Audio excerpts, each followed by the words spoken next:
Association of Futurists, for the 9th time, we are celebrating the Future Day, which is unprecedented in whole globe. Our association has been working on for this meeting for the last year, and we are following very closely what is going on all around the world, and we are trying to choose the right name so that they can speak to you. Once again, as the chair of the Association of Futurists events, I would like to salute you all. And throughout the day, I would like to yield the floor to Kazım Sarı, the accountant of our association, who will moderate all the session. I wish all of you a wonderful day. Thank you so much, Mr. Murat. Once again, I would like to say good morning to all of our audience, and hopefully we will celebrate the 1st of March all together. And we are holding this event for the 9th time. This year, something different was expecting us because we have experienced a very different year. I mean, during the pandemic, there were many things that we have expected, and there were many things which were not expected. And it was a totally different year that we have been experiencing so far. That's why the theme of this meeting is Future to Zero after the pandemic, or we can actually define it as Future to X, because we are stepping foot to an unexpected and unforeseen era. And our experts will take the floor and deliver their speeches about what they are expecting for the future after the pandemic, and they will share their detailed and comprehensive speeches. And we will start our session with our next speaker. I wish all of you a wonderful and enjoying meeting. And by the way, let me remind one thing. During the presentation of our speakers, you can direct any sort of questions by using the chat box. And after their presentation, we will direct those questions to our speakers, and they will try their best to answer. Of course, we have a limited time. That's why we might have to choose among those questions. So in advance, I would like to apologize if we cannot direct your question. All right, let's invite our first speaker. In order to deliver the opening speech, I would like to yield the floor to Dr. Mustafa Aykut, the chairperson of the Association of Futurists. Thank you so much, Mr. Kazım. Good morning, valuable members, participants, and also my colleagues who have been working day and night for the progress of our association for the last 15 years. As Mr. Murat and Kazım stated, I also would like to say welcome to our 9th meeting. 9 years ago, Ufuk Tarhan was the responsible person who made those events possible. I would like to thank him once again. On behalf of the Association of Futurists, I would like to salute you all with deepest respect and affection. And as you know, we are not going to our offices or to our homes with the autonomous vehicles, or we are not welcomed by humanoid robots, or we are not uploading our DNA sequence to a USB and submit that to the HR, thank God. And when we are meeting with someone new, we are not able to read this augmented reality with our eyewear, wearable technologies. But do not be mistaken. I mean, the fact that these things are not present in our lives doesn't mean that they won't be, because we are setting foot to such kind of a future. I mean, in a recent time, a pandemic broke out, and we are still living in an ambiguous environment. The global COVID-19 pandemic, which led to many economic and social disasters, has inflicted huge damages. 2.6 million people have lost their lives. Kuwait, Panama, Bosnia and Herzegovina, I mean, their population equals to all the lives which have been lost.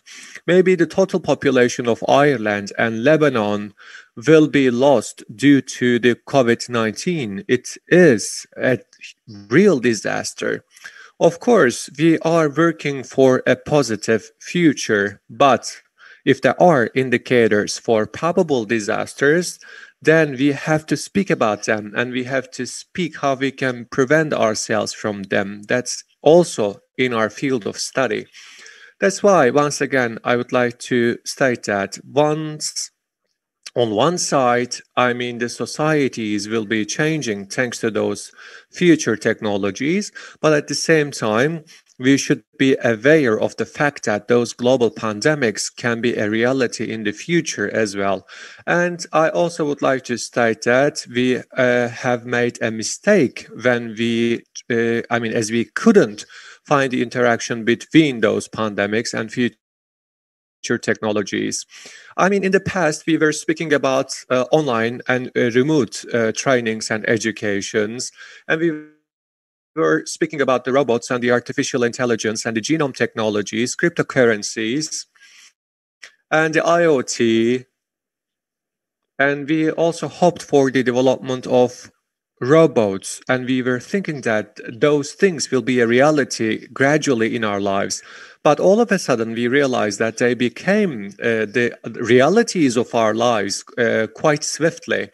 That's why we are holding our event online, which we couldn't expect. That's why the technological advancements have boosted up in the last 10 years. Of course, just like the domino effect, the impact of this year will bring along many additional effects for the upcoming years. Most probably certain habits would have been established within 40 or 50 years, but as a result of the pandemic, all of those changes will be taking place after maybe 10 years. I'm not sure whether we are ready for such kind of a change. I mean, the education, traveling, finance, social relations, entertainment business, communication, security, politics, and climate change, environment, agricultural business, and fashion. I can count many sectors, but we don't know to what they will be evolving. And I also would like to state that whether the insufficiencies among those societies will bring along some negative repercussions or not. That's why, as we are on a journey to future in a speeded manner, we are trying to increase the awareness among the society, as it is stated in an African proverb. Rather than traveling fast alone, we should work to find ways so that we can go farther altogether. All of our experts have wonderful CVs and they will be with us to contribute to this event. And they have chosen us as an NGO, which is a great source of pride for all of us. There has been many private companies like Deloitte, AXA Sigorta, Erkut Holding, Erka Group, and again, schools. I would like to thank all of them for their contributions, and I would like to extend my gratitude to each one of them and say welcome. In addition to my colleagues in the ExCom, I also would like to thank anyone who participated in this meeting with the mentality that my future and the future of my beloved ones are the future of the humanities. Thanks to their participation and contribution, our activities yield results. On 8th of February 2020, we had our General Assembly meeting and our Strategic Planning Committee, Financial Resources Management Committee, Brand Management Committee, the Communication and HR Group, the event management group, the futurism and the training management group, and the ICT group, the content and documentation group, the student governance group, and together with Futurist Academy, we have become much more stronger than ever. So the future talks have taken place last year in an online environment, which we have been carrying out for many years. We have participated to many TV shows and radio events. We have participated as a speaker in YouTube event, Instagram and LinkedIn, and many online webinars. And we have spoken about the future trends. And as you know, the Clubhouse is a new platform which we are participating. We have given many classes in Bahçeşehir, Bezmi Alem, private universities. And we have a new event in which the experts will come together with the participants so that the future day is of great attention. So in this meeting, we will have a chance to tell you and explain you the new developments, and the QA talk for the first time has been organized in which the WhatsApp, the privacy issues have been tackled. We will do our best to explain the developments locally and globally with regards to the futurism. And we are sending our bulletins only to our members right now, but in the future, anyone who would like to receive that bulletin will have a chance to have an access to it. Last year, together with our student, we have initiated classes of Future 101. And in addition to that classes, the students have chosen one of the sustainable development goals and they carry out their projects. Afyon Kocatepe University, the Center for Future Studies, and German University Remote Education Center, we have undersigned with them the working protocols, and we are aiming to carry out comprehensive studies with them. Last year, we have given our words, and I have stated that we should go to the mainstream schools in K-12. As we teach history to our students, we should also teach future to our students as well with the classes for future.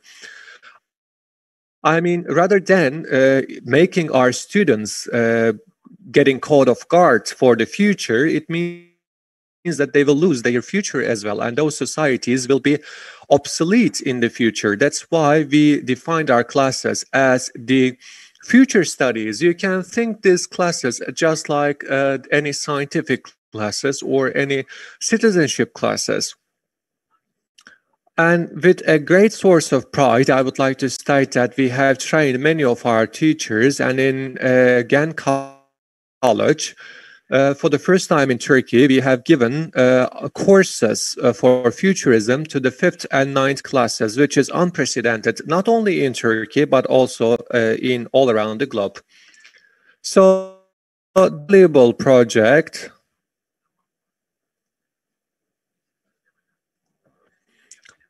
day and night,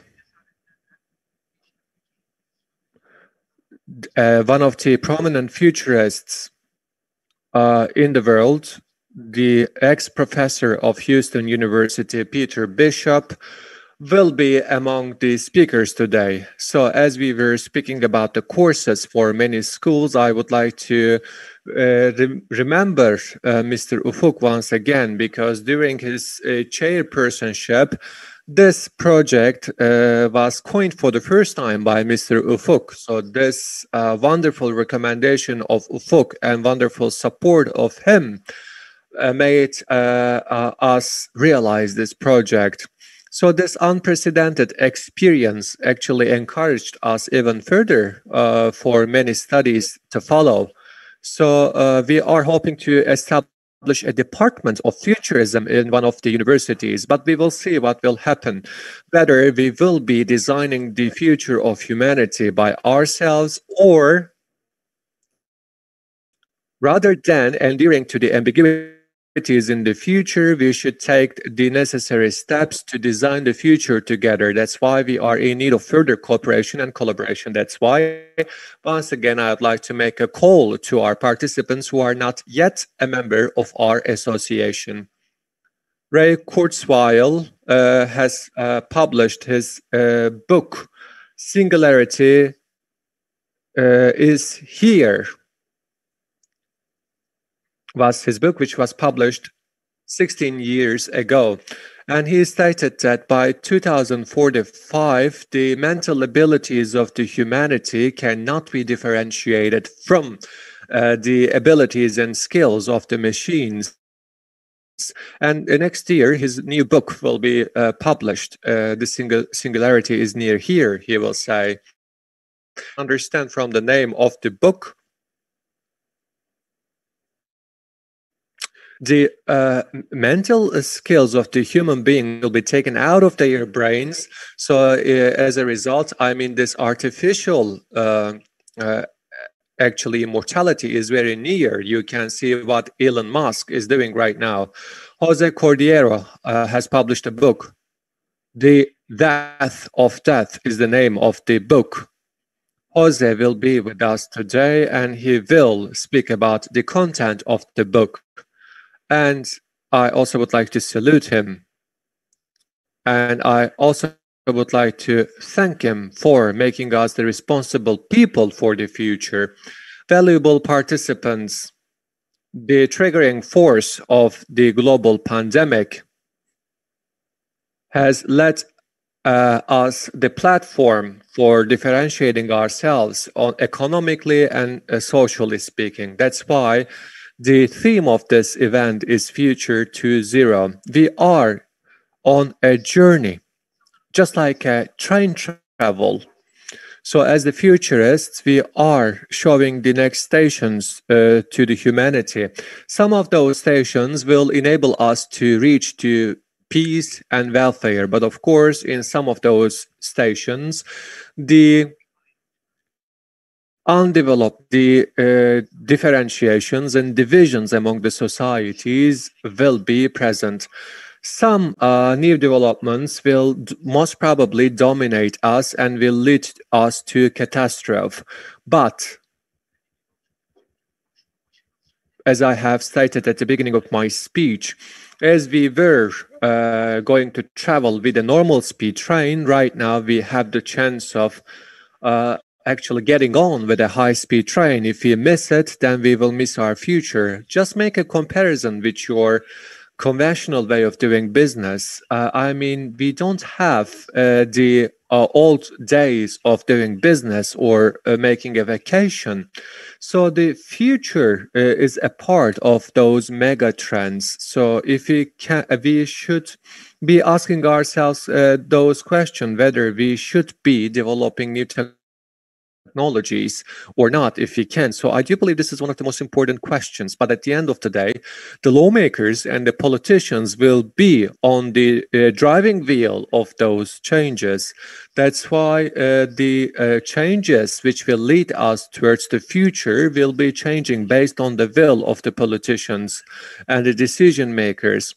But unfortunately, many of the governments are resistant against those changes. They were quite selfish, and still they are quite selfish. As you all know very well, in their fight against the pandemic, they thought that they should make an inventory, a plus of vaccines, and that's the reason why many countries still couldn't vaccinate many people. So if the ones who are not taking into consideration the future of the humanity, then they cannot accomplish anything. Unfortunately, I have stated that we are not living in a world that we lived in the past. I mean, the hybrid vacations and the hybrid educations should be expected. Maybe it will be surprising, but although the governments are resistant against that, the public officers will be easily adapting themselves for remote work and working from their houses. As there is a huge level of inequalities among the society and education wise speaking, the next generations, the old generations are not adapting themselves to the level of next generations. That's why the gap between old generation and next generation in terms of the technological adaptation is huge. That's although we had many online meetings, we also participated in many physical events as well. So we have understood that we can overcome these troubles if we work together. And we also believe that it is very valuable and important to laugh together. Many of us have been touched with our hearts when George Floyd, for example, has been choked down. And we have seen that, the Izmir earthquake actually touched the hearts of many of our hearts. Although many authorities try to actually stop the pandemic, the sharing economy has been replaced with the information economy. In China, in a couple of hours, they have actually broken the code of COVID. RNA of COVID-19. That's why after cracking down the RNA code of COVID-19 in 5 months, 2 months, I would like to correct. That's why the COVID-19 vaccine had been developed only within 2 years, which would have been possible in 5 years. The companies have overcome those social isolations, and the companies have shared their new skill sets with all the world. That's why the global togetherness have gained further importance. Digital native and digital immigrants have become a reality, but the digital illiterates, on which we have despised for so many years, our grandfathers and grandmothers learned how to do e-commerce. That's why being together in a digital environment is also very important, individually speaking and socially speaking, and it will be one of the biggest opportunities that we can actually materialize. And we have seen wonderful examples of such individuals and countries. And the companies have experienced that they can make their employees work from abroad. Right now, there have been many restrictions to the travels. The monitoring of the personnel has become obsolete. And the content which is produced by the qualified personnel has gained further importance. So the governments have started given universal pensions, and the having a fresh air and fresh environment and access to education gained further importance. The environment recovered itself a lot. The automobile companies started producing for N95 masks. And this was a simple indication how we can fastly adapt ourselves to those changes. Once again, we started believing in our scientists. And we once again realized that sometimes the enemy can be invisible, and we developed our empathy skills, and we have had greater interest for the culture of other societies. That's why we should also be sure that we have unique skills, and our unique experiences will be of high importance. The more we can produce them, the more we can protect them, then our future will be much more analytical and stable, and it will be much more predictable and sustainable. So discovering ourselves today and investing ourselves for the future should be the utmost priority of every individual. So we will never go back to the old times that we have been living in. So we should know that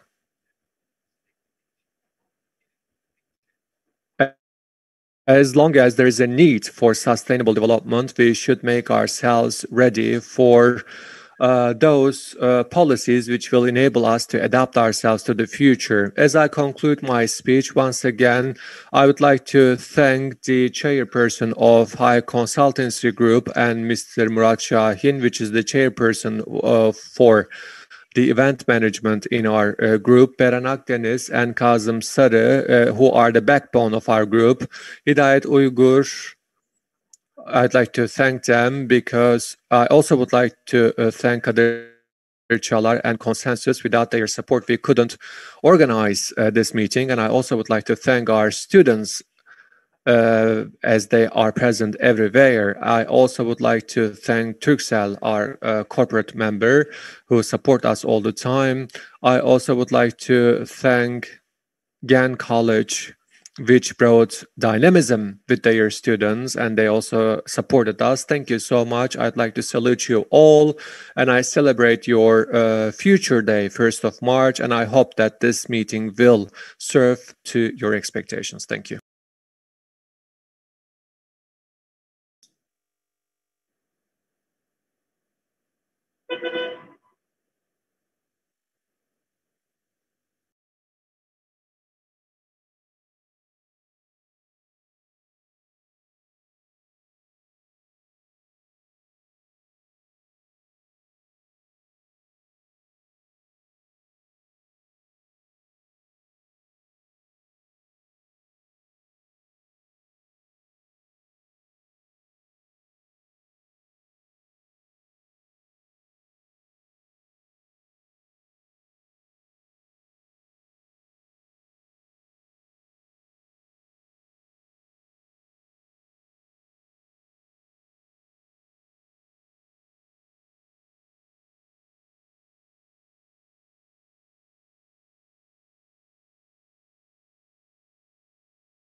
Hello, everyone.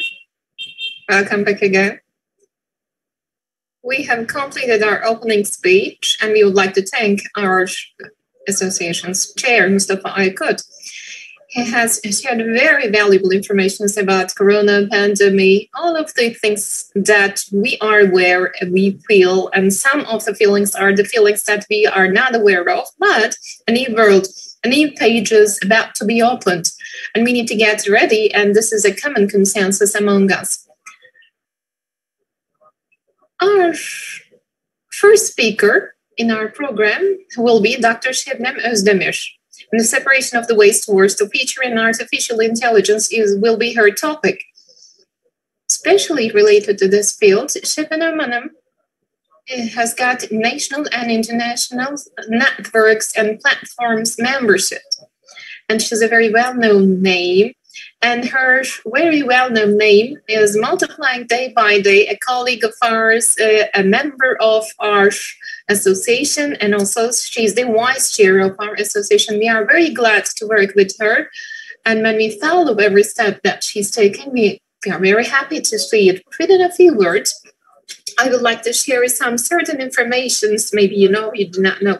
For example, Şebnem Özdemir has been awarded by Koç University UNESCO Council Human Development Research Award. And this is a very significant and important award to be mentioned. When we look at the education side, Yıldız Technical University, starting from mathematical department and then passing to Manchester Polytechnical University, MIT, and still has got an ongoing learning pathway. And she's on these learning pathways, and we see her footsteps everywhere. And other than her academic career in East India University in different industries, has the big project series. She has got a study and in-depth learning based are the fields of her projects. And there is a very important masterpiece for us. The feature of the occupations for the future is focusing on the occupation issue, professional fields, what type of trends will be taking the feature. And it is not possible to tell a single page from her book. Her book is very actually brilliant. At the end of the book, there are 159 occupations which do have a given name and a given field. So it's a very important study piece. And artificial intelligence is a very important tool of ours to process the data. In the future, there will be no occupation which will not include any data. For this reason, artificial intelligence looking for indirect or directly related occupations. And I'm extending this statement. When we take out the occupation, our life will be directly interwoven, directly or indirectly. So it is not possible to foresee a future without having artificial intelligence. And I would like to leave the floor to her by saying that. Okay, we're at the separation of the ways towards the future. And is artificial intelligence a chance, a threat, or a threatful chance for humanity? Thank you very much for this valuable introduction and presentation. Really, I have been honored a lot. And you have asked a very valuable question because human beings' relationship with factories, machines, and also atom bombs. When we look at the past experiences and examinations, human beings always came to the same separation of the ways towards the future in many parts of the history. And first of all, they have selected the bad way, and they have done a big harm to humanity. 1956, artificial intelligence for the very first time has been presented as a field of engineering, and in 2007, Underwide Engines have been presented it as the leadership pathway of humanity. And artificial intelligence really fills a huge gap in our life.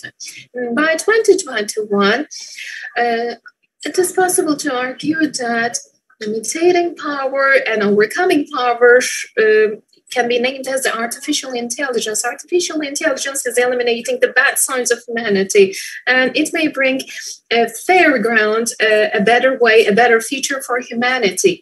And when to 20 and in 2019, those the separation of the ways have pointed out some certain facts for the shaping of our future. In 2019, many laws and legal frameworks and NGOs, global NGOs, they have created some draft laws and approved those draft laws about the privacy of human data. And due to the pandemic conditions, we have majorly focused on the face data, and also we have had home environment data which have flown through the pandemic, and the social life has been involved inside this data flow a little bit more. And artificial intelligence and the researchers in the field of AI technologies have come to the separation of the way. And so the face data and the artificial intelligence, which was having the lack of source, have started to speed up by having to face that more during this pandemic. And what type of a separation of the ways we are speaking? Face recognition systems have developed a lot. I developed these face recognition systems in the month of 6 months, 7 months, and at the age of 1. When the children are getting close, it became possible to reshape and restructure them with the artificial intelligence in their future ages, and it became easier to find the lost children, and very important steps have been taken. At this point, on the humanities side, if you use artificial intelligence, you are adding a plus value, the same artificial intelligence by aging and also by regenerating technologies gain the performance. Age of 18, the individual's appearances have been transformed into childish contents and pornographic contents. And on the other side of the ranking system, it has been marked with a minus value. So it is possible to have a minus grade and a plus grade. And if you use it in the way in which benefits for humanity, you can empower yourself and it can serve humanity. So we will be having the power of artificial intelligence with which intention and tendency will be shaping the future. What are the expectations and how they have changed throughout this pandemic process? Unfortunately, ethical values and moral values have gained a great importance. How we can empower the artificial intelligence and teach it on the global perspective do not have a certain response.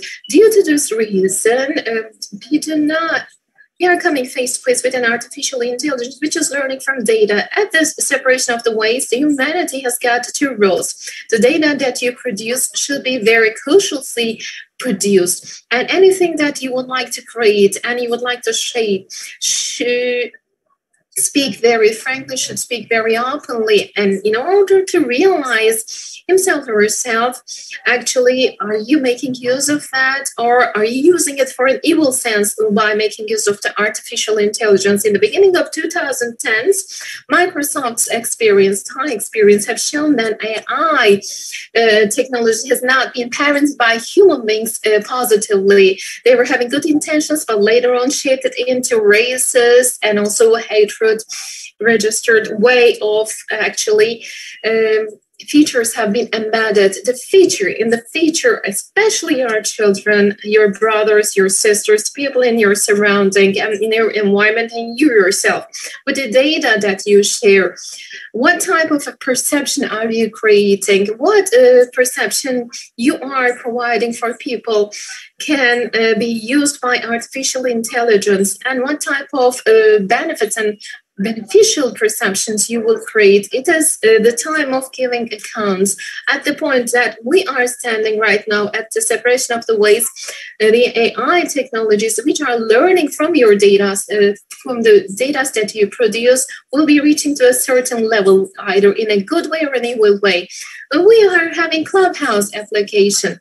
It is hungry for labeled audio data, and it is supporting the AI technologies with this hunger. And after the 24th of February, we have determined some laws. They are not human beings. They are the human-like small mechanisms. Those small mechanisms are the new AI experiments developed by the companies. A single concept, a bird, may bring the power of figures and empowering itself with those small data nodes. For this reason, whether we are listening just for joy, what we are contributing in the Clubhouse is being asked to give an account. What we are creating in the small rooms by revolving around those small rooms, what are they learning when they go back? The people who produce them, the companies which produce them, how do they use this data which was being collected with these AI technologies? Now we are at the separation of the waste, just like in the atom bombs, just like in the factories, just like whenever the first tank, the first weapon was being discovered and manufactured. Actually, Carollo has got a saying, we have had the iron and the humanity lost its wisdom. So when we are taking our future steps, hope that we will be serving for a better and a fair society, fair community and global world. Whatever we share should be taken with its full responsibility. Thank you very much.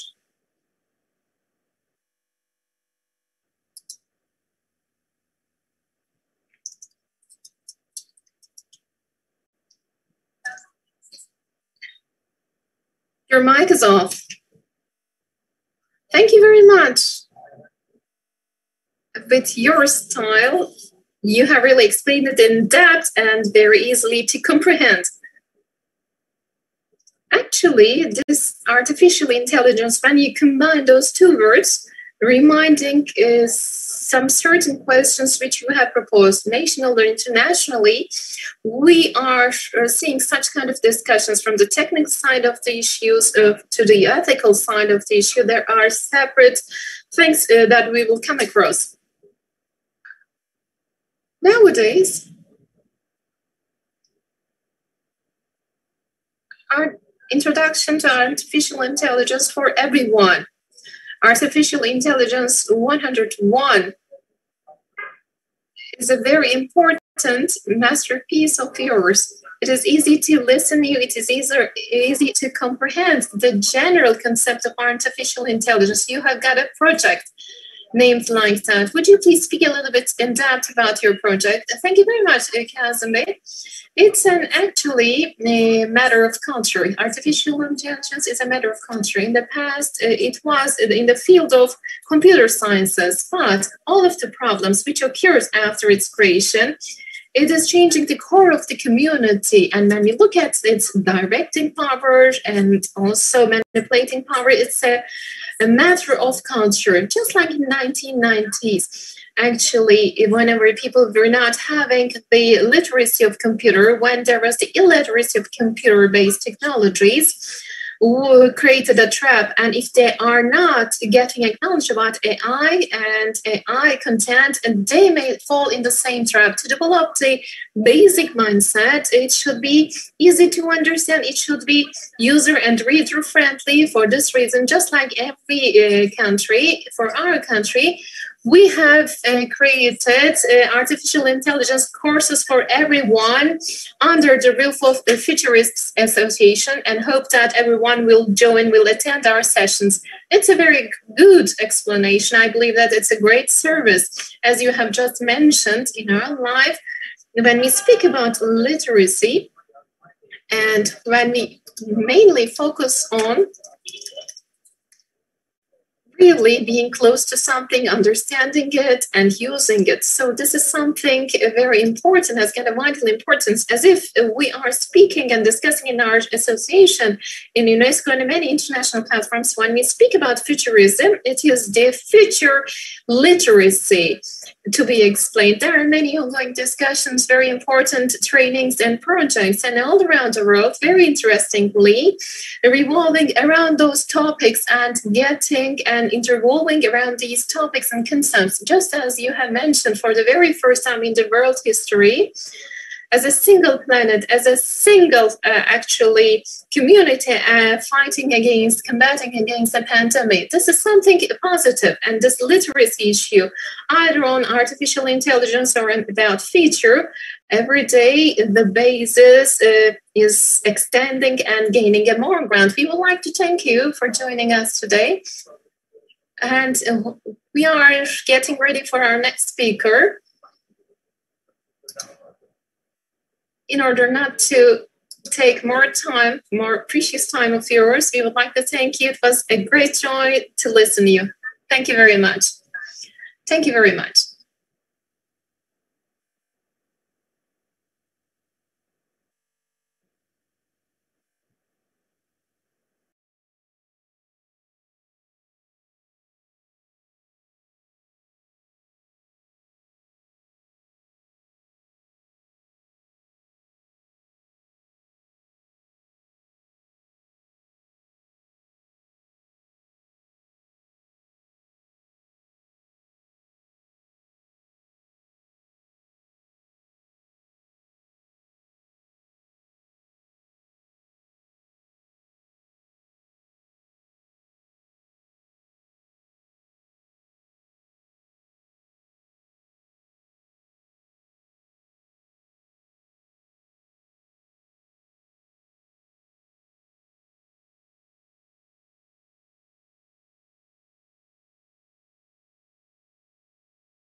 Tekrar merhabalar, hoş geldiniz.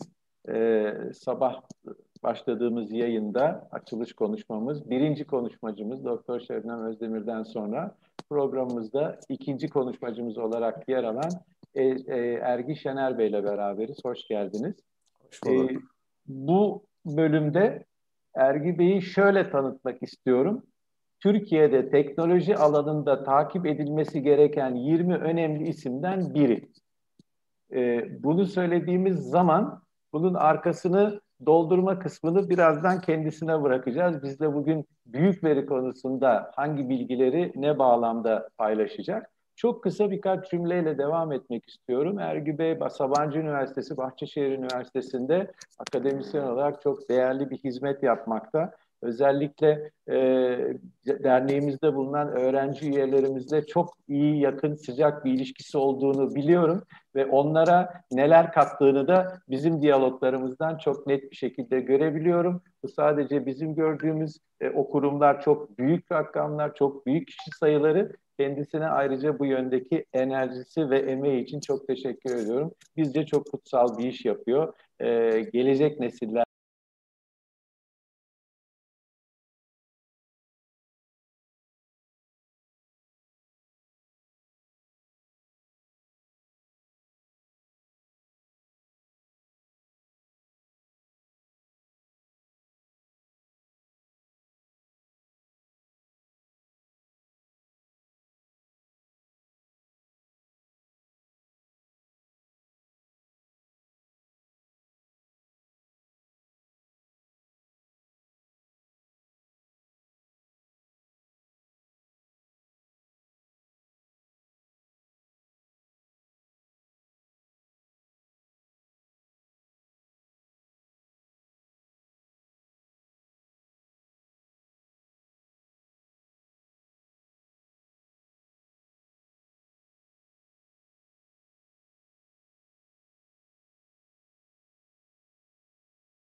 Çok endüstriye de meydan okuyor. Gelelim şimdi hani ülkemizden ve dünyadan büyük veriyi Healthcare services. All right, let's come back to our country. Let's take a look to the disruptive, innovative technologies and innovative companies. Getir. I have witnessed the foundation of this company, and it has broken many records in UK. So it doesn't matter where you are, whether you are in Istanbul or London, within 10 minutes of time, your order will be delivered to you. And again, the analytics play an important part. How many motorcycle we should get? Are we in need of warehouses? Where the warehouses should be located, for example, and especially during the pandemic days and especially during the thematic days. I mean, if the intensity of the orders are increasing, then how can we manage that? I mean, Getir is a company which can manage all those, and that's how it became a global success story. Google, as we all know, owns all our data, our information, and they are using the data quite remarkably. Google Maps, for example, is an important service which is individualizing our services and making them tailor-made. And we are taking pictures out of the atmosphere all the time. And Google Maps is calculating the efficiency of the sunlight. And since they know our sector and our houses, and it recommends us to build solar panels. As you can see, Google is in the business of renewable energy. By making use of the big data, we can do different things which would change the world, of course, but at the same time, we should focus on the invisible part of our business. We can define Uber as an online taxi calling platform, but of course, on the invisible side, Uber is a company which is processing the data. In certain cities, for example, Uber is providing data and information to bigger companies than itself. In Sao Paulo, in Brazil, for example, it is processing the data and analyzing the data and making an analysis in which parts of the region the network should be strengthened. And those data are shared with the Japanese companies so that which roads should be improved, and this is being submitted as a report to those private companies. There is a newly popular fintech enterprise, Yongitech. Of course, if you would like to receive a loan, there are certain parameters that you have to satisfy. You have your risk scores, and based on those risk scoring system, you are defined whether you are actually suitable for a loan or not. They're analyzing how many calls you are taking and how many hours you are spending to what kind of applications. So risk score analysis, and based on that psychometric analysis, this company is assigning you a risk score, and based on that risk score, you are given a loan or not. Netflix is again a very important platform, a very successful platform, which is actually making analysis based on the big data, and it does the individualization so successfully, and the individualization is taking place in, personalization, let me correct, is taking place in many different platforms. I mean, even the visuals are changing, so the personalization is taking place on a ultra level. I mean, the same series can be presented in a different manner to different audience and different people and subscribers. What will happen in the future? You will have a chance to choose the actors even. I mean, you have a chance to manipulate the content and the actors of the series. And whether you have watched the whole series or not will be followed. So when we say big data, how big it is, let's ask that question. There is an emerging hypothesis. In the last century, the knowledge doubling curve was 1 century, and after the Second World War, the knowledge was doubled every 25 years, and currently the knowledge doubling is taking place every 13 months, but with the development of IoT, the knowledge doubling curve will drop to 12 hours only, and this will make that obligatory to make use of the artificial intelligence. We always hear stories how we can double our knowledge, but we should never forget that there are more important things than the data. As there is a linear growth in terms of the structured and unstructured data, we have to know how we will collect that data and how we will process that data. So there is those pool filling problems that we remember from the math classes. It seems to be simple. Those pool questions might be quite hard actually, because the pool might be actually at the same time we have to clean the pool from time to time.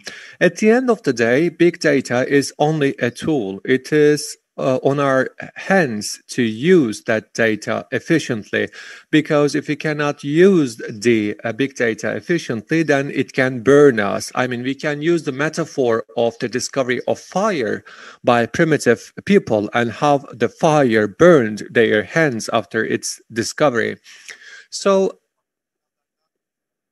our data pool will be filling up with different sources, but we should be able to structure that data and interpret it in the most efficient manner. And at the same time, each one of our personnel should have an access to that big data, so the whole process should be democratized as possible as it can.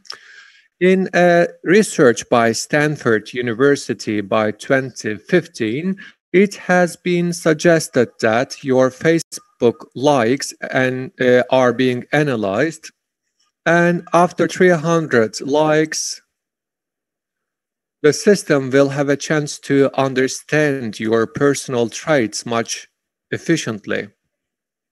And after 1 year of that study, the Cambridge Analytica standard erupted, and it has shown us remarkably how the world is changing if we use the big data efficiently. At the beginning, Facebook and many other platforms are content-based platform, and Instagram started collecting those pictures and visuals. I mean, the aging filters are being used, and etc. TikTok live platforms became video-based platforms, and today we are actually facing the Clubhouse platforms.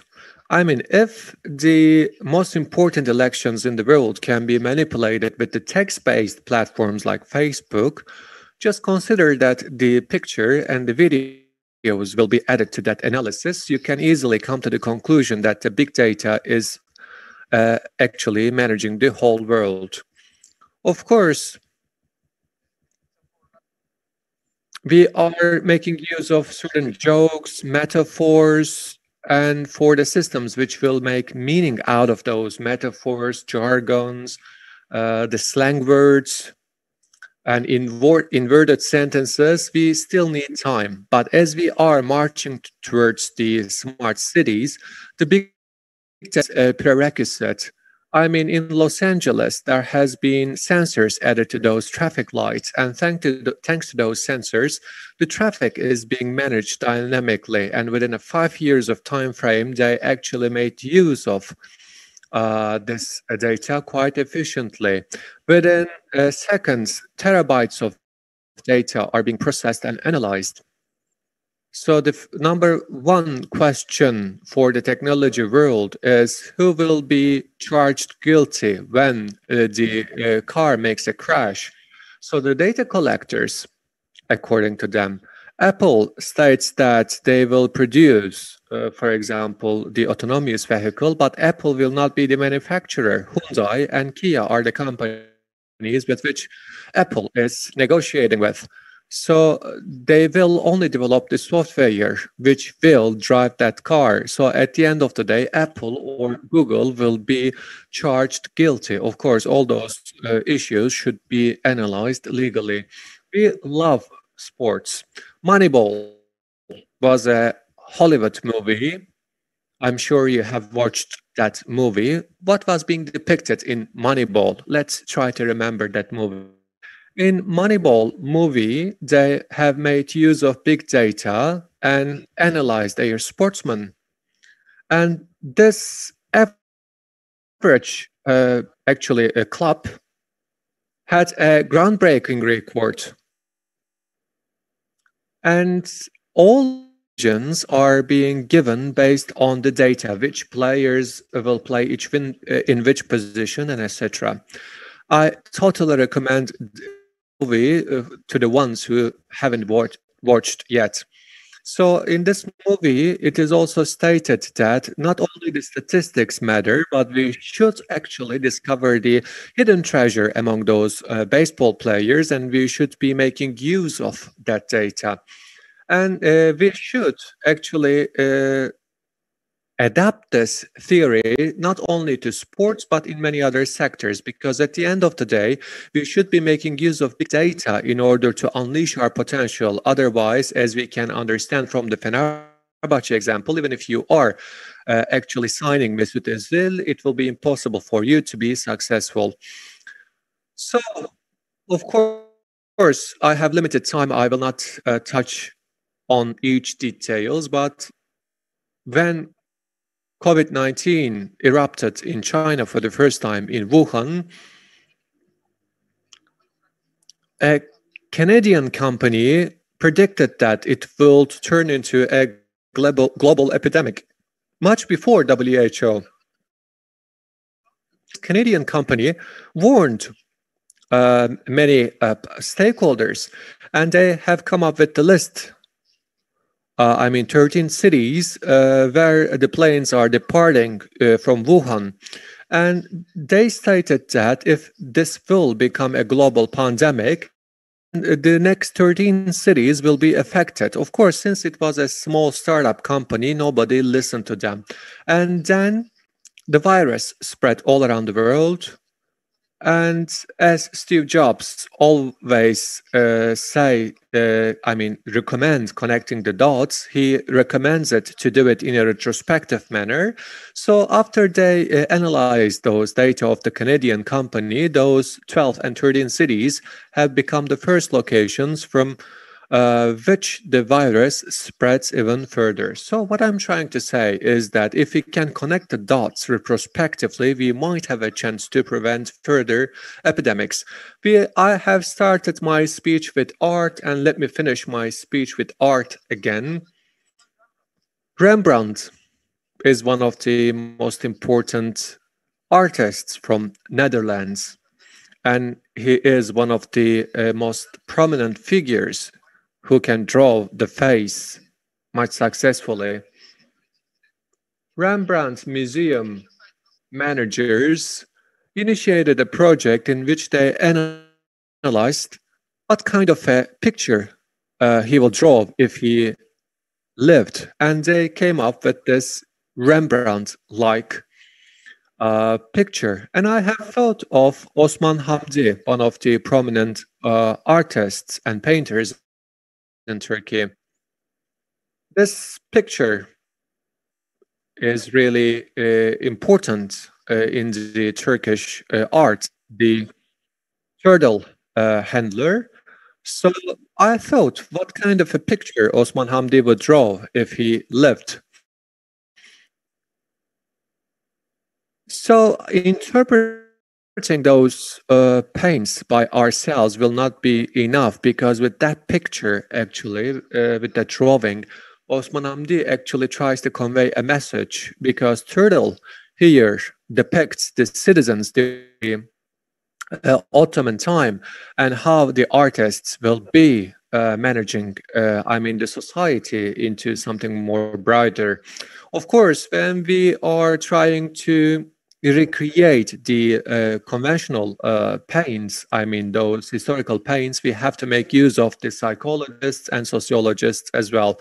That's all what I would like to say. Thank you so much for listening, and I celebrate your future day.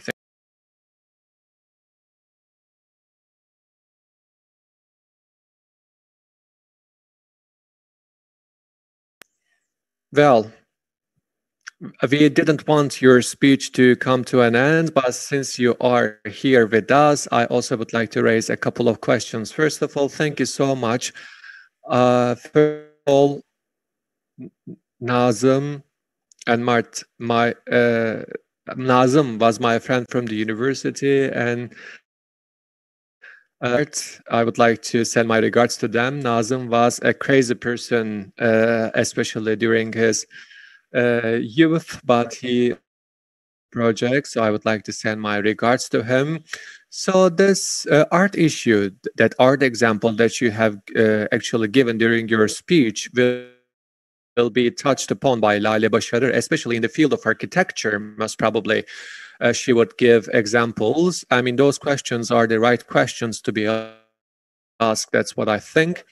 As we are looking forward with the futurist understanding, we are also aiming to increase our awareness. But when we say increasing the awareness, we also try to establish the mentality which would embrace the positivity in terms of the technological developments. As we are trying to design the positive future, we are also trying to understand what big data and artificial intelligence can do. So rather than saying, how can that be possible? Maybe, well, it's wonderful that it happens should be the mentality that we have in our minds. By the way, there are good questions from the chat box. I see 3 questions. The first question is from Beyza Nur Seyhan. Hello, Mr. Ergin. What are the challenges and bottlenecks in the data mining, and what should we do in order to set foot to the data mining? Because I do believe that this sector is really important and will be even more important in the future. And what are the latest developments in the field of data mining? We have already touched upon that topic. Mehtap Akalanlı is saying that certain applications are not giving us permission to make use of themselves. How can we adapt ourselves to the technology without sharing our personal data? With one sentence, how can you answer? Well, protecting the personal data. GDPR. Well, it is a challenging topic. If I have to give an example from Google or Facebook, but sometimes we might forget that Facebook, Instagram, and WhatsApp actually are the same companies. They have close connections with themselves. Without reaching to our personal data, they don't give us permission.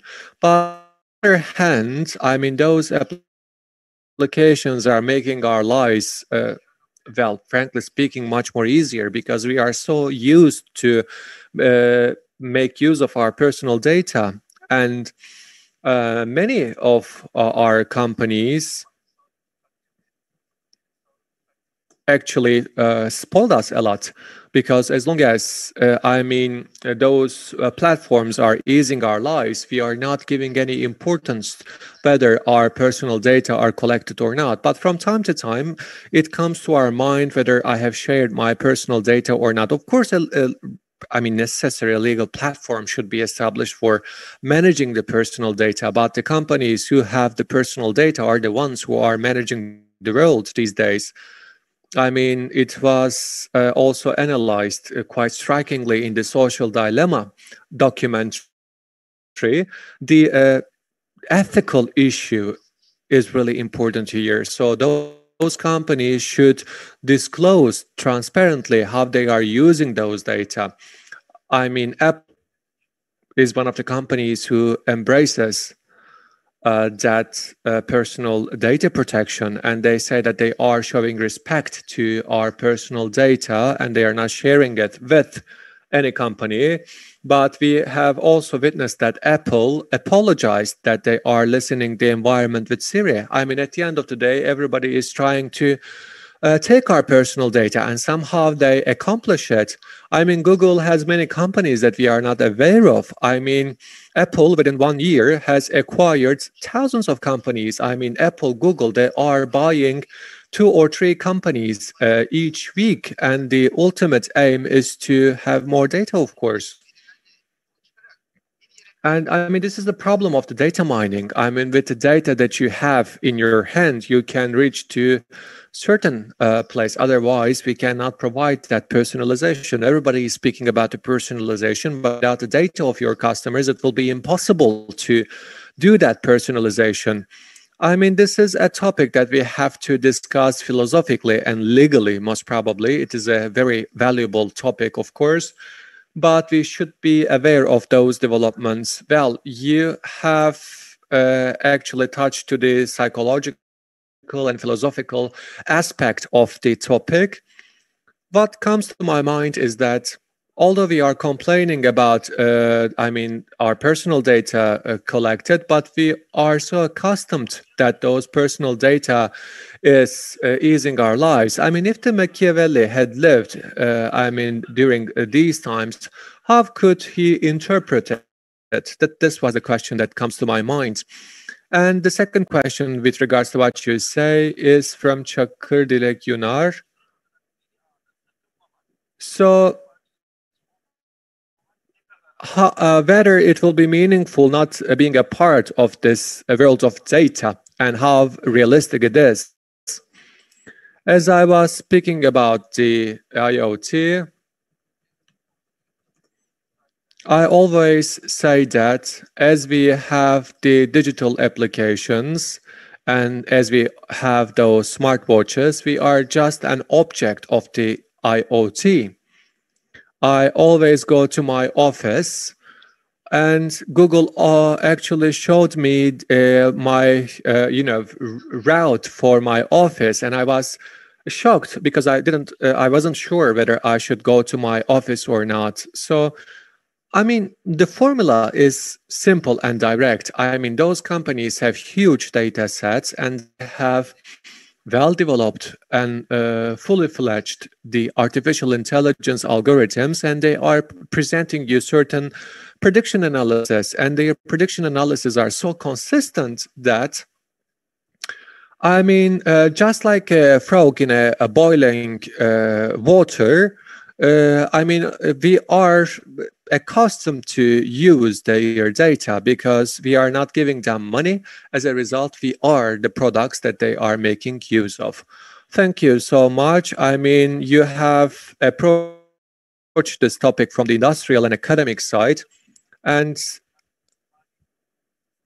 it is really important to make connotations with the daily practice of such technologies.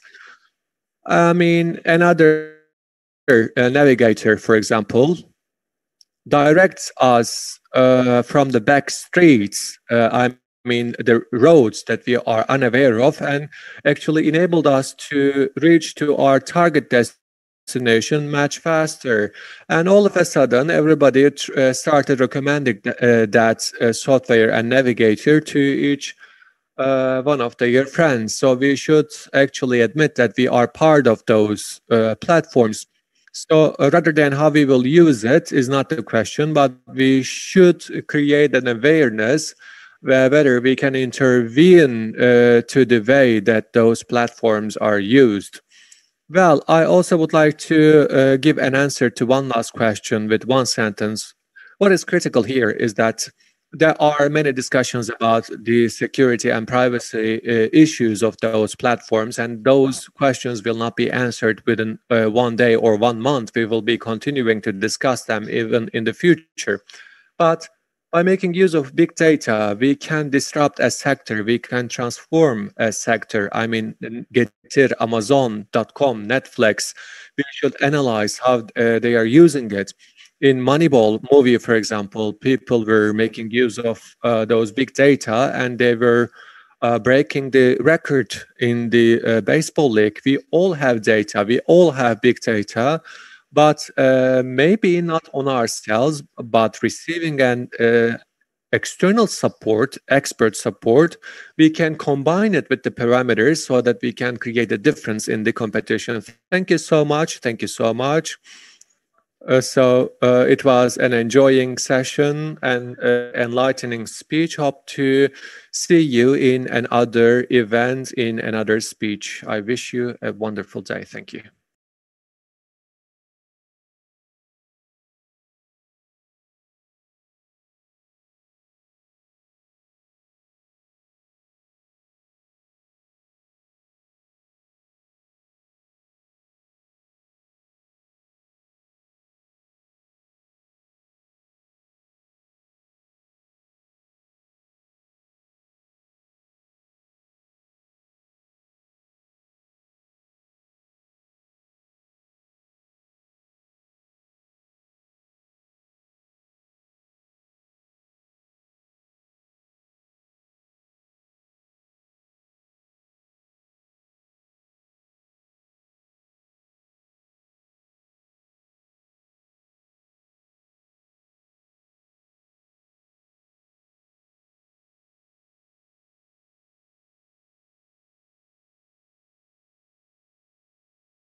öncelikle şunu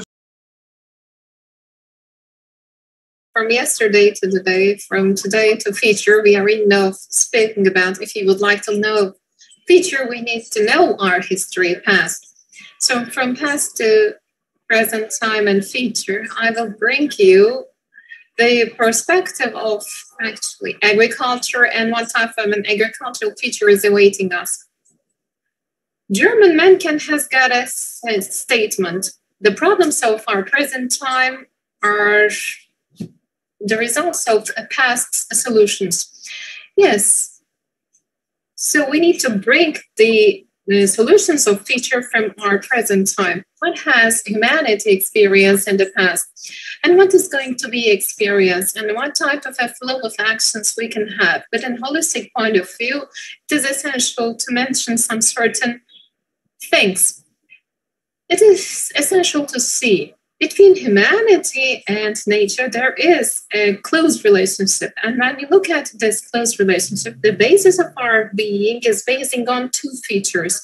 When was yesterday? We don't know when was yesterday, when was past. But from the first human being until the 1st of March 2021, our main worry is feeding our stomach and finding food and knowing tomorrow. Our relationship with nature is basing on 3E criteria: ecology, energy, and also energy and economy. And when we look at these interrelation and its communication with human being, ecosystem, energy, and this including the land, soil, and health, and also the plants and many things, which is a long relationship going back to the past in the history. And when we look at our perception and the basis of our perception, the relation between human beings and lands, also soil, is very significant. All of the living creatures, more than 25%, are continuing to survive on land, on soil, and directly or indirectly, we are taking our feeding sources from animals, from plants. The animals are eating the plants and transforming it into food and nutrition, and we are eating that nutrition, and we are sending it back to nature. So there is a cycle.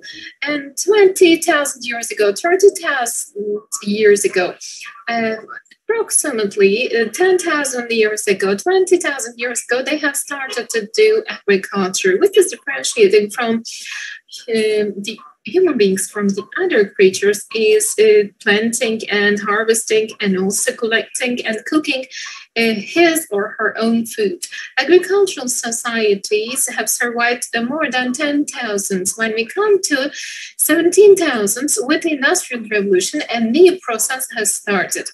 And by moving and triggering the new mechanisms and by discovering the way for power, they have processed the irons that immobile substances and materials have started to be mobilized. And of course, discoveries have taken before that, and many things have been discovered and invented. But with the Industrial Revolution, all the production and manufacturing has started, and these changes are changing the social structures. Up until 1950s, we have a process and a progress of digital transformation. So by having the transformation of digital age, we have started to establish new structures. In the 1960s, we have had green revolution and nanotechnologies, biotechnologies, industry 4.0, and artificial intelligence have started to appear on the stage. And something strange has appeared. And we've had empire shifts, and the nation states have also taken place. And when we speak about the communication and actually the age of communication, before the press, most probably 1950s, we were having approximately 1,650 type of population, and we are speaking about more than 518,000. It was 1 billion, and 1930s 2 billion, in 1970s 4 billion, and 1980s 5.6, and by 2020 7.8 billion is the amount of population that we have on our planet. In 16,000s, it was multiplied into 2. When we come to 18,000, within 200 years, it has multiplied into, and in every 45 years, it has doubled. In 20, 30 years, very rapidly, it is being doubled. It has got a certain reason. The land, actually, science has not extended. The water sources are the same. The river sources and all of the sources are the same. When actually we were having 4,000 acres of land per person, with the communication age, actually, by 2018, 0.21 acre of land is being allocated per person. Per capita, 1,000 meters square per person. From 400 acres, we have declined to 1 acres of the land. With increasing population, the land of agriculture has declined. And of course, there is a matter of food and nutrition. And the planet that we are living on, the geography that we're living on is consuming wheat in Asia, corn in the South America, potato, and in the northern, actually Europe, they consume potato, Africa, soybean, and also corn are being consumed.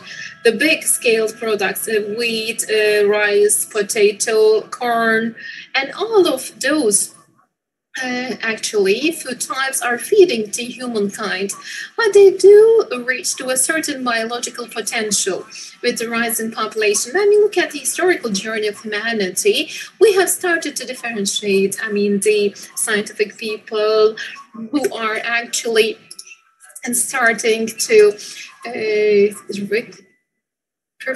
breed, whether it's a livestock breeding or an agricultural breeding, create a differentiation.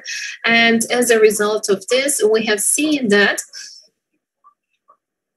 all of the income level per capita was 50,000, and in some certain regions, it is below 1,000.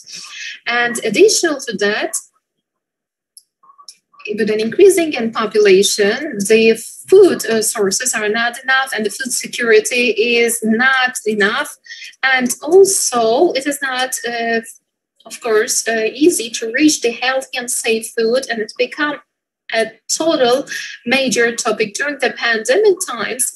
And they have started to see the significance of this. We can have everything, but if you do not have food, we cannot survive. With the increase in population, with the increase in urbanization, the increase in building stock, and additional to that, access to food create a big obstacle and a big problem. There is one non-additional thing. In humanity's last 20,000 years, there is something actually has not changed a lot. And with the last 200 years, there has started to speed up some certain parts.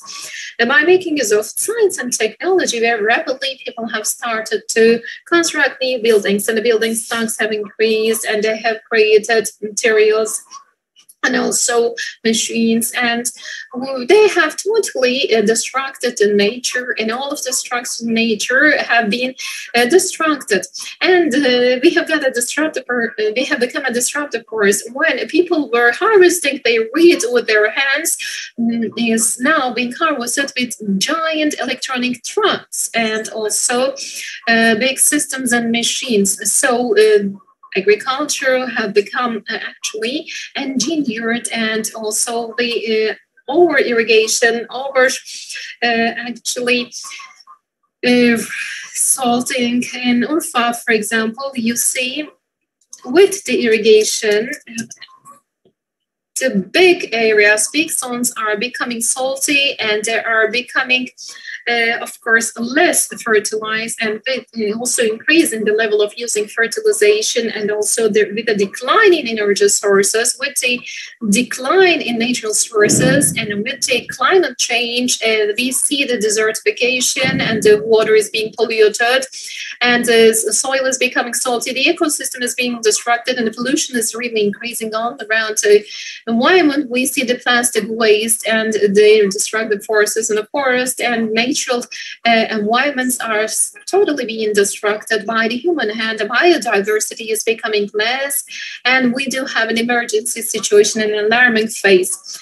And we have started to extract oil, natural gas, and also the coal mines, and we have tried to formulate them into energy sources. And in the human journey, we have developed some energy sources. Once upon a time, the human power, and then the animal power, and the wind power, and the coal power, and the vapor power, and hydroelectrical power plants, and wind turbines, and oils, natural gas, nuclear power, and solar power have a great diversity in energy sources. And we have seen that with the Industrial Revolution, we have started to see 280 ppm of carbon dioxide. Now we do have 415 milligrams per liter. It brought a huge burden on the atmosphere, and the short waves coming from the sun is being kept in the atmosphere and being reflected, and it is causing a heating up process in the atmosphere. And when we speak about the fact of global warming, it caused the global warming in a short period of time.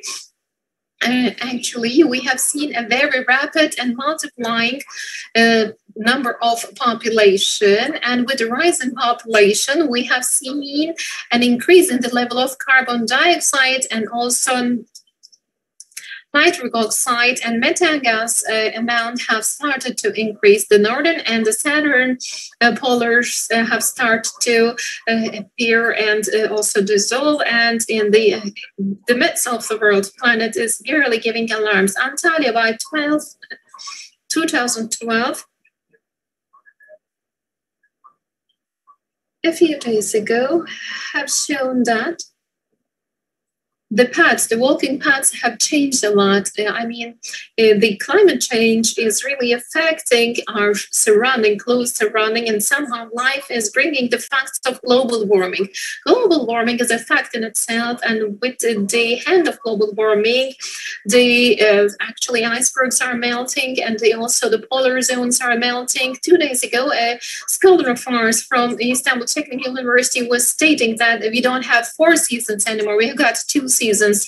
The biodiversity is becoming less, the rivers are getting dry, and the water sources are getting dry, and the soil is becoming less fertile. And all of the burning of the actually waste, and also the erosion and disruption in the soil structure, desertification, and also drought, and also starving. And as a result, what is being experienced, and the Irish people have experienced during the potato famine in many parts of the world, what we see, and with this desertification fact, some hunger type, starvation type, some famine type of facts are going to appear, and the migration is taking place. And throughout the actually flow of history, where do we come recently? What is the point that we have arrived so far? When we look at all of the production relationships and compare it globally and nationally, our population is increasing, and the land of agriculture is becoming less per capita per person. And the Turkey, despite the fact that it's a little bit above the global range, but we do have 2.05 per person, which was 8 in the past. I have made a short projection, and from past to present, when we look at the point that we have arrived so far, we do have an environmental problem, we do have a global warming situation and a climate change situation, and a food problem. So what are we going to say for future? Yes, we are able to analyze past, but in order to analyze future and think futuristically, we need to make some presumptions. Throughout the days, I made some preparations. Today's population is 7.6 billion, and Turkey's population is approximately 80 million. And with an increase of 1% by 2025, the world population will be 8, in 2039, and in 4011, and in 20,000, it will be 12 or more than 12 billion. Do we have the capacity to feed such amount? We are 83 million right now as Turkish population. It is going to reach up to 100 by 2040, 2050, most probably by 2100. We will be having more than 1,020 million population. 18 kilogram is per day consumption of food per person. Now we will be able to actually consume less than almost half of this amount by 2100. In 1960s, when we overlapped the data until 2019, we see many plants have reached to the limit values of biological productivity. We cannot overproduce. And when we look at the wheat and also barley and potato, the most consumed products since 2009, we don't have a lot of change. In Adana, it was 500 kilograms. In the last 10 years, they could not get more than that. The corn was 1 kilogram, and it is still the same. What's happening? The agricultural productivity is not increasing. The lands are becoming less because people are using their lands out of its purpose, agricultural purposes. In 1988 and 2017, between those two times, 4 million acres of land is being not harvested, is not being used as an agricultural field. Our main source of food is wheat. The population is increasing, but Malthus' theory is becoming more obvious day by day. We say that the world population is increasing and the agricultural lands are being used out of purposes, and the food security is becoming very vital. And when we reach to 12 billion as the global population, we will come across with significant disturbed and destructed biological diversity, climate changes and environmental problems, and food security problems. And the climate changes, biodiversity, and destruction of the soil and the food securities, major constraints and problems will be our major topics in the future. And increase in population and climate change will be bringing challenging environmental conditions and communication. And IT technology may help us, but they won't be enough. Green revolution is essential. Biotechnology and nanotechnology until now has not been a treat and solution. And also plant and animal diversity have reached to a certain level and it's not changing anymore. And purpose usage is increasing day by day. And we have reached to a new age. It's the digital age and the communication age. Once upon a time, let's have a look at this. We do have a great drawing here, a child. Behic Bey has drawn this. We were carrying the computers and bringing them, and in the next century, the computers will be bringing us somewhere, and the cars will be, of course, managed by the computers. If you have got human beings, if you have got diversity and liveliness, we have got the actually feature.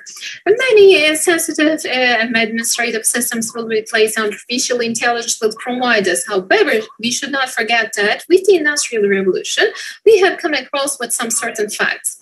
Once upon a time, we were using some household devices and appliances, and with the Green Revolution, we have started to make improvement in seeds, and step by step, we have diversified the plant types and biotechnology, agricultural methodologies, fertilizers, waters have been used. But when we come to the sustainable farming and agriculture, we are at a different space. And this age is asking for new processes. Our population has increased, needs have increased, and the social life has increased. But additional to that, the food demand is also increasing, and also it's not finished and it didn't lose its value. The water culture may be transformed to agriculture culture. When we go to 2100s, we need to have new projections.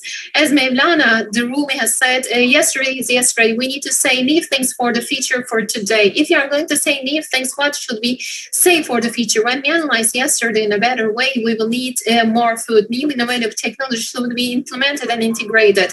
Speaking about space agriculture, can be possible or cannot be possible. Sensitive agriculture, biotechnology, beyond nanotechnology, we need to make use of sensors. May help us. Sensors may help us, and also we may have anglophonic agriculture, restoration agriculture may come into force.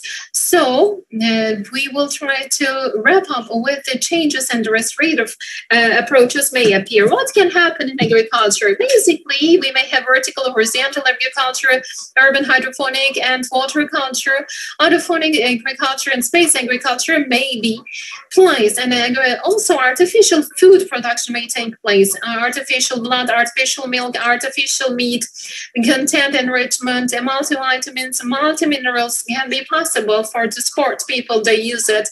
And also tablets may be used and concentrated foods may be used. Such kind of things may be possible, and restorative things may take, restorative agriculture may take place. We should not ignore the fact that we are having an evolution and we do have a certain biology, and this biology do have some STEM systems.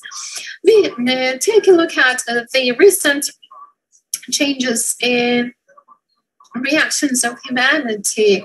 People are sitting behind their desks, and new diseases have started to appear, nervous systems and mental systems, and also backache and neurological systems, and also food consumption habits have changed, and different disease aspects have started to be seen, and some technological and also production techniques are present. I mean, in closed areas, in the greenhouses, we do have different mobilized agricultural system. If the production is coming from land to human being stable, this chain needs to continue.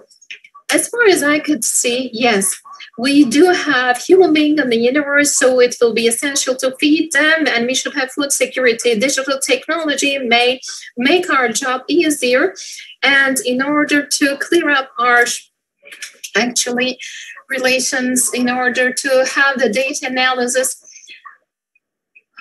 it can be effective. Technology can be effective, but we should keep it in natural relationship frameworks. If we cannot adapt it naturally, it cannot be long-lasting. As a result, human being somehow needs to return back to nature, and somehow human being needs to reorganize the natural life and needs to provide food security in harmony with nature. This is what I think. That's all I would like to tell. Thank you very much for listening.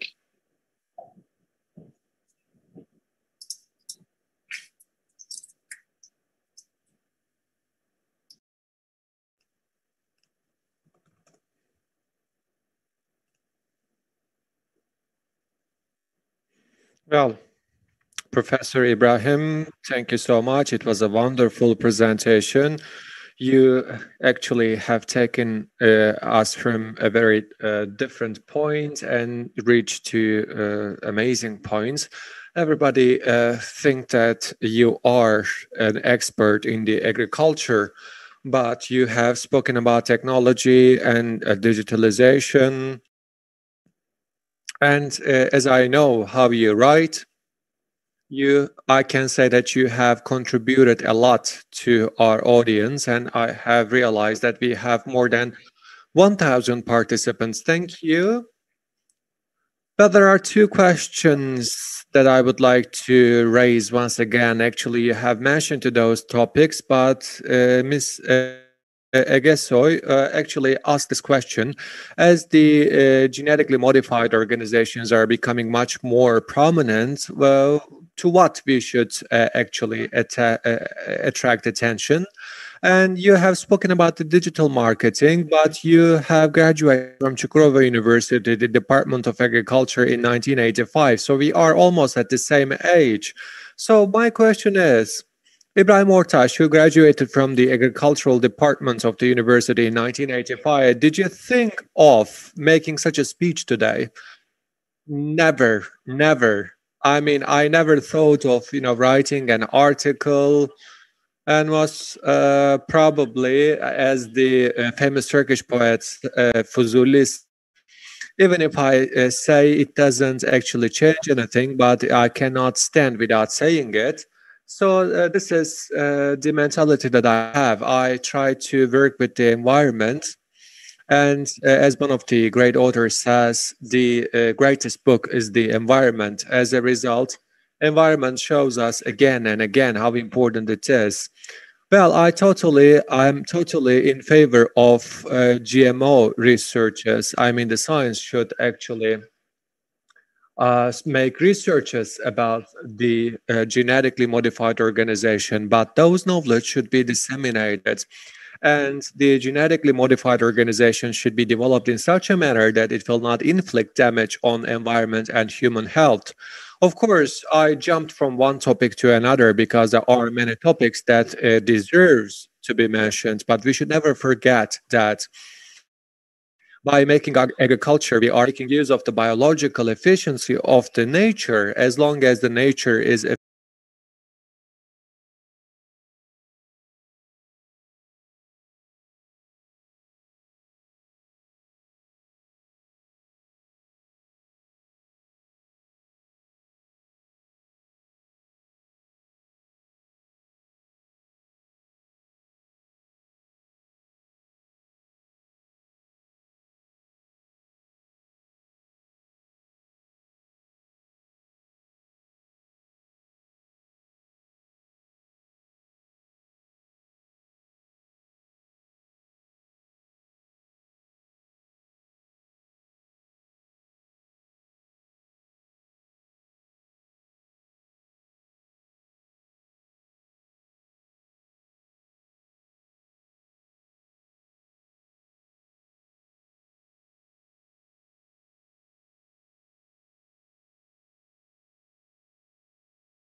Kazım Bey buyurun. Okay. Jose, welcome. So we are so privileged to have you here in Istanbul. So thank you very much for accepting our invitation and being part of this very important day for us, for the Futures Association of Turkey. So we're very happy to be able to celebrate this day with you. Before we start with your conversation, with your speech, I would like to make a short introduction for the people who are eagerly waiting for your speech. Jose Luis Cordero, he is an engineer, he is an economist, he is a futurist, he is a transhumanist. But in the international platforms, Jose is known and described as a hopeless optimist, always bursting with energy. And he also advises audiences to forget flying cars and robot butlers. The future will be a far more interesting place. And he also adds that in the future, we will be upgrading our brains every few years in the manner that we currently update our computer hardware. Now we'll just finish writing the book, The Death of Death. And he also mentioned in one of his broadcasts with Ray Kurzweil, he says that death will be optional in 2045. Now, before I let him go do the job, I will ask another question. Jose, what is your option in 2045? Are you going to choose it or you're not going to choose it? Of course. I want to live indefinitely young, because in 2045, we will have rejuvenation technologies. So in the future, I will be younger than today. Yes, I know your presentation. I know exactly how you would like to look like in 100 years. Okay, please, it's all yours. Take it away. Well, thank you, my dear friends in Turkey, which is one of my favorite countries. I have been there 3 times, Istanbul, Ankara, Cappadocia, Izmir, many places. So it is really a pleasure to be with you again virtually to talk about my latest book, The Death of Death, which is an international bestseller that soon will be in 6 languages, including Turkish by the end of this year. Why do we talk about the death of death now? Because of COVID. COVID is a tragedy. But if you look at who are the people who die, it is mostly older people. Actually, age is the #1 risk factor for COVID and for all other. Olduğunu gördük. Dolayısıyla diğer tüm hastalıklarda olduğu gibi koronavirüste de yaş en önemli risk faktörlerinden bir tanesi. Şimdi koronavirüs gerçekten hiçbir şey. Ufak bir pandemik, mesela kara ölüm veya hiyercikli vebaya bakacak olursak 200 milyon insanın hayatına mal olduğunu görüyoruz ki o zaman dünya nüfusu 1 milyar dahi değildi. Yani aslında bubonik vebanın dünya nüfusunun 1/5'ine mal olduğunu görüyoruz. Mesela su çiçeği 56 milyon kişinin hayatına mal oldu. Adı İspanyol gribi olarak geçen ama İspanyol olmayan grip 40-50 milyon insanın hayatına mal oldu ki Justinian vebası da yine 30-50 milyon kişinin hayatına mal oldu. Dolayısıyla COVID dediğimiz şey diğer bu hastalık ve diğer bu pandemiklerle karşılaştırdığımız zaman gerçekten hiçbir şey. Ama hükümetler trilyonlarca dolarlar harcadılar, şirketler milyarlarca dolar harcadılar böylesi küçük bir pandemi ile mücadelede. Artık karşımızda aslında en büyük bir pandemi var. Yani gribe, kansere, kardiyovasküler rahatsızlıklara, Alzheimer'a bakacak olursak hepsinin yaşlanmayla öyle veya böyle bir alakası olduğunu görüyoruz. Dolayısıyla yaşlanma dediğimiz şey aslında ölümün önde gelen sebeplerinden bir tanesi. Peki madem vaziyet bu, yaşlanmaya gelin bir göz atalım. Kanserde ortalama genellikle 3 yıllık ömrümüz kalıyor. Veya kalp rahatsızlıklarına bakacak olursak, tedavi edebilirsek 4 yıl daha fazla yaşıyoruz. Kanser ve kalp rahatsızlıkları extra yine tedavi edebilirsek belki 7-8 yıl daha fazla yaşıyoruz ama yaşlanmayı tedavi edebilirsek o zaman belki de ölümsüz bir hayat bizi bekliyor olacak. Artık hasta bakımından sağlık bakımına geçmemiz gerekecektir. Çünkü tüm hastalıklar aslında birbiriyle öyle veya böyle bağlantılı. Dolayısıyla sağlık hizmetleri dediğimiz zaman aslında yaşlanmayı tüm tedavi hizmetlerinin nüvesine koymamız gerekir. David Wood ile İngiltere'den ortaklaşa yazmış olduğumuz bu kitapta Türkiye'de de fütürizmi ele almakta idik ve dünyadaki en büyük insan trajedilerinden bir tanesinin yaşlanma olduğunu dile getirdik. Mesele terörizm değil, en büyük problem dini problemler veya iklim değişikliği değil veya uzaydaki gelişmeler değil. Bence dünyadaki en büyük trajedi aslında yaşlanma.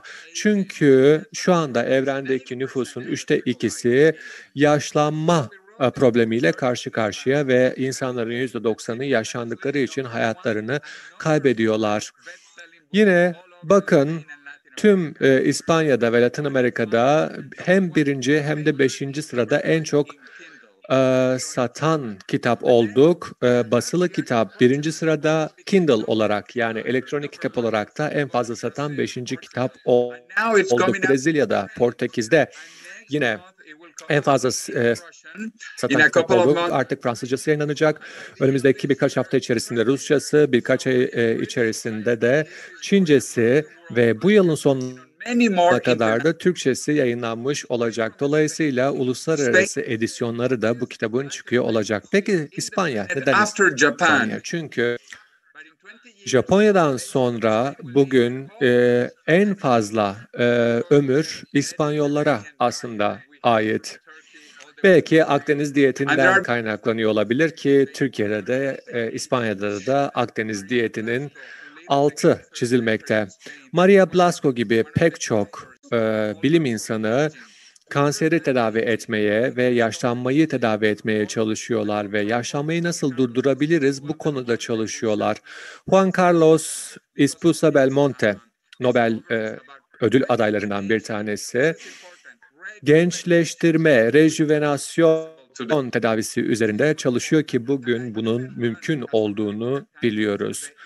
Bir siyasi aday olarak Avrupa Parlamentosu seçimlerine girdiğiniz zaman dahi bir hareket oluşturuldu. İspanya'da, Avrupa'da yaşlanma karşıtı bir hareket oluşturuldu ve İspanya'da 7.000 oy aldı bu hareket. Bu fikirler artık evrensel olmaya başladı.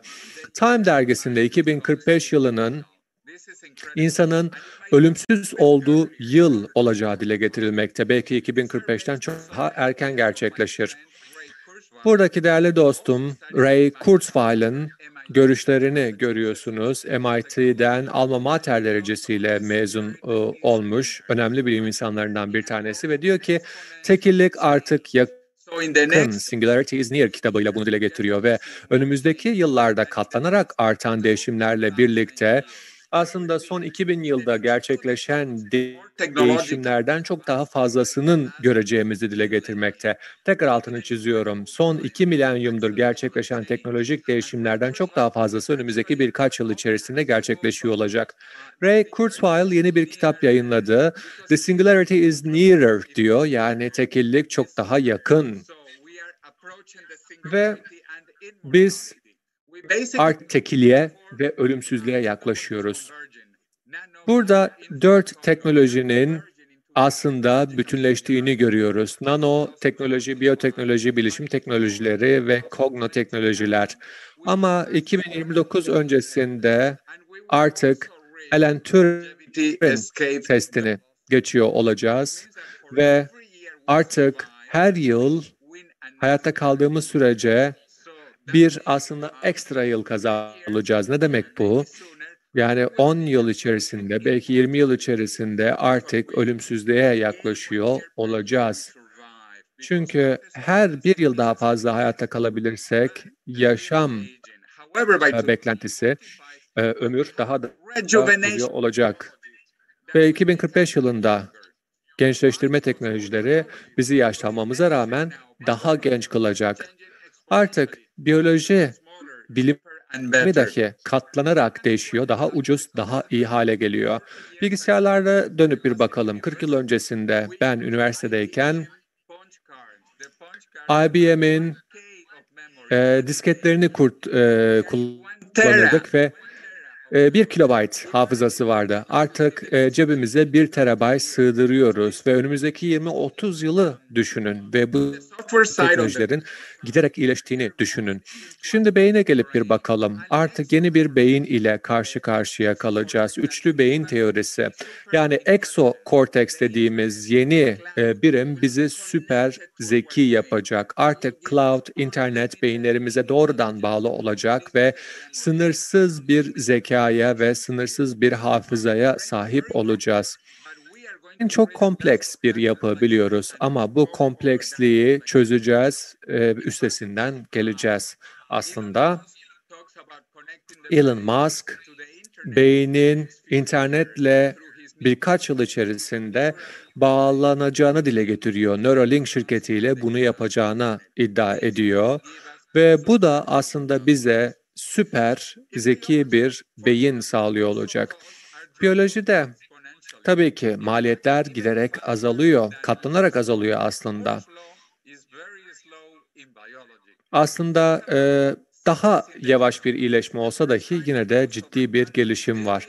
Şimdi gen sekanslaması 2003 yılında 1 milyon dolar alıyordu ve 13 yılda gerçekleşebiliyordu. Fakat artık 2021 yılına geldiğimiz zaman 100 dolara genom sekanslaması yapılabiliyor ve 2025 yılında belki de 10 dolar ve 1 dakika içerisinde tüm genom sekanslaması yapılabiliyor olacak. Bu gerçekten muazzam bir gelişme. Hem maliyet hem de zaman açısından harika gelişmeler. Onları artık yapay bir hayat yaratmaya çalışıyorlar sentetik biyoloji ile birlikte. 2000 yılında ilk yapay virüsü geliştirdik ve içinde birkaç gen vardı. Aslında basitti. 2010 yılında düzeltiyorum, daha kompleks bir bakteri geliştirdik.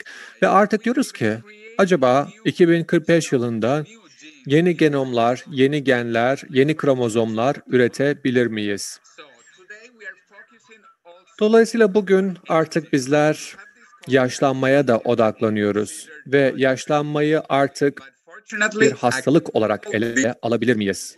Alabiliriz ama şifa bulabileceğimiz bir hastalık olarak ele almamız gerekecektir ki önümüzdeki 20-30 yıl içerisinde bu hastalığa da şifa buluyor olacağız. Bugüne kadar neler yaptık? Farelerin hayatını 2 katına çıkarttık. Örneğin sineklerin hayatını 4 katına çıkarttık. Kurçukların hayatını 10 katına çıkarttık. Bunlar son 20 yılda gerçekleşen gelişmeler ve önümüzdeki 20 yılda neler yapabileceğimizi sadece hayal edin. Çünkü gelişimler doğrusal değil, katlanarak gerçekleşmekte. Ölümsüzlük aslında yeni bir kavram değil. Kanser hücreleri teorik olarak ölümsüzler. Bunu Henrietta Lacks keşfediyor. Kanserden aslında ölüyor ama kanser hücreleri onun hala yaşıyor. Dolayısıyla kanserin aslında ölümsüzlüğü yakaladığını görmekteyiz. Pek çok insan bunu bilmez ama kanser hücreleri ölmezler. Ölümsüz hücrelerdir. Ve doktoranızın yani kanser hücreleri doktorası olan hücreler değil. Harvard'a gitmediler. Massachusetts Institute of Technology'ye gitmediler fakat ölümsüzlüğü yakaladılar buna rağmen. Sadece tabii ki kanser hücreleri değil, aslında bakteriyel hücrelerde yine biyolojik olarak ölümsüzler. Dolayısıyla yaşlanmıyorlar. Ne zaman ölebilirler? Vücut öldüğü zaman ölürler, somatik hücre oldukları dolayısıyla ama kanser hücreleri yaşlanmazlar. Vücudunuzun dışına çıkarttığınız zaman kanser hücrelerini yaşamaya devam ederler. Yine ufak organizmalar var, hidralar gibi. Hidralar da biyolojik olarak ölümsüzler ve sonsuza kadar yaşayabilmekteler. Hidralar biyolojik olarak yine ölümsüz organizmalar. Bakteriler. Biliyorsunuz evrendeki ilk hayat formları, bakteriler aslında yaşlanmazlar ve sirküler kromozomlarıyla birlikte, endomerlerle birlikte yaşlanmazlar. Dolayısıyla bakteriler de üçüncü ölümsüz olan yaşam formudur. Ölmek için değil, yaşamak için yaratılmış hayat formlarıdır. Aubrey de Grey aslında kitabıma da bir ön söz yazdı ve kendisinin Yaşlanmayı Bitirmek, Ending Aging isimli bir kitabı var. Ve MIT dergisinde de, Technology Review dergisinde de kendisini şarlatan olarak değerlendirdiler. Yaşlanmayı tedavi edilemeyeceğini eleştirmenler dile getirdiler. Ama 14 yıl sonrasında, 2019 yılında Aubrey de Grey aslında haklıydı dediler. Yani yaşlılık artık bitti dediler. Ve dolayısıyla yaşlanmayı nasıl engelleyebileceğimizi ve tersine çevirebileceğimizi artık keşfediyoruz. Değerli dostum MIT'den Ray Kurzweil ve Tekillik Üniversitesi'nin kurucusu Fantastic Voyage adında, yani Muazzam Yolculuk adında bir kitabı var ve 3 köprü olduğunu düşünüyor ölümsüzlüğe bizi götürecek olan. Bu köprülerden bir tanesinin 2010 yılında aşıldığını, ikinci köprünün 2020 ile birlikte biyoteknoloji tedavileriyle aşılacağını dile getiriyor ve 2030'larda da nanoteknolojilerle birlikte üçüncü köprünün aşılarak 2045 yılında ölümsüzlük durağına erişeceğimizi söylemekte. Giderek yaklaşıyoruz ki zaten yeni kitabında da dile getirdiği üzere bu yaz çıkacak. Tekillik daha yakın. Belki 2045, belki öncesinde ölümsüzlüğü yakalıyor olacağız. Fakat tekilliğe inanmayan insanlar var. Yani Ray Kurzweil'ın dile getirdiği teknolojik tekillik gibi veya Methuselah ve tekilliğin karışımı olan Methuselarity'ye inanan yok. Ve ben de energülarite diyorum. Yani katlanarak artan enerjiyle tekilliğin yakalanması kavramını dile getiriyorum. Tüm bu güneş enerjisi ve yenilenebilir enerjilerin tekilliği bizlere getireceğini düşünüyorum. Pek çok insan tekilliğe aslında inanmıyorlar ama Schopenhauer diyor ki tüm gerçekler 3 aşamadan geçer. 1. Önce dalga geçilirler. 2. Şiddetli bir şekilde muhalefete uğrarlar. Üçüncü olarak da artık bu gerçekler kerameti kendinden menkul bir şekilde kendilerini tebarüz ettirirler. Pek çok bilim adamı bu konu üzerinde çalışıyor ve özellikle Harvard'da güzel bir kitap yayınlandı bu konuyla alakalı ve bu sanayi artık milyarlardan trilyonlara giden bir ekosistem olarak karşımıza çıkmaktalar ve evrendeki en geniş sanayi haline gelecekler. Nedir bu? Yaşlanma karşıtı endüstri, evrendeki en büyük sektör olacaklar. Yeni bir dergi yayınlanmaya başladı. Nature adı altında. Time dergisi, Newsweek dergisi, artık tüm dergiler ölümsüzlüğü konuşur hale geldiler ve Microsoft diyor ki biz kanser problemini çözeceğiz. Nasılsa genomu artık sekansladık ve bu mutasyonlarla birlikte kanser hücrelerinin moleküler yaşlanmasının önüne geçeceğiz ve ölümsüzlüğü yakalayacağız diyor. Zuckerberg tüm hastalıkları tedavi etmek için parasını bağışlayacağını dile getiriyor ve 2012 yılında Japon bir bilim adamı Shinya Yamanaka hücrelerin gençleştirilmesi için 4 tane genin değiştirilmesinin yeterli olacağını dile getirmekte. Hücrelerdeki 4 genin değiştirilmesiyle birlikte farelerdeki cilt deri hücrelerinde yaşlanmayı durdurabileceğini dile getiriyor. İstersek yaşlanmayı hızlandırabiliriz tabii ki ama bu isteyeceğimiz bir şey olmayacaktır. Normalde yaşlanma karşıtı bir şekilde insanları gençleştirmek isteyeceğiz tabii ki. Böylelikle farelerde yaşlanmayı aslında durdurarak CRISP gibi muazzam teknolojilerle, senolitik gibi yaşlı hücreleri vücutta yenileyecek teknolojilerle bunu sağlıyoruz. Ve bununla alakalı güzel bir toplantı yapıldı aslında, Revolution adında. Yani teknolojideki yeni devrim bu aslında. Ve ilk yaşlanma karşıtı protokolü aslında insan tarihinde yazmış bulunmaktayız. Dolayısıyla ilk ölümsüzlüğe götüren köprüden geçtik. İnternetten gidip bakabilirsiniz. 1-2 yıllık yeni bir protokol bu. Dolayısıyla gelecekte ben daha genç gözükeceğim. Yani Rus aplikasyonları gibi FaceApp'le değil, biyoteknoloji sayesinde gerçekten daha genç gözüküyor olacağım. Dolayısıyla Madrid'e buyurun gelin diyorum. Aslında Batı Avrupa'da 2018'de Robot Sophie'yi bu toplantıda sergilemiştik ve 2021'de Ekim'de de yaşlanma karşıtı ve yapay zekanın kullanıldığı muazzam bir fütüristik toplantımız oluyor olacak. Madrid'e buyurun gelin, ölümün ölümünü konuşalım. Evet, meditasyon yapmamız lazım. Muazzam tabii meditasyon ve Türk meditasyonunun da çok güzel olduğunu biliyorum. Yani dervişlerin aslında yaptığı şeyi de bir meditasyon olarak ben görüyorum. Yin ve Yang, biliyorsunuz gücün karanlık bir tarafı var ama aydınlık bir taraf var. Çince ile bitirmek isterim. Bu kriz demek. Çince'de kriz. Ama Çince'de krizin iki anlamı var. Birincisi tehlike demek, ikinci anlamı ise fırsat demek. Ve dolayısıyla biz insan tarihinde gerçekten muazzam zamanlardan geçiyoruz. Tehlike var ama fırsatlar da bizi beklemekte.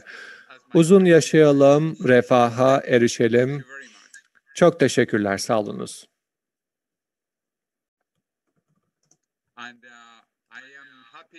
To comment or have any questions. Herhangi bir sorunuz varsa, yorumunuz varsa memnuniyetle yanıtlamak isterim. İspanya'dan Türkiye'ye. Çok teşekkür ediyoruz Jose. Bize ayırdığınız zaman için. Çok ilginç bir konuydu her halükarda, her açıdan.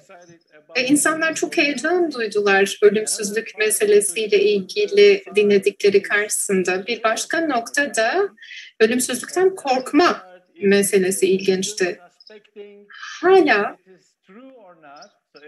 baktığımızda doğru mudur, değil midir? Hala enerjetik bir konu mudur, değil midir? Tartışmaya açık. Schopenhauer'e atıfta bulunarak 3 aşamadan bahsettiniz. Hangi aşamadasınız bu ölümü konusunda? Sizce alay edilecek bir safhada mıyız? 1 ve 2 arasında bir yerdeyiz aslında. Bir taraftan dalga geçer halindeyiz, bir taraftan muhalif haldeyiz. İnsanlar bunun bilim olduğunu anlamaya başladılar. Nobel ödülü 2012'de tıp alanında Japon bir bilim insanına verildi.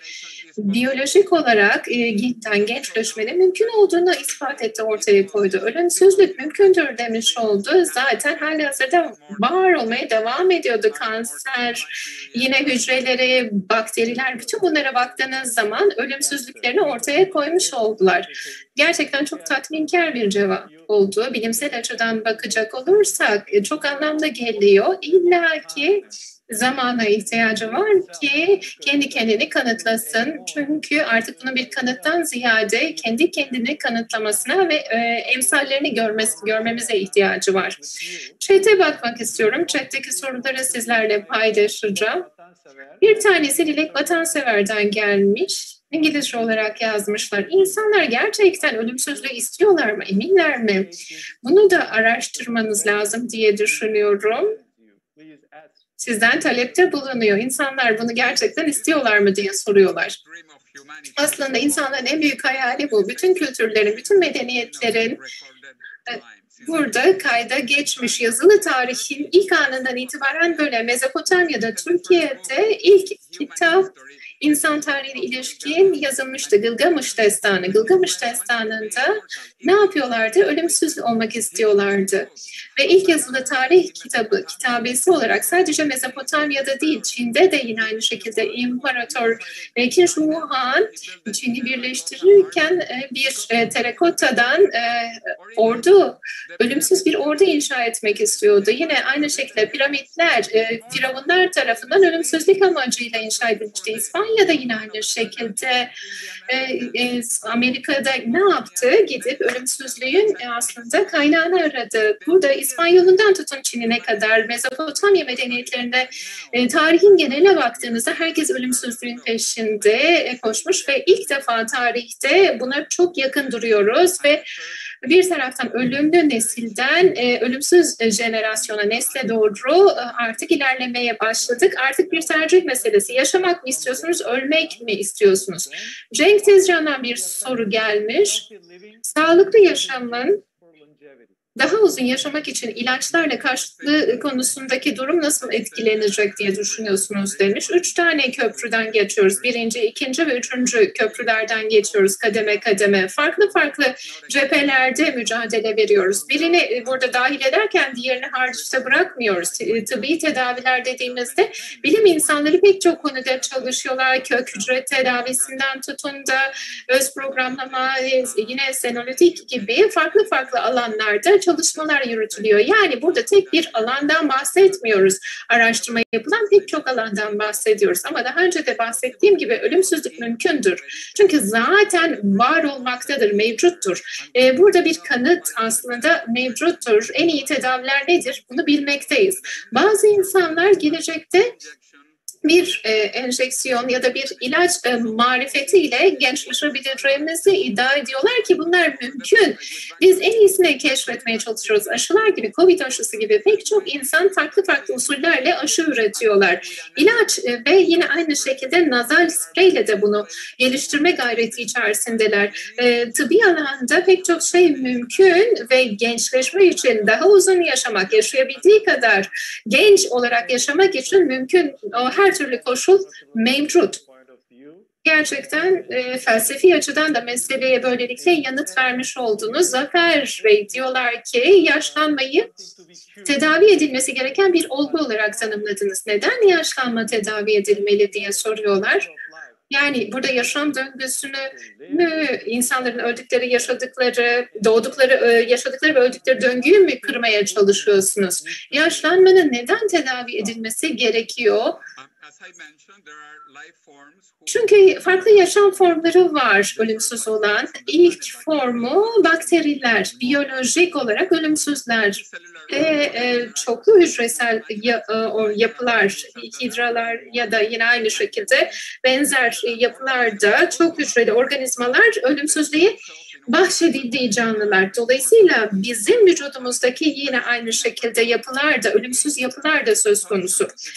Yine de bu varsayımsal bir şey gibi değerlendiriliyor. Yani ölmekte serbestsiniz ölmek istiyorsanız. Şu ana kadar baktığımızda hiçbir seçim şansımız yoktu. Ölmek durumundaydık.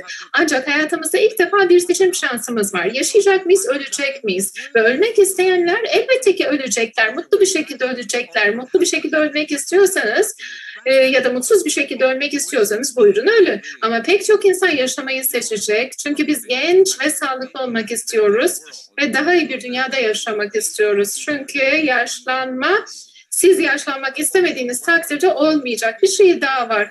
Biz niye bunu tedavi ediyoruz? Neden kanseri tedavi etmek istiyorsunuz kanseriniz olduğu zaman? Alzheimer'ı niye tedavi etmek istiyorsunuz? Covid'i niye tedavi etmek istiyorsunuz? Çünkü bunlar hastalıklar ve yaşlanma da aslında bütün bu hastalıkların anası. Yaşlanmayı iyileştirirsek herhangi bir Covid olmayacak, Alzheimer vakası da olmayacak, Parkinson kanser hastası da olmayacak. O yüzden Covid'i ya da Alzheimer, Parkinson kanseri iyileştirmek yerine yaşlanmayı iyileştirmemiz, tedavi etmemiz gerekiyor.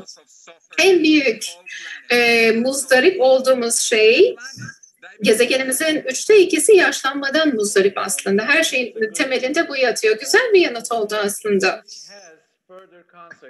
Aslında bunun da buna mukabil pek çok sonuçlar ortaya çıkabiliyor. Büyük herkesi gezegenimizde yaşamlarını idame ettirebilecek hale getirmek başka problemleri de beraberinde getirebilir. Ama bu da başka bir tartışma konusu. Bugün bizimle geçirdiğiniz zaman için çok teşekkür ediyoruz. Çok büyük bir zevkti sizi bugün burada ağırlamak. Ümit ediyoruz ki yakında sizi kanınızla, canınızla canlı canlı Türkiye'de görmek mümkün olur. Kitabınız hakkında konuşmak mümkün olabilir. Biz Türkiye'de kitabınızı elimizde ne zaman göreceğiz, ne zaman okuyabileceğiz? Ümit ediyoruz ki bir dahaki sefere kadar şimdilik hoşça kalın ve teşekkürler. Lütfen iyi ve güzel yaşayın, sağlık içinde yaşayın diyorum.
Bahadır Bey hoş geldiniz. Welcome, Bahadır Bey. Çok teşekkür ediyoruz. Thank you very much. Bizim diğer etkinliklerimizde hep bizle Actually, berabersiniz. you have always been together in our other events. We are really getting a lot of inspiration from you, and it's a great pleasure and happiness for us to be with you on our 1st of March event. Ben çok kısa sizin hakkınızda Very briefly, let me introduce our audience about you. Özellikle sizin G20 gezegeni G20 planet. G20 planet. Uygarlık atlasını konuşacağız bugün. And the civilization atlas of the planet değişen dünyayı anlatıyor. Is very important. In your G20 planet, you're telling about the changing world, and the majority of the population is being administered, executed in a different way.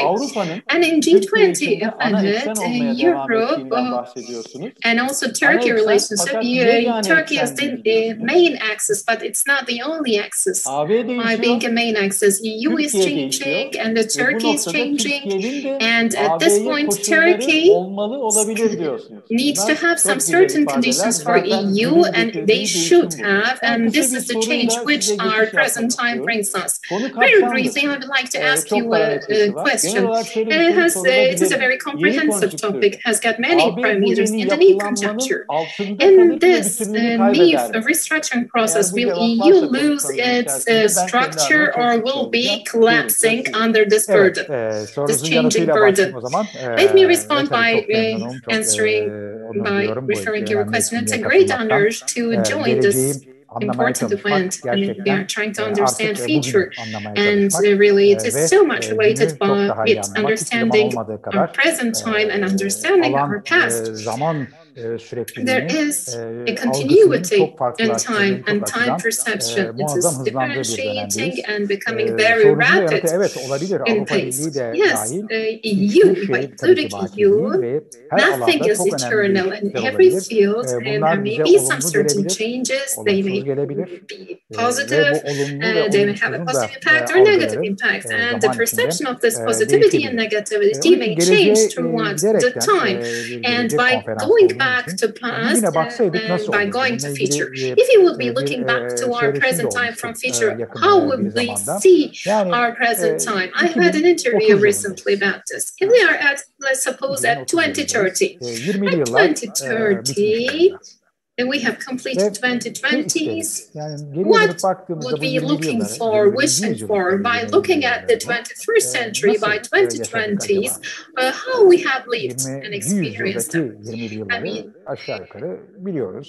we know the years of 2000s with the 20th century, and after the First World War, there was a big and desperate thinking for independence, and also the Spanish, and also the singing of an order and United Nations, of course, the establishment of many,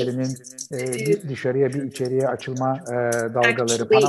opening Panama Channel, and also the League of Nations, and in Europe, the politics have become very fluctuating. In Germany, there was a big earthquake.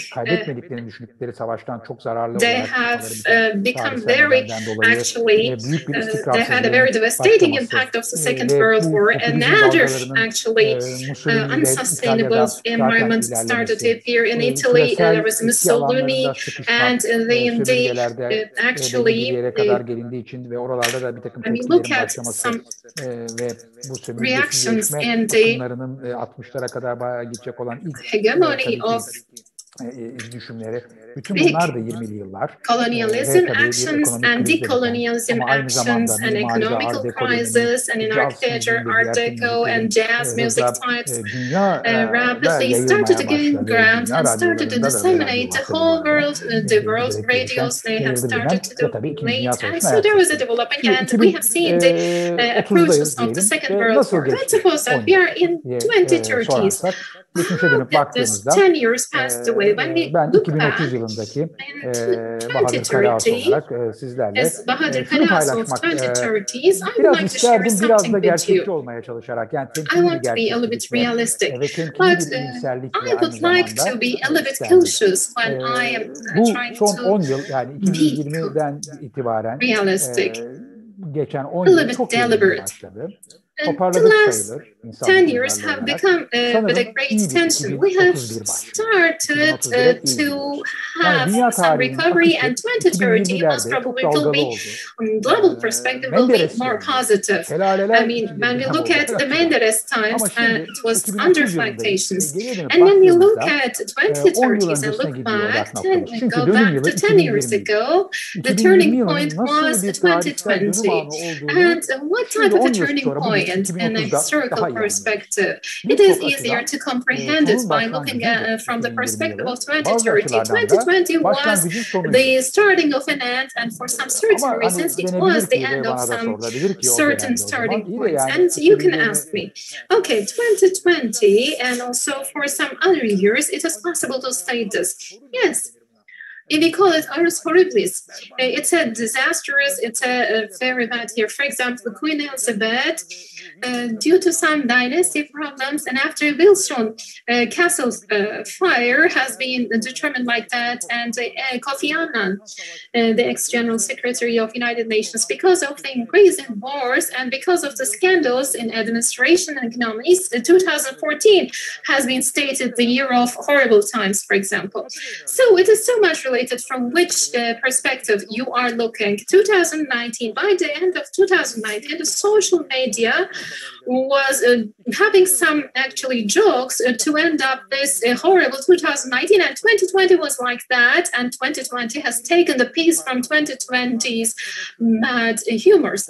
And 2020, we are at 2030s. When we look back, it is easier to speak, but the awareness in global problems has increased in 2021, and the sense of belonging to our planet has increased, and also sensitivity against COVID-19 have captured humanity at a very different threshold. Industrialization, Industry 4.0, and beyond 5.0 was the next step to be looked for, and the human civilization on cultural geographical means was seeking for a new version of humanity, which is going beyond the Industry 4.0, more democratic, more ecologic, and more scientific, and more social civilization was looked for.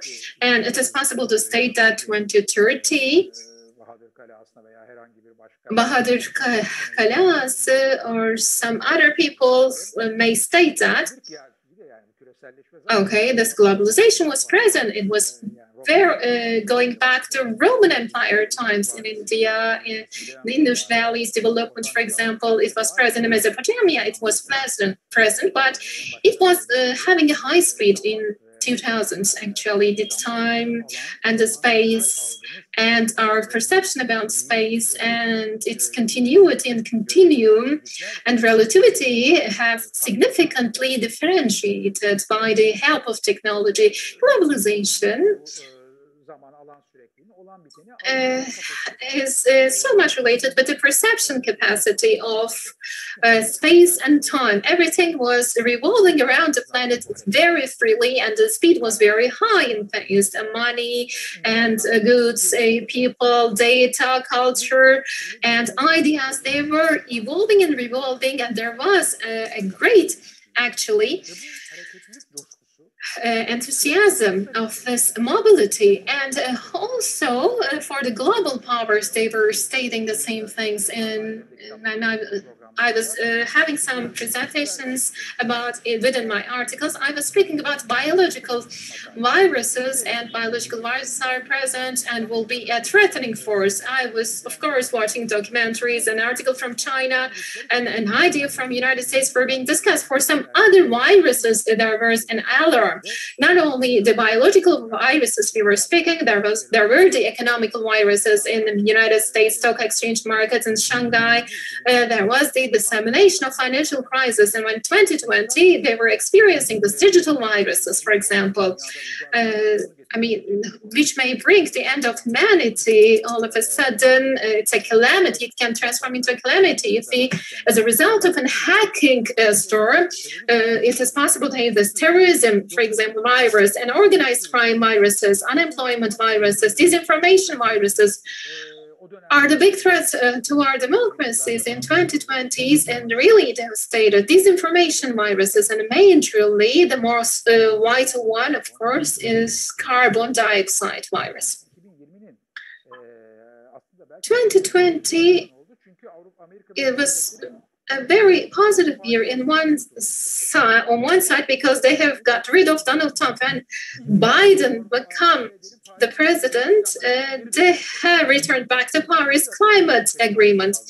And the reality actually started to echo for Turkey. Turkey at last could reach to the environmental friendly policies. And yes, we have sent away Trump, but the Trump's mindset have still survived inequality in the distribution of the wages and also incomes, and also identity problems, and also social awareness and acknowledgement, and the first idealistic registers, and the invasion of war industries, and also many things, many problems have survived throughout this time. However, there were some other topics in 2022, for example.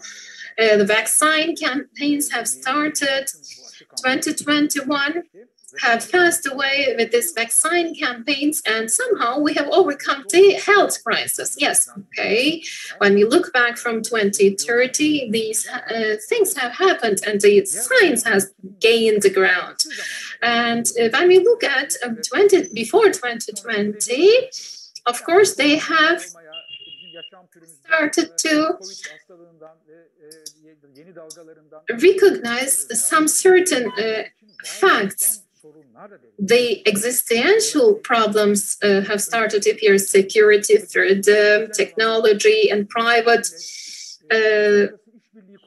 space, and also international relationships, international mobility, and free market, oil prices, green investments, fighting with the climate change, and the distribution of the income have started to survive. And strategic and tactical issues have still keeping the agenda of the public policies and the personal topics and all of the policy creation and policy decision-taking bodies. Of course, pandemic has been taken under control, and the people's return back to work, and also vaccine people and people who do not have any vaccine have created some very thorny fields. And in the futuristic conferences, we have discussed these topics a lot, and there were some other triggered problems with pandemic in 2020's financial problems, for example. Inescapably, there was an impact of money and bills, insurances, investments, human resources. All of them have had an impact. Neither of them have returned back to the old-fashioned. And with the sustainability goals, they have evolved in a different manner. And new paradoxes have appeared in the civilization atlas. And health economy, unhealthy communities are destructing the economies. If the economy destructs, how will the health system will survive? And health security and safety and technological security, starting from China, has turned into a wave, and the Western world had an impact of this. And they were also obliged to recover from those paradoxes. What did Turkey do? Turkey renewed its coordinates, and in the Civilization Atlas of Humanity by 2020 reforms its coordinates with the experience of a republic.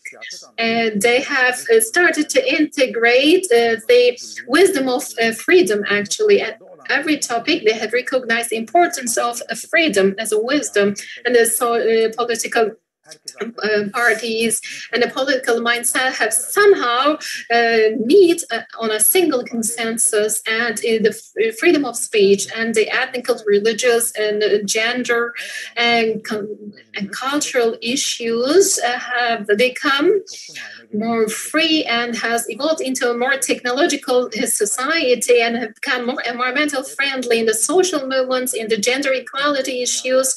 Turkey have started to become an exemplary country, and within itself it has got a multi-circle structure in the center is the federal, and around it there was a confederal type of multi-cycled actually structure and in Europe. Within that European structure, new restructured Europe, and Turkey become more robust. And actually China, India, African countries, in the eye of the United States, Turkey become a more effective country. Whenever it becomes more effective, it becomes more effective in Europe. By 2030s, Turkey have come to the place where it deserves, and the Turkish citizens have had a more democratic, more environmentally friendly, and more technological and socially evolving society. We have come to 2030s with this mindset. Thank you.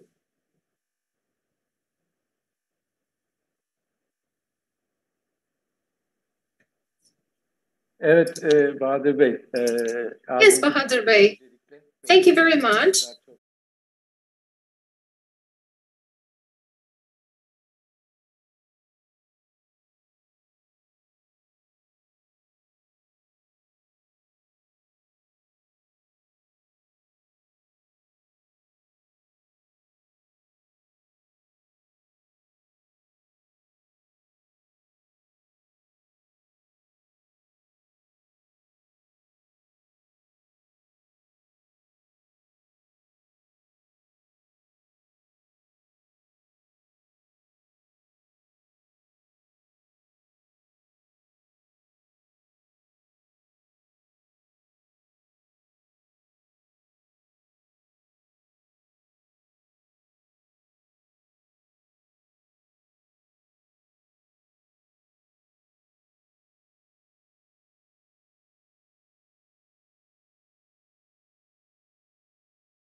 Evet, merhaba. Sanırım Hello to yayındayız. everyone.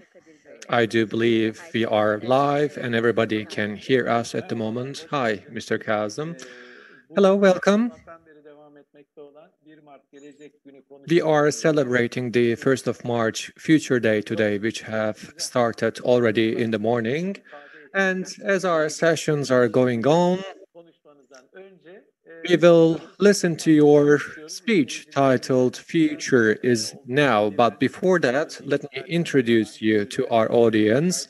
You are a well-known figure, you are a well-known character and professor in this field, but Imre Atalay has coined the term mindfulness to Turkey. She has founded this institute in 2014 in Turkey, and she has a team who works on that topic so that she can provide consultancy services to her consultants.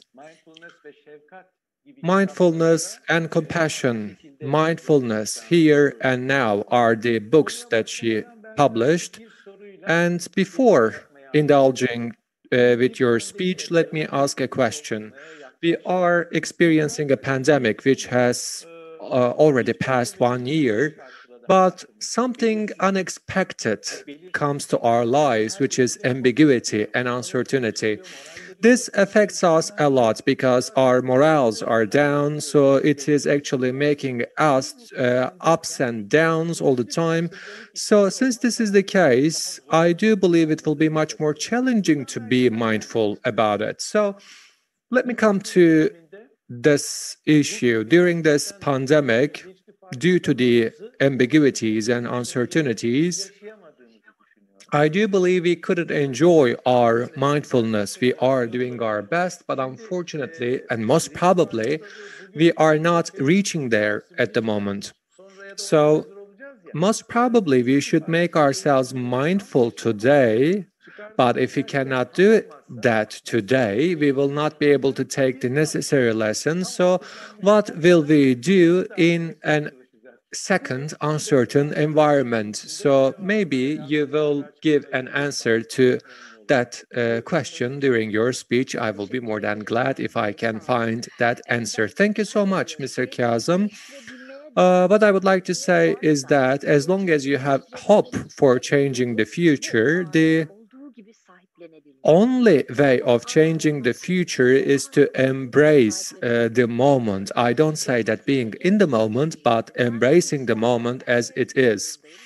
I am member of the executive committee of the Association of Futurists, which is an association trying to design and define the route of future.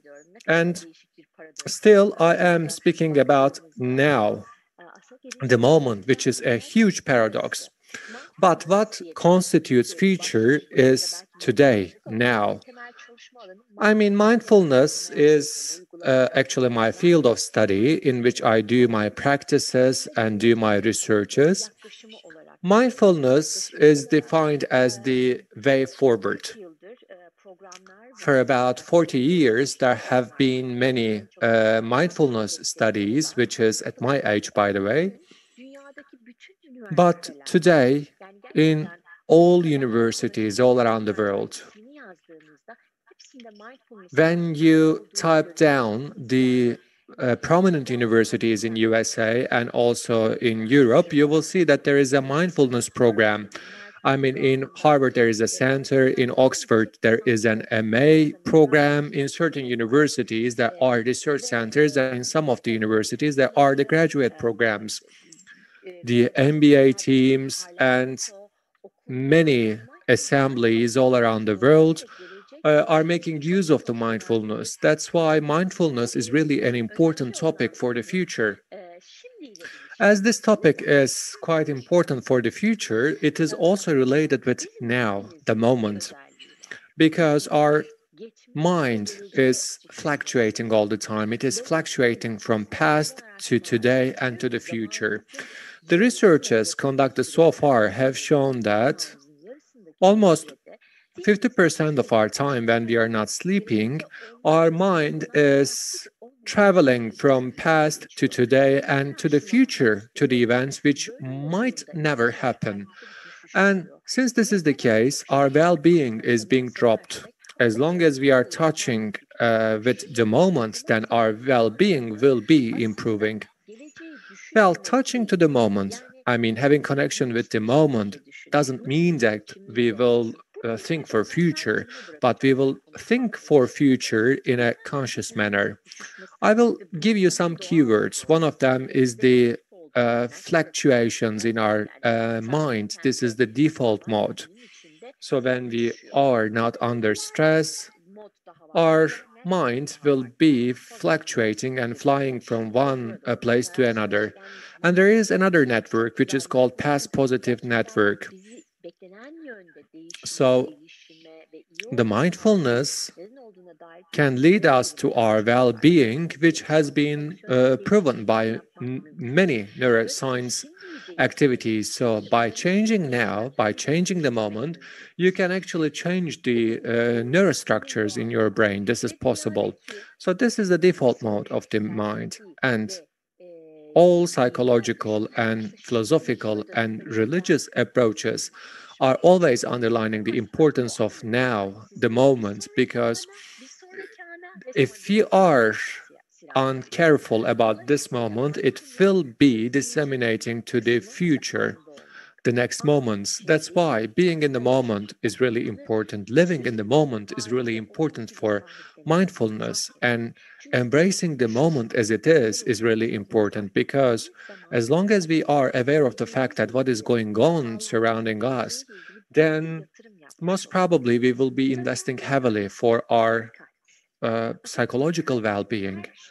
Well, attention is really important. Everything starts by attending to something. And only we experience what we are cautious about and what we are showing attention to, because everybody sees something different when they look around themselves, because the quality, the intention of each one of our attention is really different. So the attention is like a door which is being opened for many different outputs and outcomes. So if we can actually preserve our attention and make it much more crystal clear, it will be highly important for our psychological well-being as well. So the most important part is being at the moment. And I have spoken about the attention. Aslında seçim. And bir kavram. selection is really important, choosing. We are living in a world which is full of indefinite stimulants. We have listened to many speeches, but we are in a corridor which is full of doors. Whichever door we are opening, we are setting foot into a journey we have no idea where it will lead us to. So, I mean, knowledge, information, noises surrounding us, illusions are all stimulants surrounding us. And we also have internal stimulants, our thoughts. Even if we go to a very calm, mountainous place in serendipity, we will still be under the bombardments of our thoughts. So human beings are interesting creatures. So the mind is being observed, and at the same time, mind is the one who observes. As a result, directing our minds have always been the most important topic for us for generations. And I do believe that it will be a hugely important topic in the future, because the cutting-edge technology and the most challenging conditions in the world, it doesn't matter. Whatever the conditions are, the psychological well-being states that our peace, our well-being should be independent from those conditions, because otherwise the world never promises us a peaceful environment. We have seen that during COVID-19, none of the technology saved us from the pain. So the concepts matter a lot. I have stated that selecting and choosing is really important. The stimulants are numberless, the external and internal stimulants.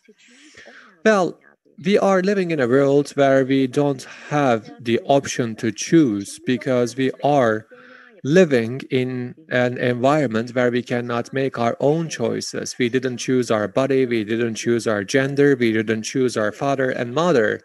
But what can we do is that we should be able to direct our stimulants and we should be able to choose how we will experience those stimulants, but our way of experiencing is different from each other. I'm not saying that this is right or this is wrong. What I'm just saying is that we are different from each other.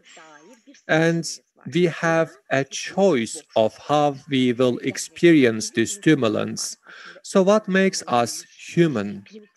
What makes us a non primitive, evolved creature is the fact that before responding to stimulants, we are putting them into a cognitive process and a filter of logic. So, even when we are under threat and jeopardy, we will go back to our primitive mode of functioning. So we will give automatic response to the stimulants, and those responses will be quite swift and immediate. I mean, anxiety, panic, and concerns will be coming from those primitive way of responding. So if we are speaking about the conspiracy theories, if they want to manipulate us, then you should actually put people under panic, because when you are under panic, you cannot have your own choices and you cannot direct your life. The most important advantage of being in the moment is the fact that we can make use of the gap between responses and stimulants. It's really important to be aware of yourself and mindful of yourself. So, being aware of what is going on at the moment and developing our skills to be aware of the moment will enable us to choose our responses. Life is uncertain and nobody can tolerate the uncertainty, but what we should acknowledge first is that uncertainty is hard and tolerating the uncertainty is a challenging business. We always try to make things certain, but we cannot know that. That's why we say in Turkish, hopefully, inshallah, without actually any religious connotations. This is actually the way of defense for remembering us that uncertainty persists. But thinking about the negative scenarios for the future and making rehearsals for the future, unwanted scenarios will never contribute to our well-being at the moment. But of course, we have to take precautions for the future and we have to make preparations. And we can do those preparations only at the moment, here and now, because the most concrete moment is now and here. All of my colleagues, all of my partners, and all of the audience who watches us here, I would like to say to them that try to feel your face, your body, your toes. You can do that, and this is the utmost reality. But at the same time, from time to time, we are the victim of our automatic responses. And it is in our hands not to become the victims of our automatic responses. How many minutes do I have? Because if you don't interrupt, I can continue speaking and speaking. How many minutes do I have? Because we have started later than the program. I cannot hear you, by the way. So, as we live consciously, then we can define our future and we will not be anxious about our future and we will take the necessary precautions and we will know that an important part of our life is not at our discretion, but we can choose certain things. it is in our hands how we will actually experience and embrace duygularımızı, what is coming to düşüncelerimizi us. We always make the same mistakes. We always think that what makes us sad is bigger than us, and sometimes we think that we are bigger than we really are. I mean, Mark Fulson states that the only moment that we can be aware of is the moment, the now. We don't know whether there will be life after death, but we know that before that there is a life. So this life üretken, should be mutlu, spent as life, as productive, as active as possible, and only way of realizing it is to make contact with the most concrete time, the moment, the now. Because as we think about our future, we only have to think about the options. So in order to think future, which we are afraid of a lot, in order to think about it in the right manner, then we should first calm our minds, and we should be able to grasp the gap between stimulants and the responses. Well, serendipity is really important, and you can reach to that only if you are at the moment. If you would like to reach the tranquility, then you shouldn't traumatize yourselves. So we should be away from the traumatizing situations, and the only way of doing this is being able to get in touch with the moment and now, with our minds and with our bodies. We should be aware of the fact that we are more than our thoughts, our emotions, and our bodily sensations. That's why we are the ones who think. So we are not our thoughts. We are the ones who produces our thoughts. So we are hosting those thoughts. But in such a big world, maybe we are insignificant. Maybe we are the ones who will found the thresholds of the immortality. But the problem is not living long. The problem is not living healthy. The issue is how we will live. So, I mean, this life, which is given to us, is at our hands, and how we will live it is at our discretion. So connecting with the moment is really important, and there are ways to do that. And in mindfulness, we do this with the practices, and mindfulness is a skill which can be developed, but unfortunately this skill is what we have lost due to certain reasons, but it is possible to regain it again. In a world where there are many uncertainties and many stimulants, that's why we are living under uncertainties. One of my book is about and the challenging emotions. I mean, it is really important to be able to live with all those negative emotions and all those negative uncertainties and challenges, because we are bigger than those, uncertainties and ambiguities. Of course, in a big world, we are aware of the fact that we don't have the control, which is being reminded to us many times due to certain events. Future is now. I hope that you will stay at the moment, here and now. And it is also important that if we stay at the moment, then we will be realizing our connection with other people. If we have the hope of changing future, the only way of doing it is to embrace the moment. The place that we would like to be and the place that we are, if the gaps between those places are increasing, then our unsatisfaction will increase. I hope we will embrace the moment that we are in right now. Thank you.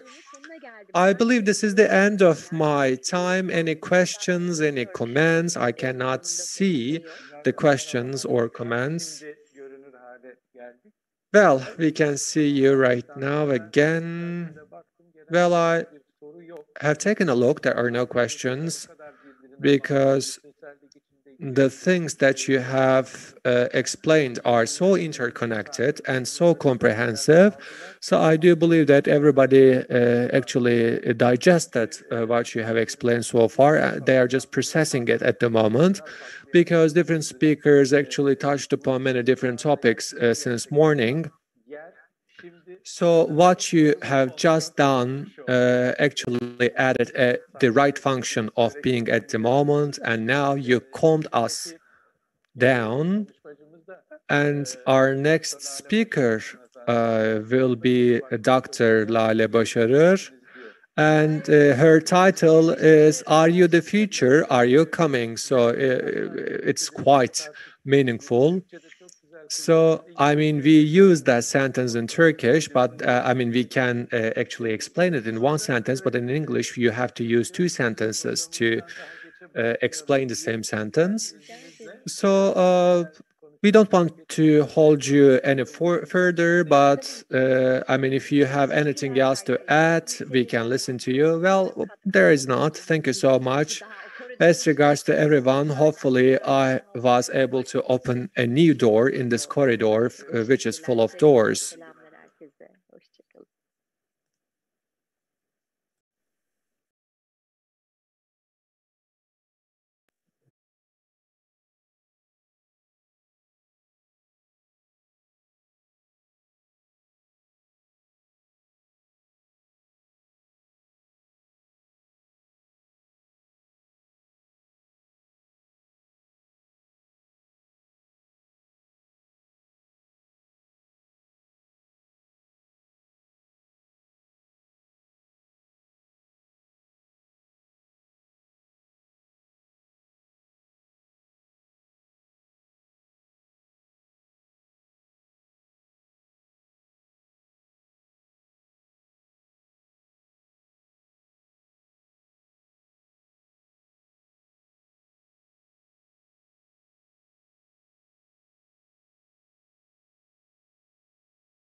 Merhabalar.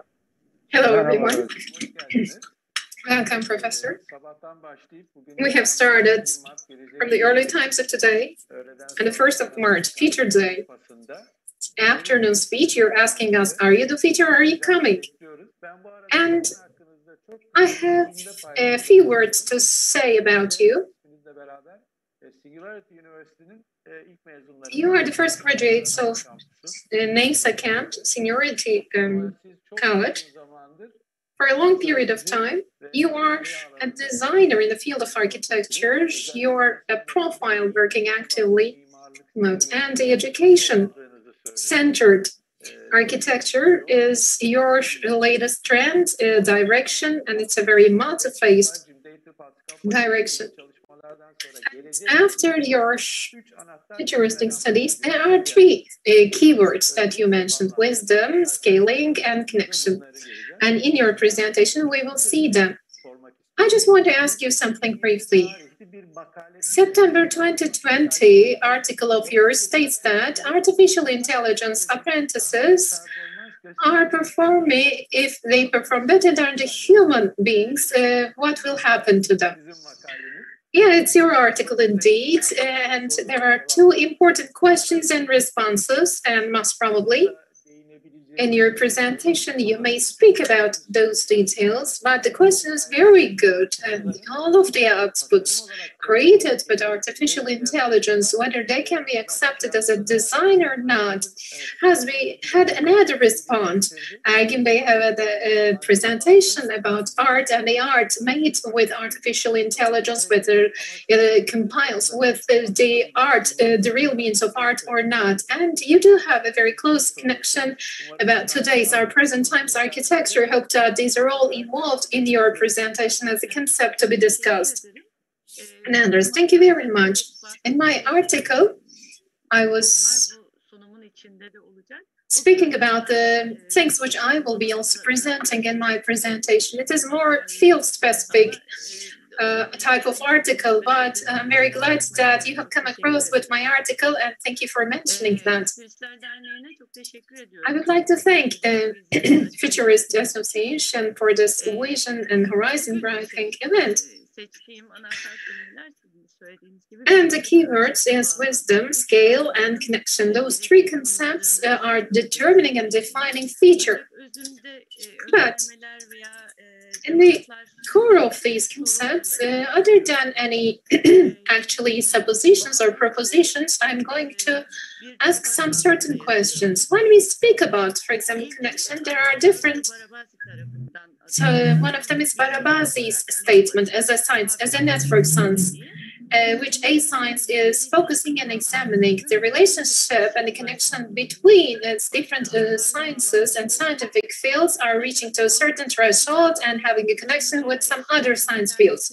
Connection is not including the internet and the connection, it is the global and also the universal connection we are speaking about. And then we move towards the scale line, nano and a smaller scale type of connections can be possible. When we speak about scale, we are speaking about the extension of scales with the digital technologies. Every scale do have different dynamics and informations, and it is the presence of those. And in the nano scales, macro scales, physical differences appears on different scales. When we speak about such kind of a feature, we need to add some certain points, some certain filters in our vision. When we come to the concept of actually wisdom, and when we come, of course, we are beyond the level of wisdom.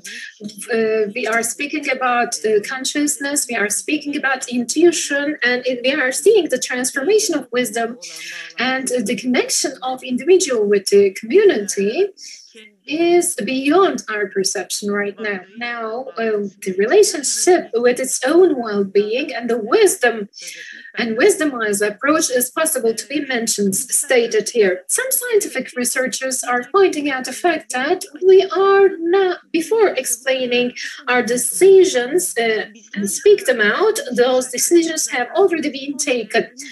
And we are believing that we are consciously taking those decisions, but in the background, there is a mechanism which we are not fully aware yet. And the perception is the main mechanism. And the perception is so much related with survival instinct. And the hallucination facts, actually phenomena, is an uncontrolled perception. And perception is something, a hallucination which can be controlled. And the world itself is being shaped with the intuition of survival. And because of these central signals, it is creating a certain level of perception, and the body and the world is mainly focusing on survival target objective, and it is creating a common perception. And what is being perceived actually is not ourselves, and we are a part of that perception. Yes, with the actually with our body and with our motive, the impetus of, or with our motivation of survival, we are moving and trying to perceive our surrounding, and we are the subjective witnesses and also the machines of estimation, prediction, and we are making use of our body as an intermediating mechanism. Our mind inside our brain is making use of the patterns to give a meaning to the world. And of course, intuitions are also involved. In the modern world, our senses, our intuitions are facing with different actually data, and there is the big data. Thanks to big data, by the help of that, there are some certain things that we have not recognized can be visualized.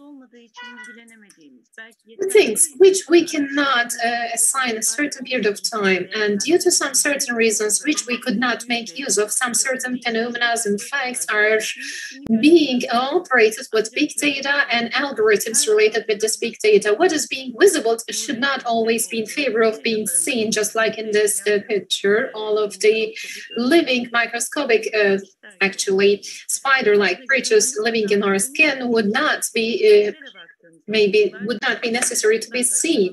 And the effects have started to be explained by the scientific methodologies, can be tested and controlled. And is this controlling activity a unilateral or a bilateral activity? All of these consciousness and manipulation skills, where does it lead us towards? And what is effective in the global perspective, and how this virus is manipulating us? The objective worlds, actually facts, can be examined with the outside world, and also should we change it? And the pandemic, will the pandemic change us or will not change us? Are we in a safe zone, or where are the threats? Where are the possibilities? Who do have the response?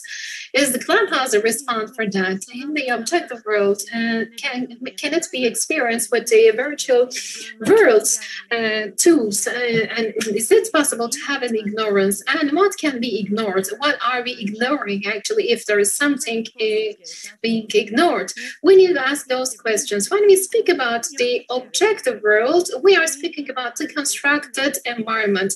All of the waste, energy, and waste actually nutrition management, the need of having a certain accommodation, and also connecting to a network, and all of the appearing networks are being controlled from some certain centers, and also the basic needs of life and the need of connection, and bringing it to features somehow going to direct us, guide us, because every network that we are getting connected, bringing us a certain service, and it is somehow taking our independency level by level.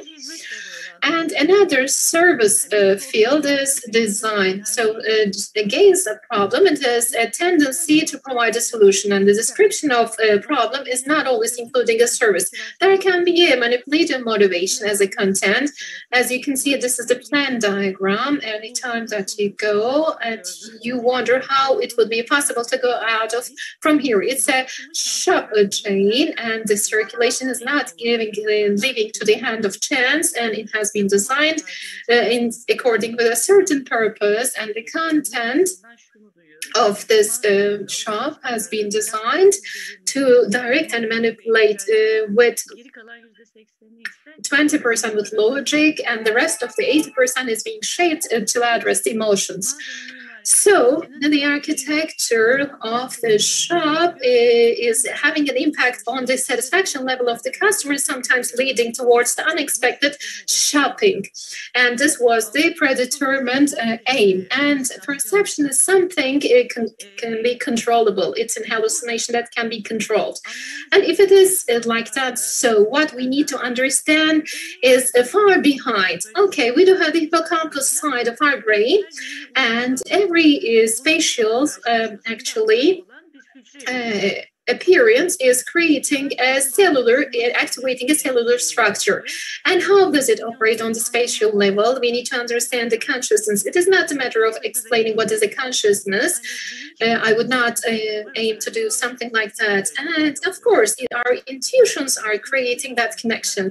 And whatever we perceive here today, and all of the services which are included, which is also including the architectural, is creating a field of expertise. Expertise, knowledge, and also intuition is a cycle of actually expertise. When we decode this expertise fields, this is one of the threats of our near future. And for architecture, it is not only a threat, but also an opportunity to refine the main core of this occupation. The identity of the architect has been down throughout the years. I mean, all of the nomadic type of tribes, all of the collecting and hunting type of people was having the service of accommodation from nature, and the inhabitants are having their houses, and the urbanization period, the designing architectural identity is coming forth, and the information age is not focusing on the user, but also triggering the power of transformation in architecture, and computer-aided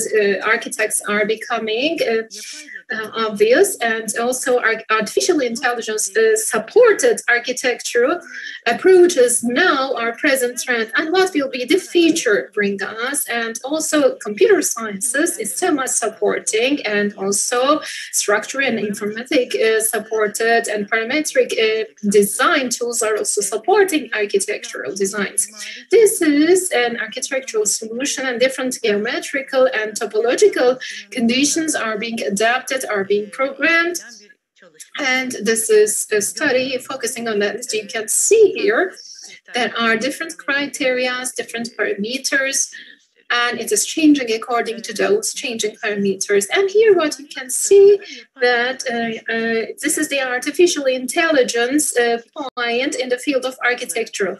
These are the generative adversarial networks. And there are thousands of planning diagrams which are being integrated, and naive architectural diagrams are being proposed. And artificial intelligence is having a very low voice in such kind of practices, but as an architect working in this field, it sounds very loud for me. It really appears to me. And another high sound is coming from the neurosciences. As you can see, those studies have started with a health-oriented approach, and now it is projecting for future. As far as we can see, we are connected to life with consciousness, and we are embodying it, keeping it in our brain, in our body. And neuromodulation studies are trying to enhance and empower the life quality, and how will they define and determine the framework.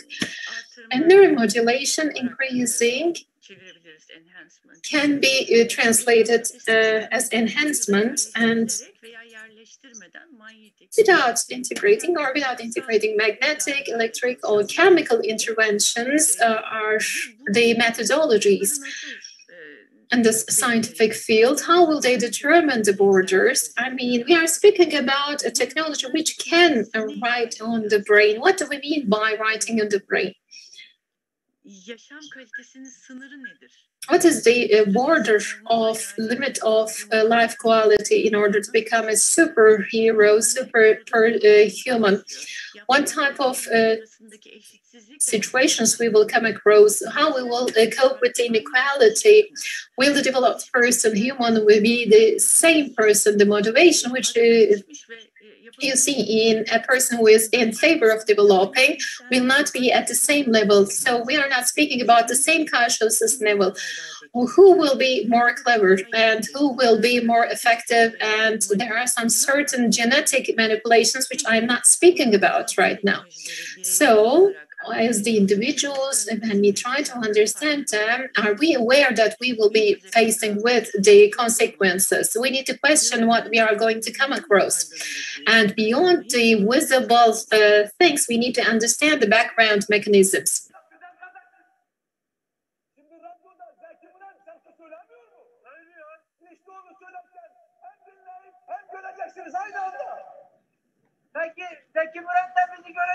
When you will listen Zeki Müren, you will hear and also see him. Will Zeki Müren see us?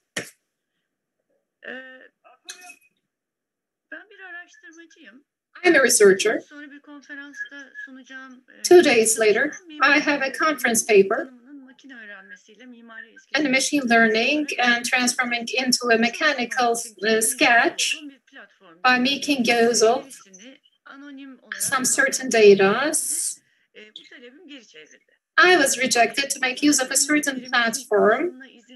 So when all of us are allowing our data to be used, why we are not allowed to use the data, access to data, should be constitutional level, should be unconstitutionally approved. I mean, such kind of proposition may be very naive for you, but its outcomes will be more significant and will be more having more impact. According to Max Tegmark, we cannot leave it to the hands of the chance. We have found a fire and developed fire extinguisher for automobile accidents. We have had the belt and the nuclear weapons, synthetic biology, artificial intelligence weapons, and super general intelligence.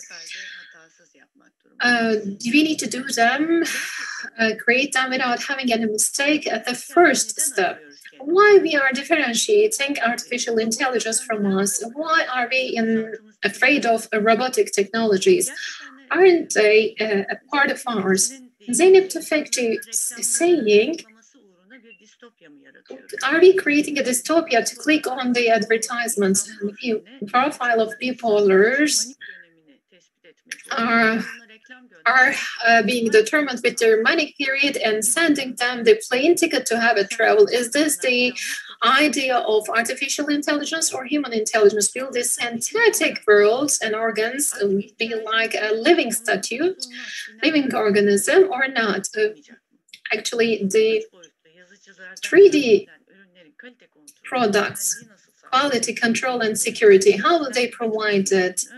If a concrete building is being constructed with 3D printer, how will they measure its durability and stability? And do we have to follow the latest digital transformation as an individual?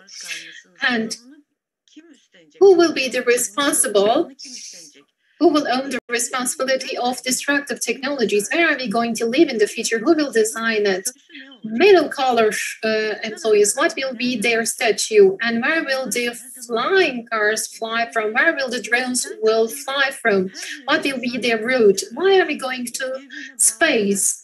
By connecting all of these questions to each other, we can find out an answer for all of us. And there is no way back, actually.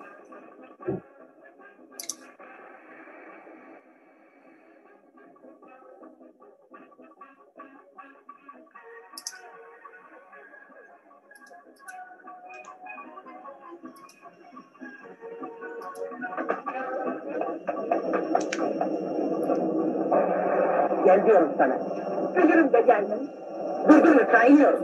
Çoktan hareket ettik bile. Elini devirdin mi sen? Ne yapayım? Paraşüt takıp atlarım. Anlamadım. 「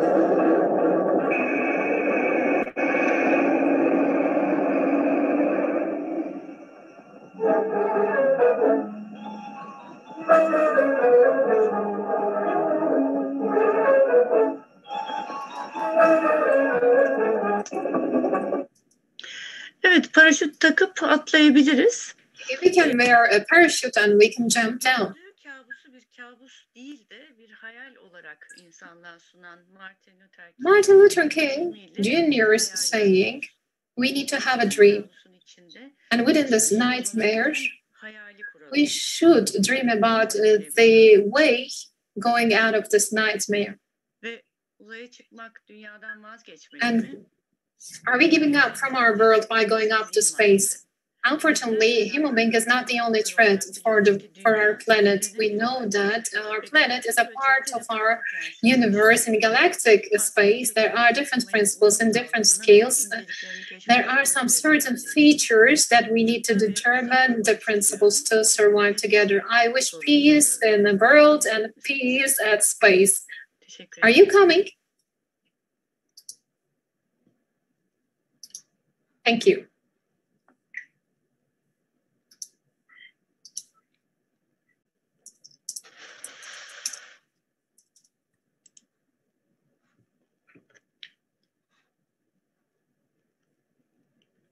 Evet. Soru var mı acaba?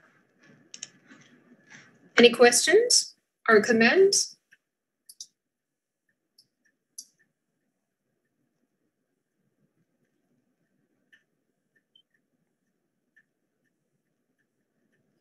Burada bir soru görüyorum ben. I see a question in the chat box.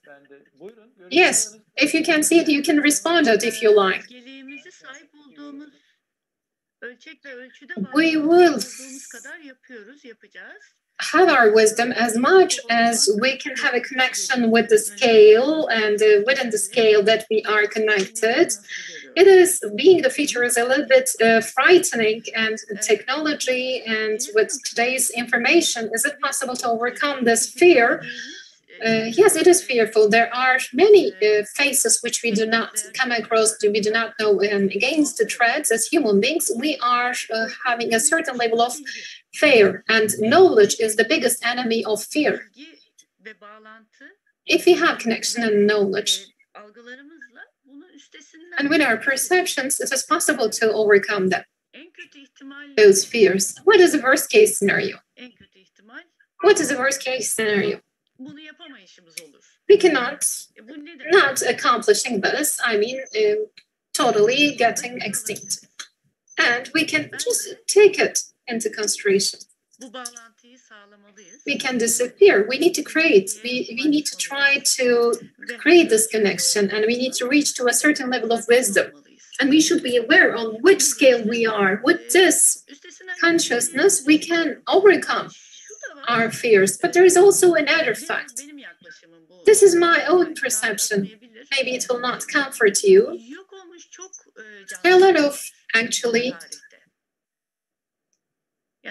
type of species which are totally fade away.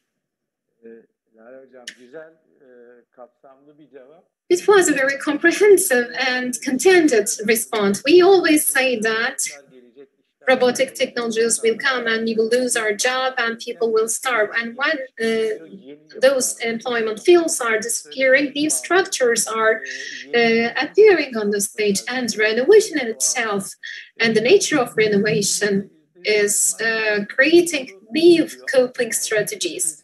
And you have got education-oriented studies.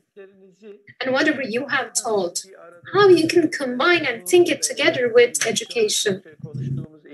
Whatever we are speaking right now, the educational system is being discussed a lot.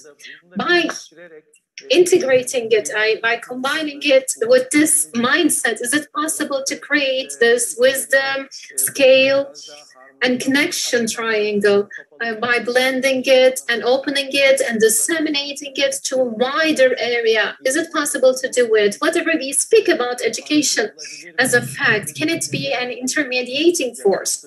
Have you ever thought about it like this? Or have you ever related it with your studies? Yes, education is a design product. Each of them are being designed. And I have got such kind of a triangular structure.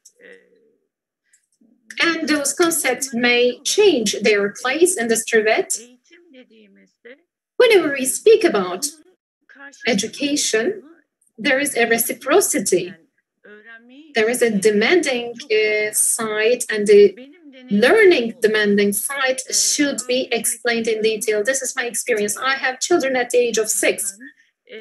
Ve 17-18 yaşla 22-23 yaş arası And between the ages of 17 and 18 and 22 and 23, I have my students.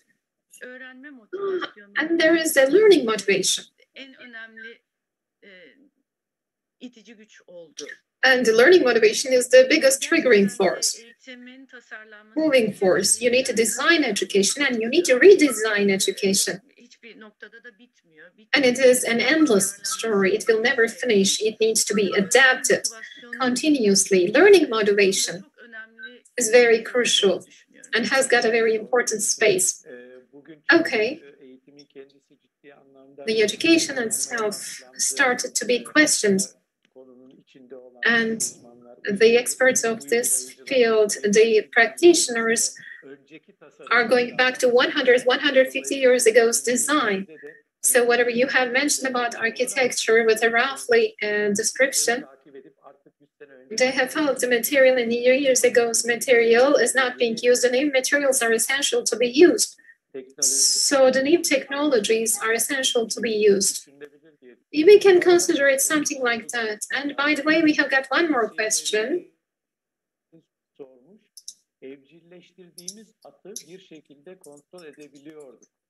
Actually, when we have domesticated, tamed our mind, we could control it somehow. But when it became an artificial intelligence, a type of actually online platforms, it is uncontrollable. Çok kolay değil. Are we going to have the power to control it? It is not easy to control it. Olduğunu gördükten sonra After seeing that it is uncontrollable, making it controllable, many studies have started to be done. In-depth learning and an artificial neural networks, they could not understand what fully was going on, and there is another side field. And they have created to study on this, and science is not stopping. If there is a problem, they are starting to work on that problem. All the channels are flowing to that side. Bu yapay zekadan teknoloji olarak From this artificial intelligence, there is hiçbir gereği yok. no meaning to afraid. İnsan olarak As a human being, insandan şu anda I'm in fear of human beings. o da büyük bir korku değil ama And it's not a big fear. yapay zekanın Artificial intelligence is only a tool. Yapay zekayı nasıl geliştirir? How you develop it, how you use it, Ona göre bize hizmet edeceğini düşünüyorum. will determine its service. And for good service and for bad service, it will serve somehow. Artificial intelligence is not our first tool, our first technology. As the present times technology, we do have more destructive forces. They do have instant destructive impact. For this reason, all of us should place our hands under the stone to take the responsibility. Belki burada gelecek günündeki izleyiciler için bir şey olmayabilir bu ama Maybe genelde this can be a reference point for the future audience. What is being presented to us daha gelişmesi biraz are urged to be developed and should reach to our intelligence level. We should demand that. Thank you.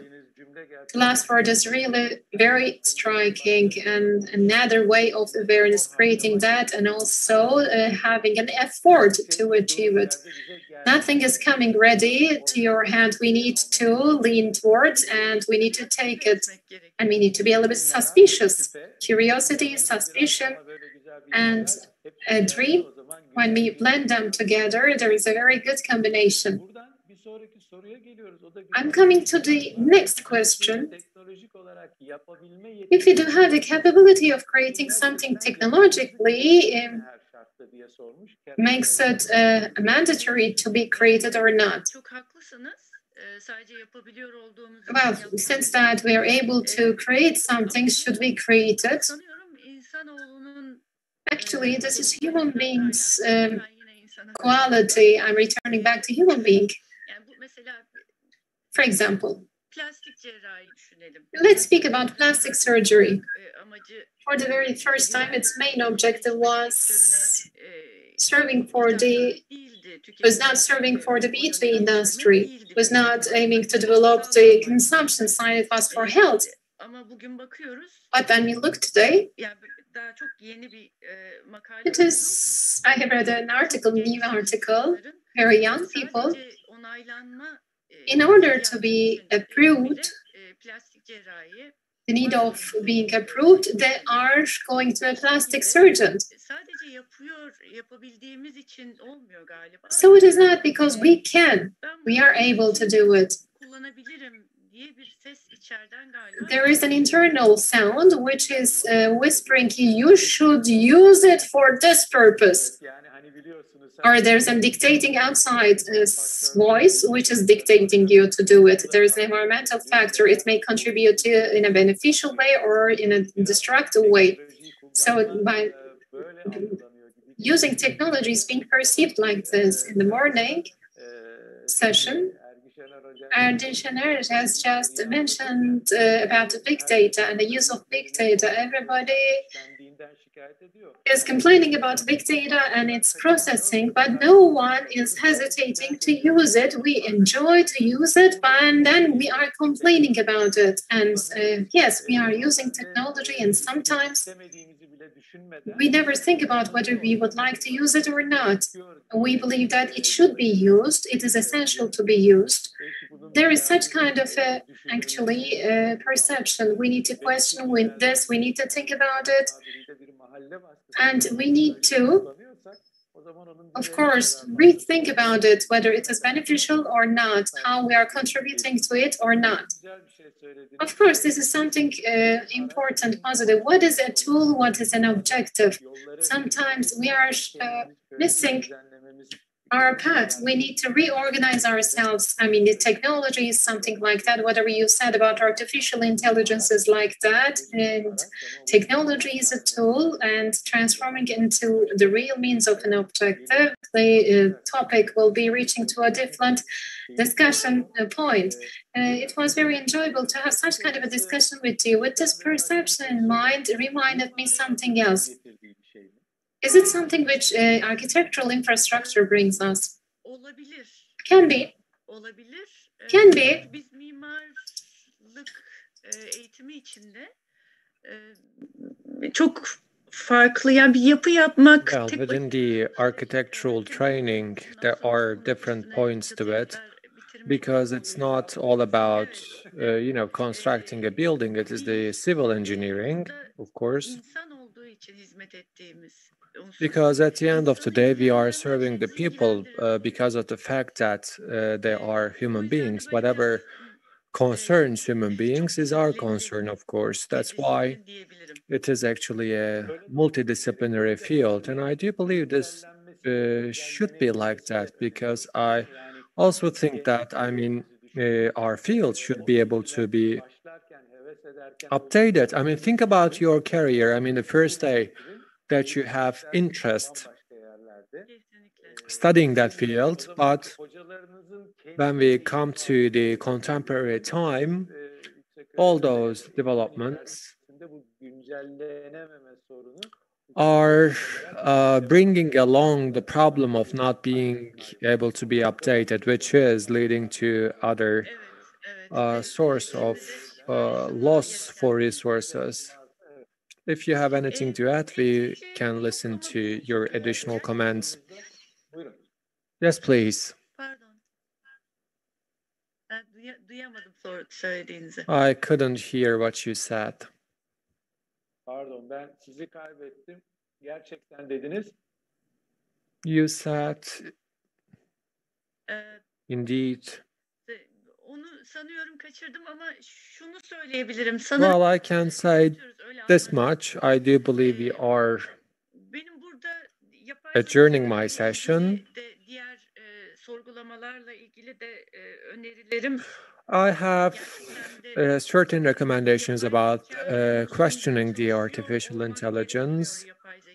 You don't have to work in the field of artificial intelligence in order to question the artificial intelligence. I would like to reiterate that. And why can't we make use of the big data will be a topic that I will dig into more.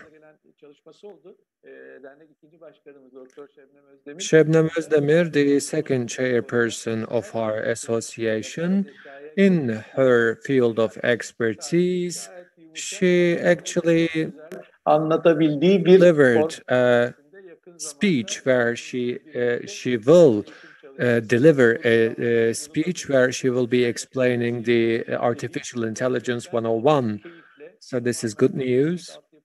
I mean, without any need of technical infrastructure and background knowledge, without speaking what kind of softwares we need, the philosophy of the artificial intelligence will be conveyed in a speech by her. All right then, thank you so much for allocating your time and coming to this event. We asked you whether you are coming or not, but you have come to our meeting, and I do believe you have other meetings to attend, so we don't want to hold you any further and tire you any further. So thank you so much. It was quite enjoying for me as well. Thank you.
çalışmakla ilgili, bunu böyle düşünmekle ilgili yanlışlıkları da bir kere daha ifade edip burada insan dışındaki işte hayvanları, çevre unsurlarını da resmin içine yerleştirmek lazım. Çünkü bu tip yeni ortaya çıkan enfeksiyon hastalıkları hayvanlardan insanlara geçiyor ve iklim değişimi, kapitalist ekonominin dayattığı şehirlerin gelişmesi, doğal habitatların yok edilmesi, hayvan türlerinin tükenmesi, biyoçeşitliliğin azalması gibi birçok sorun bizim yüzleşmemiz gereken ve acilen önlem alıp da geleceğe dair planları yapmamızı gerektiren çok acil sorunlar ve zaten zannediyorum bunu daha fazla vurgulamama gerek yok. Yani özellikle biz Amerika'da bu 2020'de bunu yani orman yangınlarından tutun da kar fırtınalarına ve işte hortumlara kadar biz bunu birebir bir şekilde yaşıyoruz ve yaşamaya başladık. Biraz karamsar bir bakış oldu. umut verebilmeyi ya da işte geçmişten çıkarabileceğimiz böyle pratik bir takım dersler şeklinde bir şeyler ifade etmek isterdim ama ben böyle görmüyorum. Ve burada önemli olan bence geçmişten böyle hap bilgiler üretmek ya da onu böyle bugünün amaçlarına, yarına hizmet edecek bir şekilde oradan işte iyimser bir umut çıkarmak değil, gerçekten anlamak, neden böyle olduğunu anlamak önemli. Ki bu bence bizim gelecek tahayyülümüz için kilit bir önem taşıyor. Burada sözlerime son veriyorum. Umarım çok fazla bana ayrılan sürenin dışına çıkmamışımdır. Başlıyoruz.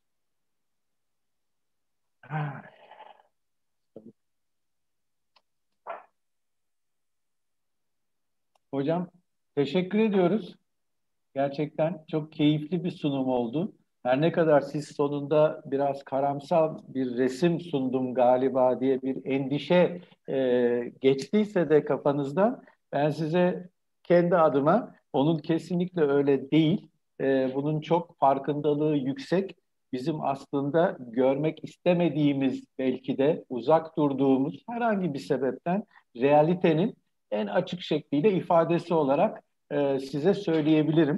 Gerçek bazen acı oluyor. Karamsarlık ya da iyimserlik başka bir boyutuyla şöyle anlatabilirim. Bizim dediğimiz gibi bize fütürizm nedir diye sorduklarında 3 tane kelimeden bahsediyoruz. Olumlu geleceği tasarlamak diyoruz. Zaten olumlu bir şey kendi başına olumlu olmuyor. Dolayısıyla bu aşamalardan geçmesi gerekiyor. Bizim sadece buna olumlu yaklaşımımız, yani buradan tam sizin söylediğiniz çerçevede o kadar güzel basamakları anlattınız ki bize, bunu biz nasıl kontrol edebiliriz, bunu nasıl olumlu hale çevirebiliriz yaklaşımıyla yol alabiliyoruz. Yoksa yok bu başımıza geldi, hani kaba tabirle biz öldük bittik. Bu o zaman aslında biraz daha distopik bir yaklaşım, daha karamsar bir yaklaşım. Çünkü muhakkak bu realitenin ağırlığını, bize verdiği zararı, bize yüklediği sorumluluğu ve ne yapmamız gerektiği konusundaki harcamamız gereken eforu hissettirmesi lazım. Bunu hissetmeden olumlu da olunamıyor zaten. Çünkü öbür türlü olumlu bakışı, hani sizin söylediğinizin tam tersine, tamam aşı çıktı, şu anda bir 50-100 milyon, 300 milyon kişi aşı olsun bu iş biter. Onun bitmeyeceğini biz bir kere daha görmüş olduk. Konuşmanın başını hatırlarsanız biz 400 sene öncesinden demek ki tam dersimizi almamış dediğim nokta da biraz buydu. Biz bugün 2020 yılında bunu yaşadık. 50 sene sonra 2070 yılında yaşayanlar bari bize bunu demesin. 2020'de böyle bir pandemi yaşandı dünyada ve biz hala bundan başımız ağrıyor. O zaman biz aslında geleceğe çok da katkıda bulunamamış oluruz. Aslında bizim endişelenmemiz gereken konu bu olmalı. Çok güzel dile getirdiniz. Kesinlikle şunu söyleyebilirim. Pandemiden ders almak için tıp okumuş olmak gerekmiyor. Bir yakınını kaybetmiş olmak gerekmiyor. Bunda hiçbir dokunmadan sadece toplumun yaşadıklarını göz önüne alarak o kafadan baktığınız zaman bir kere şunu görüyoruz ki muhtemelen aynı şeyi değişik kelimelerle ifade ediyoruz. Bir paradigma değişikliği lazım. Yani salgın nedir tanımından başlayıp dediğiniz gibi insanlar, hayvanlar, bambaşka bir örnek. Benim alanım değil ama konuyla ilgili olarak baktığınızda bundan 4 sene, 5 sene evvel İstanbul özellikle adalar bölgesinde palmiye ağaçlarına musallat olan bir böcekten bahsedildi. Bu böcek Amerika'dan, Amerika derken bölge olarak bahsediyorum, ülkeyle ilgisi yok. Deniz aşırı gemilerin üzerinde taşınlanan yükle geçiyorlar, kalkıyorlar, geliyorlar. Terminatör şeklinde tanımlanıyor bu böcekler. Palmiye ağaçlarına gelip tepeden giriyorlar, içlerine larvalarını bırakıyorlar ve bir sezonda o dönemde Tarım Bakanlığı'nın yaptığı bir çalışmayla ilgili benim de bir çalışmam vardı. 3 tane büyük adada sağlıklı bir palmiye ağacı kalmadığı, kesilmek zorunda olduğu görülüyor. Bu da bir salgın. Bakın hiçbir insana dokunmadı. Hiçbir insanı dokundu, nasıl dokundu? Sizin orada bir yeriniz, eviniz varsa bir parkta belki 50 senelik, 70 senelik bir palmiye ağacı kesilmek zorunda kaldı. Buyurun. Şimdi biz buna karşı ne yapmalıyız? Şimdi bugün de şu anda sayısı devam etmekte olan milyonlarca insanın öldüğünden bahsediyoruz. Dolayısıyla sizin söylediğinize ben %100 şöyle katılıyorum. Bizim her şeyden önce kafa yapımızı değiştirmemiz önemli. Bizim tıp alanında çalışıyor olmamız önemli değil. Birileri zaten bunu yapıyor. Bakın aşı bundan evvel onlarca senelerde belki geliştirilen bir aşı başka bir zamanda çok hızlı bir şekilde çıktı. İşte virüsün DNA'sı, RNA'sı 40 gün, 45 gün, 60 gün gibi sürelerde çözüldü. Bunu teknolojiye borçluyuz. Tamam, süper. Bu bizim bir elimizde enstrüman olsun. Ama sizin söylediğiniz inşallah bugün buradan hani tekrar yerine ulaşan ya da yola çıkan bir mesaj olsun.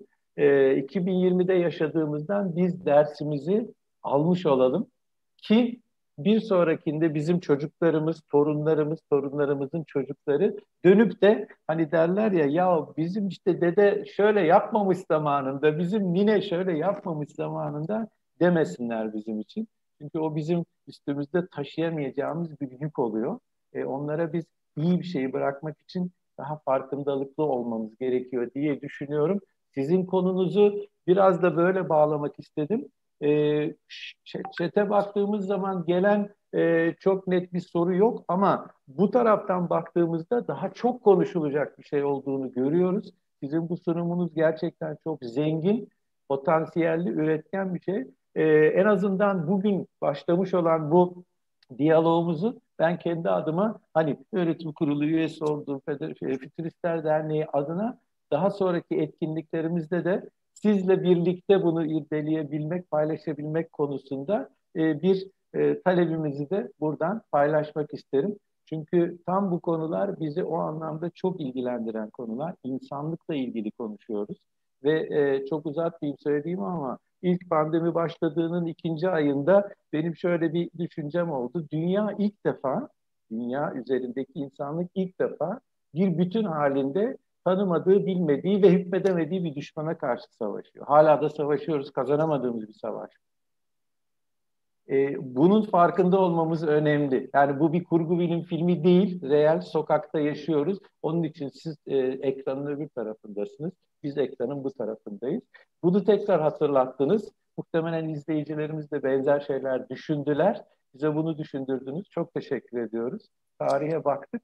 Bugünü daha iyi irdeleyebildik, bir öz eleştiri de yapabildik diye umuyorum. Evet, ben teşekkür ederim. İzin verirseniz çok kısa bir şey eklemek Tabii ki, istiyorum. buyurun. Bir yandan da hani bu salgınların geleceğe bıraktıkları miras ve bunların nasıl hatırlandıkları üzerine de düşünürsek, burada 1918-1920 arasında yaşanan bir küresel enfluenza, grip pandemisi var. Belki bu iyi bir örnek olabilir bize. Çünkü çok büyük ölçekli, yine çok önemli bir pandemi, büyük ölümlere yol açıyor. Fakat unutulmuş bir pandemi. Ya.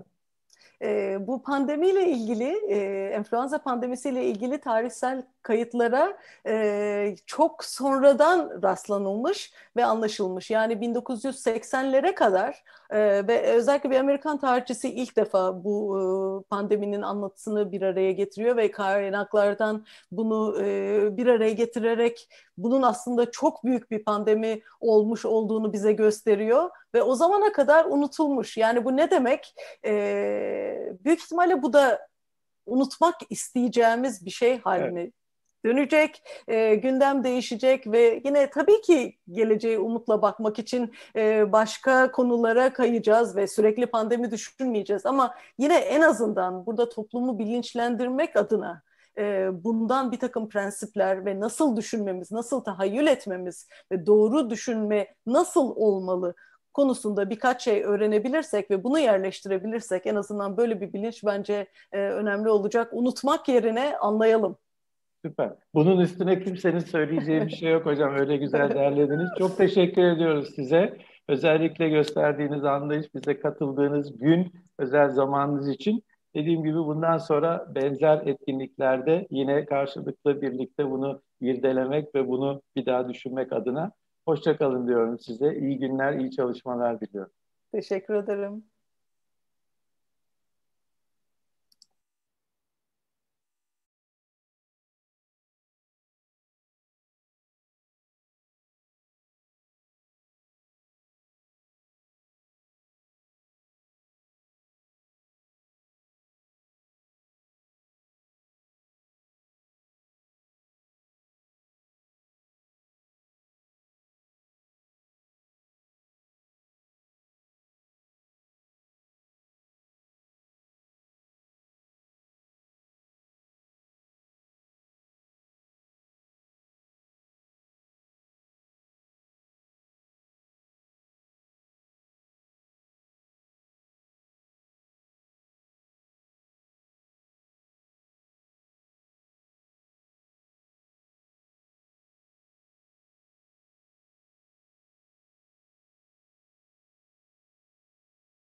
Hello, Barbara.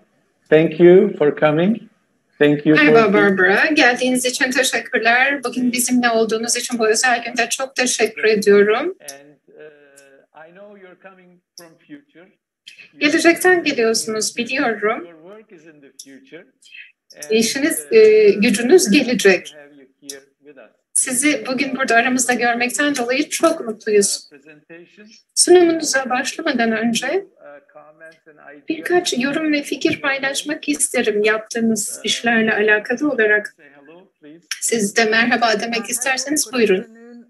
Günaydınlar. Çok teşekkür ediyorum bu güzel girizgahı için. Bugün 1 Mart'ta sizlerle birlikte oluyor olmaktan büyük bir memnuniyet duyuyorum gelecek gününde. Ve uzayın geleceğinden bahsedeceğiz. Geçmişteki ve bugünkü çalışmalarınıza baktığınız zaman özellikle uzay mimarisi alanındaki çalışmalarınızla tanıyoruz. Yeni bir iş alanı.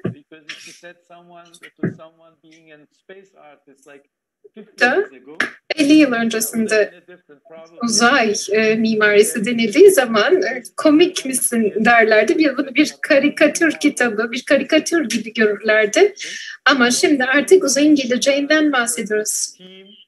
Sizin şirketinizde özellikle uzay projeleri tasarlıyor ve projelerinizle özellikle Mars projesi tasarımlarınızla biliniyorsunuz. Burada fark ettiğim birkaç nokta var. Dile getirmeden geçemeyeceğim.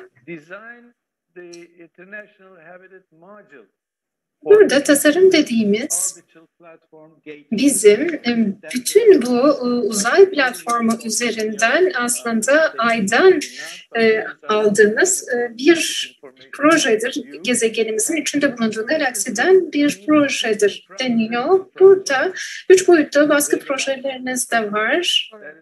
Regular olarak sunduğunuz ve burada 3 boyutlu baskıyı insan yaşam ortamı içerisinde dünyada da belki gerçekleştirebilmeyi mi düşünüyorsunuz? Çok güzel işi yapılabilir. Herkesin böyle bir şeye ihtiyacı var diye düşünüyorum ve buradan hareketle bir sorum olacak. Anladığım kadarıyla pek çok kişi aslında bu soruyu aklından geçiriyor.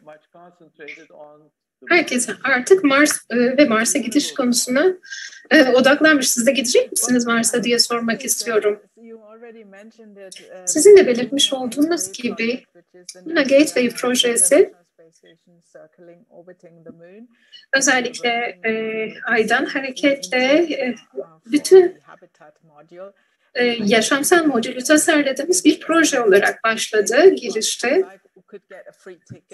Eğer ki bedava bir bilet bulursam tabii ki giderim. Niye gitmeyeyim ki? Harika bir şey olur. Yani bakalım tasarladığımız şey olmuş mu, oturmuş mu, ortama uymuş mu? Buna bakmak isterim. Yani belki de ayın yüzüne bir adım atmak da hiç fena olmazdı. Çok teşekkür ediyoruz bu samimi yanıtınız için. Buyurun lütfen. Barbara Imhoff adım. Ben uzay mühendisiyim. Nuclear Systems grubunun üyesi olarak çalışıyorum ve disiplinler arası bir ekip olarak çalışmaktayız. Özellikle uzay mühendislerimiz var, bilim insanlarımız var ve tasarımcılarımız var bir arada çalışan. 2 tane yine aynı şekilde mimar meslektaşlarımla birlikte uzay ve uzayla alakalı projeler konusunda uzun süredir çalışıyoruz. 15 yılımızı geçen yıl tamamlamış olduk. O gün bugündür pek çok proje üzerinde çalışa geldik. Özellikle de tabii ki insanların uzay uçuşları üzerine de çalıştık. Burada tarihsel bağlamda baktığımız zaman bir dönüp bakmamız gerekiyor. Burada bir fotoğraf görüyorsunuz, 60'lardan görüyorsunuz uzay yolculuğuyla alakalı, uzay çağına geçişle alakalı ve 1969'da Joseph Kittinger burada uzay projesinde Age of Spaces projesinden hareketle uzaya çıktı ve aynı zamanda insanın uzay uçuşu anlamında attığı çok önemli adımlardan bir tanesiydi. 31 kilometrelik bir aslında irtifada görmüş olduğunuz gibi siyah bir nokta olarak havanın kalmadığı alanda basınç giysileriyle birlikte etrafında hiçbir basınç olmaksızın nihai sınırın 31 kilometrelik çok yakın bir mesafe yaşayabildi. Belki İstanbul'a baktığınız zaman çok daha geniş bir satı kaplıyordur bu ölçekte düşündüğünüzde ve burada stratosferi bizim dünyamızın en üst katmanı, atmosferi uzaydan ayıran katmana doğru bir zıplamayla gerçekleştirdi ve hız artırıcıyla birlikte buradaki ses ve engelin ötesine geçti ve burada dünyayı belli bir mesafeden kayda geçirdi. Herhangi bir şekilde düşme hissiyatı olmaksızın bunu gerçekleştirdi. Bu zamana arkama dönüp baktığım zaman üstündeki balonun adeta cennete uzayıp gidiyormuş gibi olduğunu gördüm diyor. Yani uzaydan düştüğü esnada dünyaya karşı bakıyordu ve bu şekilde tanımlıyor kendisini güncesinde, makalesinde. Bugün baktığımız zaman artık 61 yıl sonrasından bakıyoruz. Uzaydan ilk atlayışın hemen akabinde 2021'deyiz ve 2 hafta kadar önce de hepiniz de duymuşsunuzdur. NASA Mars 2020 projesini başarılı bir şekilde indirdi ve aynı zamanda birkaç girişim daha oldu. Birkaç ülke Mars'ı böylelikle keşfetmiş oldu. Birleşik Arap Emirlikleri'nden Çin'e, Hindistan'dan Avrupa gibi Mars'ı en uzak noktasına kadar görüp tahayyül edebileceğimiz, merak ettiğimiz ve görmeyi arzu ettiğimiz ölçekte görmüş oldu. Uzayın sınırı, hududu bizim atmosferimizin ötesinde uzay mimarları için çok önemli bir mecra açmış oldu. Mimarlar böylelikle mimarinin sınırlarını sancılı büyütmüş oldu ve bu türden projelerde uluslararası uzay istasyonları üzerinde çalışmalarımızı gerçekleştirirken 20 yıldan fazla süredir zaten bunu dünyanın atmosferinin ötesinde gerçekleştirmekteyiz. Bunun gibi ekstrem ortamlarda ay gibi yine aynı şekilde dünyanın uydusu gibi Lunar Gateway projesinde gerçekleştirdik ve tabii ki dünyanın civarında bu ağ içerisinde, bu döngü içerisinde araştırmalar süre geldi ve biz de bunun içerisinde yer aldık. Birazcık size genel ölçekte She projesinden bahsedecek olursam, ilginç olan noktalardan bir tanesi şu. She ortamı diye baktığımızda özellikle ekstrem durumlarda 6 partner projenin bir araya gelmesi ve Avrupa Çerçeve Programı kapsamında gerçekleştirildi. Yine teknik koordinatörler var ve uzay endüstrisi yine himayesinde gerçekleştirilmesi layığıyla yola çıkarken sadece uzay için bir araç olmasın, burada özellikle Mars'ın yüzeyinde ya da herhangi bir ay yüzeyi gibi ortamlarda bakıldığında otonom bir birim olsun. Yine kendi kendine çalışabilsin, bağımsız çalışabilsin, ekstrem ortamlarda olsun, yüksek teknik donanıma sahip olsun, hastane ve benzeri ihtiyaçları karşılayabilecek mahiyette olsun şeklinde tasarlandı. Ve uzay için tasarlarken tabii ki dünyayla eşgüdüm içerisinde düşünmek gerekiyordu. Dünyadan yolculuğumuza çıkıyorduk. Dolayısıyla bunu bir aslında dünyaya dair ve dünyadan hareket eden bir uzay gemisi mantığıyla düşünmemiz gerekiyordu. Burada taşınabilir bir yaşam alanı olması öngörüsüyle yola çıktık. Bu yolculukla çıkılabilecek, bir yerden bir yere aktarılabilecek bir yaşam alanı şeklinde büyük bir roketin içerisine yerleştirmek suretiyle çalışıyordu.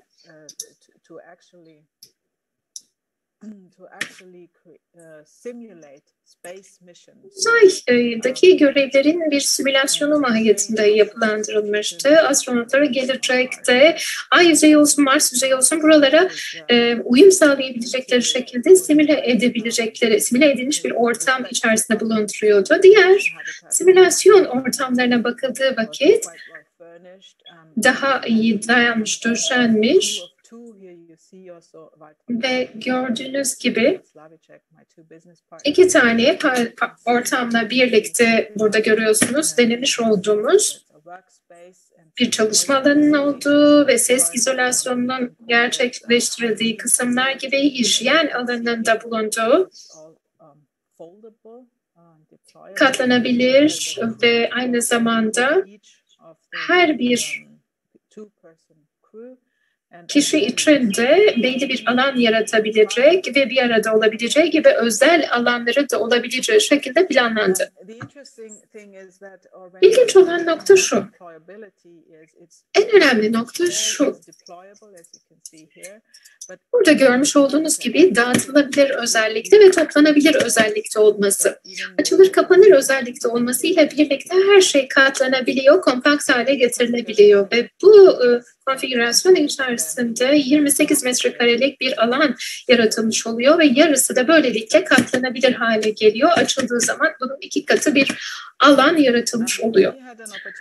Ve yine aynı şekilde bunu test etmeye fırsatımız da oldu Moonwalk projesiyle birlikte. Bir başka Avrupa Birliği projesi yapay zeka yine aynı şekilde teknolojilerin kullanıldığı ve burada astronot araçlarının, küçük aracın ve bizim simülasyon cihazımızın bulunduğu küçük bir ova astronot arasında nasıl birlikte etrafı keşfe çıkabileceklerini, bilinmeyen yüzeyleri tanımlayabileceklerini gördüğümüz bir ortam oldu. She de bu ortamın bir parçası haline geldi. Ve buradaki küçük robotumuz buradaki keşfe destek sağlıyordu, asiste ediyordu. Burada René Svalacek'le birlikte astronot simülasyonu uygulayabildik. Bir taraftan işin içerisine girmek suretiyle simülasyonun eğitimlerde nasıl kullanılabileceği ve nasıl aynı zamanda deneyimlenebileceğini de iki yönlü olarak sınamış olduk. Kazım Bey'in de belirtmiş olduğu gibi Regolite projemiz de var. İlginç bir proje bu proje. Bu proje yerel olarak mevcut kaynaklar neler? Kum gibi, güneş gibi. Güneşin herhangi bir atmosferi olmadığı için bu ortamda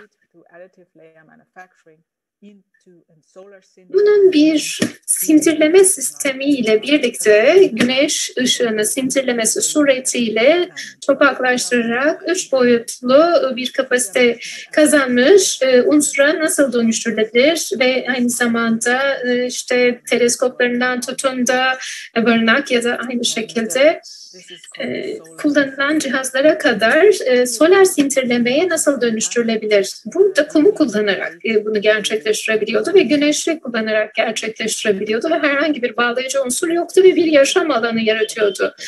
Ve ayın yüzeyinde mikro mütüler yapılar içerisinde bunları bir araya getirip varyasyonlarıyla birlikte bu türden barınak alanları, barınma alanları yaratabiliyordunuz. İçinde, iç mekanında bir basınca ihtiyacınız oluyordu ve buradaki basınç katmanıyla birlikte farklı ay yüzeylerinde yaşamsal alanlar konuşlandırılabiliyordu. Evet.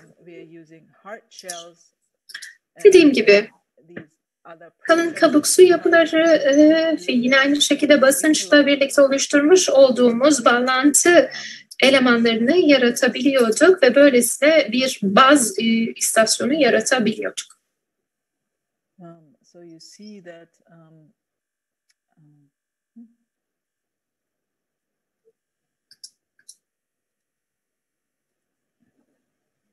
Just one step back. I apologize for this. That these base parts, these elements, they can also become a larger base. Bunlar çok daha tabii açımlanabilecek ve genişleyebilecek alanlara dönüşebiliyordu. Uzay uygulamalarında 3 boyutlu baskı sistemleri noktasında özellikle bu baskı cihazlarını ürettiler. Farklı farklı ortamlarda test ettik. Bir vakum içerisinde test ettik. Ay yüzeyiymiş gibi olabilecek bir ortam yarattık ve orada 3 boyutlu yazıcıyla birlikte test uyguladık. Yine aynı şekilde hareketli ve hareketli olmayan alanlarda da testler gerçekleştirdik. Bir ayna yerleştirildi ve bunu yine kum üzerine yansıtma amaçlı olarak konuşlandırdık aynayı. 3 boyutlu baskıda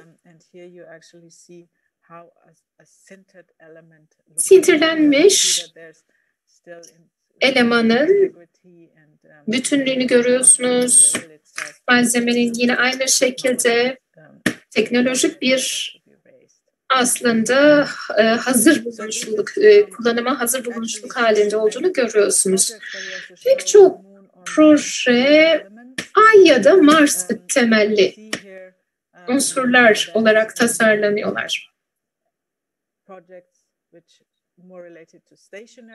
Daha tabii ki uzay istasyonu unsurları nelerse, parçaları nelerse ve mobil yine aynı şekilde parçalarla nasıl uyumlu olabilir, karavanlardan tutun da astronotların yine hareketliliğini sağlayabilecek EVA sistemleri ve yine ayda yürüme gibi süreçlerde de kullanılabilecek parçalar şeklinde tasarımlar yapıyoruz.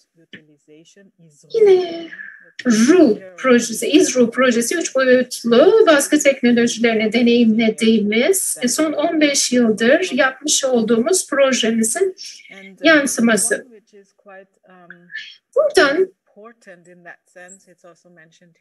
size söyleyebileceğim en önemli nokta nedir dediğimizde evet yaşamsal bir alana ihtiyacımız var ve bunu yaratmaya çalışıyoruz ama gıda da en önemli noktalarından bir tanesi. Antarktika'da yürütülen bir Eden ISS projesi var. Bu da bir Avrupa Birliği projesi.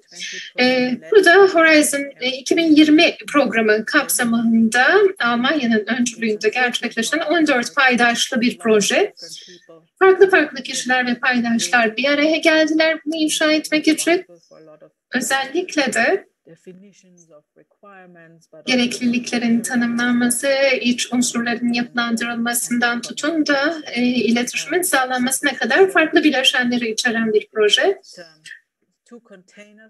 2 tane konteynerden oluşuyor. Bu servis birimi, bu da yine seramızın bulunduğu alan. Bir sonraki slaytta zaten birazcık fikir verecek mahiyette iç mekan görüntüsünü göreceksiniz. Kaynakları yapılmış durumda. 4. yılında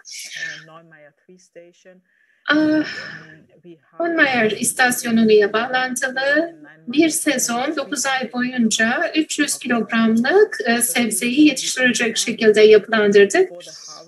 İç mekanı görüyorsunuz. Burada ürün hasadını gerçekleştirmeden önce adeta bir ormana benziyor, vahşi bir ormana benziyor. Sol tarafta salata yetiştiriliyor. Diğer yanda burada bir tablo var. Salatalıklar, domatesler bu tarafta büyüyorlar, yetişiyorlar. Bremen'de ki uzmanlarımızdan bir tanesi Antarktika'da bütün bir yılı geçirdi orada. Kutuların kapaklarını aerokonik bir sistem içerisinde yapılandırılıyor. Hiçbir toprak yok. Topraksız tarım 10 dakikada bir besin yağmuru altında kalıyor karanlıkta. Filizlendiriliyor. Çok etkin bir sistem. Özellikle de belli bir ışık spektrumu içerisinde ve ısı spektrumu içerisinde etkin bir şekilde 300 kiloya yakın bir mahsulü verebiliyor 9 aylık zaman zarfında. Bunlar çok ilginç sistemler.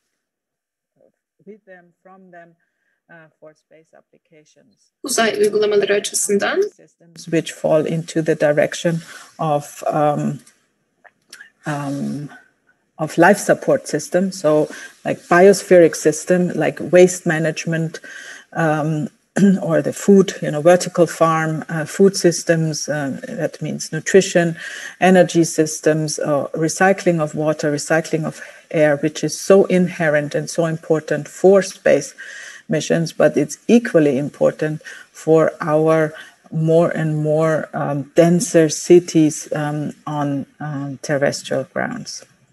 And in this way, we never think of space as something, far away, but it's sort of, there's no line to be drawn.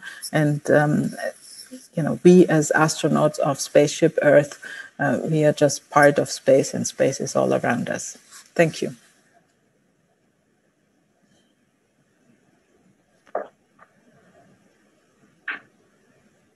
Yeah, thank you. Thank you very much, Barbara. It is such an inspiring presentation. I'm sorry, these slides acted up a little bit, so I don't know. Sorry. Okay, now you can see me. Yes, now I can see you. Good. I was saying that it is such an inspirational presentation because what you said, the last sentence is very important for us. Space is not so far away for out. So if you just look at the last slide, this is Vienna. Yes. Next generation. In the future. It's absolutely in the future. Yes. You see a space elevator going up to space. Yani görüyorsunuz uzaya bizleri taşıyacak bir asansör. Bir İngilizce kitap var. Yazarını hatırlamıyorum ama çok kalın bir kitapta 1994'te yazılmış. Bu projeyi tamamen açıklayan bir kitap. Yani öyle ufak bir asansör yapıyorlar ve Ay'a kadar çıkabiliyordunuz bu projeye göre. Çok güzeldi. Gerçekten çok güzel bir vizyon sundunuz bize konuşmanızda. Bu sunum sonrasında büyük ihtimalle pek çok insan yani Mars nedir, koloni kurmak nedir, hayat nedir bunlara bakış açısı farklılaşacaktır. 2 tane soru var chat kutusunda. Aslında ilk soru benim de soracağım bir soruydu. Caner Ekmekçi diyor ki uzayda yaşamak bir insanlık olarak gidip uzayda yaşamak gerekli midir diye soruyor. Evet, kesinlikle. Bir grup insan artık bir kampa gider gibi seyahat ediyorlar. Fakat birbirimize aslında güvenmemiz sağ kalım meselesi haline gelmiş durumda ve bir topluluk oluşturarak hayatımıza devam edebilmek ancak bu şekilde mümkün olacaktır.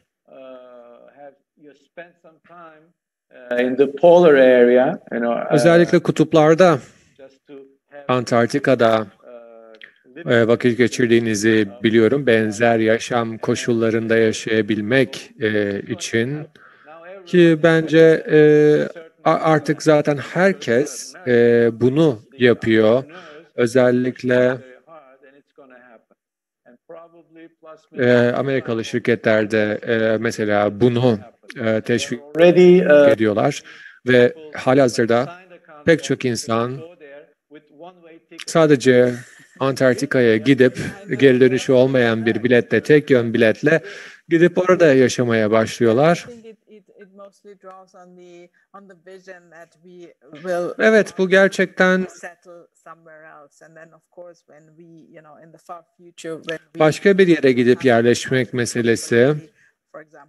Gelecekte belki Mars'ta yaşamak imkanımız olduğu zaman belki Mars'ta kendi kültürümüzü, kendi sosyal sistemimizi geliştiriyor olacağız. Daha bağımsız olacağız büyük ihtimalle insanlığın geri kalanından. Ve Mars'a doğmuş çocuklar da büyük ihtimalle yani yurtlarını Mars olarak tanımlayacaklar. Bir cümle daha eklemek isterim. Dile getirmiş olduğunuz hususlara çok güzel bir resim tabii ekranımızda var şu anda ama her şeyi nasıl nizama sokabiliriz? Yani hem dünyayı koruyup hem de yapay zekayı kullanıp, teknolojiyi kullanıp, büyük veriyi kullanıp bu aslında evrenin nizama nasıl sokabiliriz? Tabii ki şunun da farkındayız. İhtiyatlı olmamız gereken alanlar bunlar, gelişmeler bunlar. Fakat tüm bunlar çerçevesinde pozitif olarak tasarlanmış bir geleceği insanlık için Mars'ta nasıl tesis ederiz sorusu aklıma geliyor. Dilek Vatansever'in bir sorusu daha var. Özellikle insanlar için tasarlanmış bu uzay alanlarında hangi malzemeler kullanılıyor? Özellikle malzemelerin bu bağlamda katı malzemelerin kullanılması çok önemli. Uzay koşullarına dayanıklı materyal nedir? Şimdi bu uzay istasyonunda metal alaşımlar ve bununla birlikte silindirik modüllerden oluşan ve kalayla ergitilmiş herhangi bir kaynak yapılmayan döküm, sızdırmazlık öğesi olan bir yapı görüyorsunuz. Yine bu özellikle astronotun içinde bulunan kabuğun da metal alaşımdan olduğunu ve tavan kısmının farklı, daha esnek bir pneumatik materyallerden inşa edildiğini görüyoruz ki böyle zorlu çevre koşullarına mukavemet gösterebilsinler.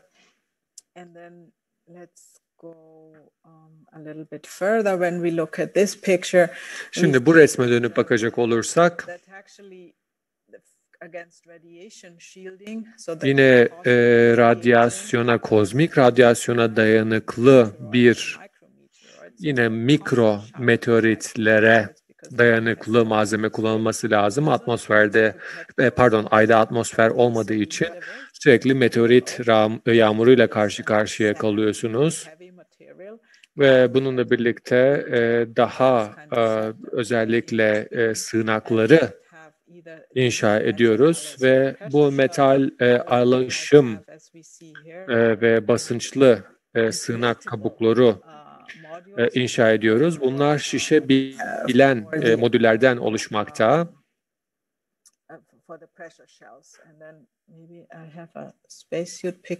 Şimdi bir resim daha göstereyim sizlere.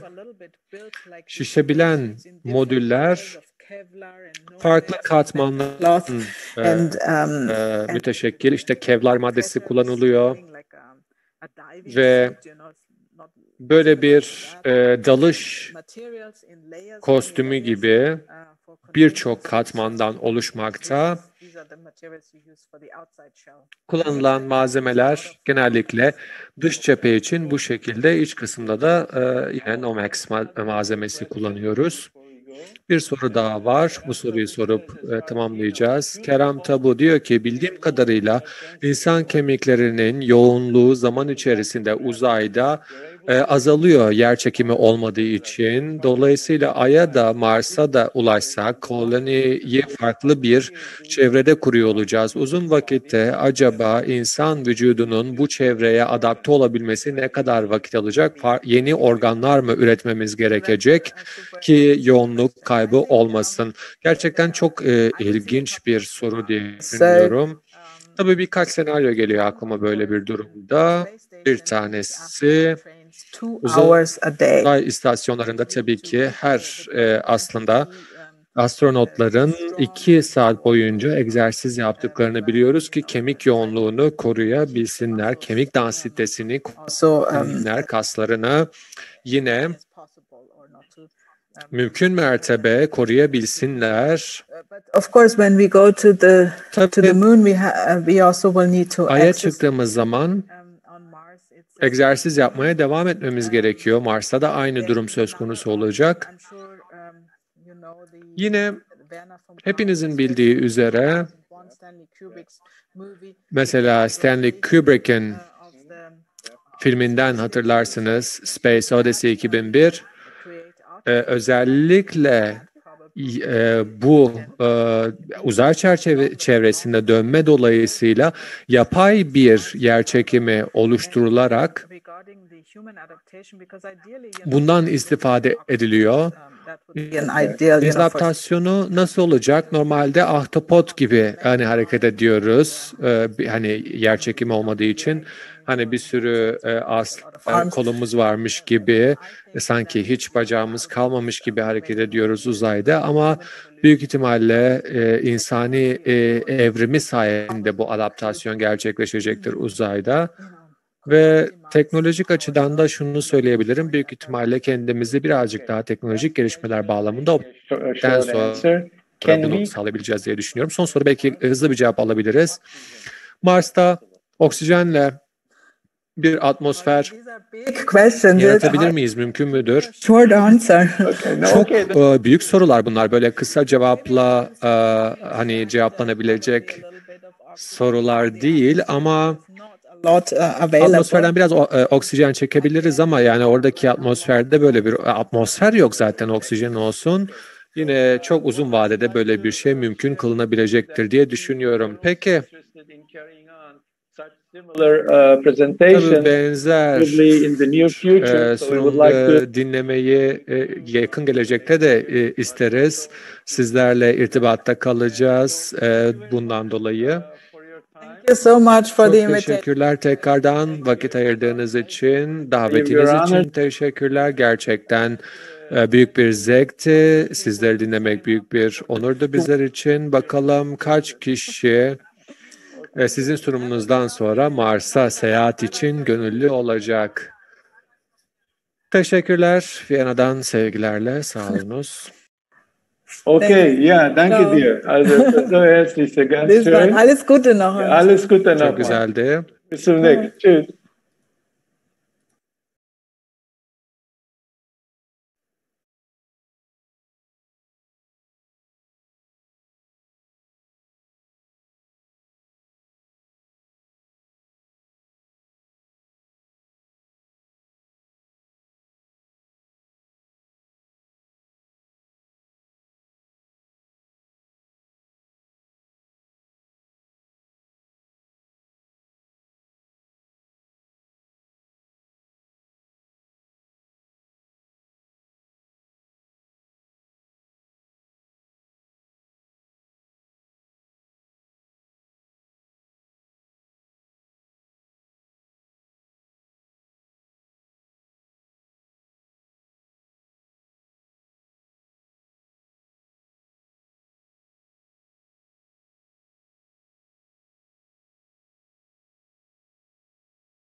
sabahtan beri devam etmekte olan 1 Mart Gelecek Günü kutlamalarımızın devam eden akışının içerisinde sıra Profesör Doktor Day. And right now we will continue with the Professor Dr. Peter Bishop, Our Uncertain Future. Professor Bishop, as of 1982, has been working in the field of futurism as a lecturer, and he developed many programs, bachelor's degree and graduate programs. And as of 2013, he was retired as a professor from the university. And after those years, his mission is to promote the futurist academicians, and well, we try to disseminate this structure to the whole world in order to make a positive change for the future. What would you like to change in the world? And he says it is two-dimensional. One of them is to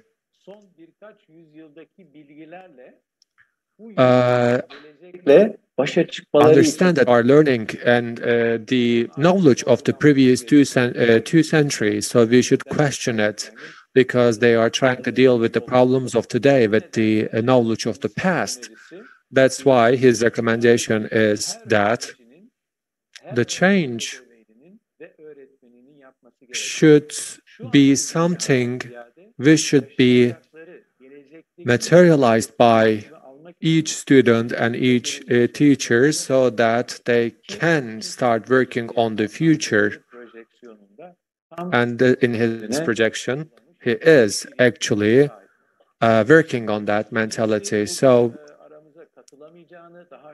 he stated that he would not be with us. He is in California due to his business, but he sent his presentation and video. So I would like to request from our technician to open the video.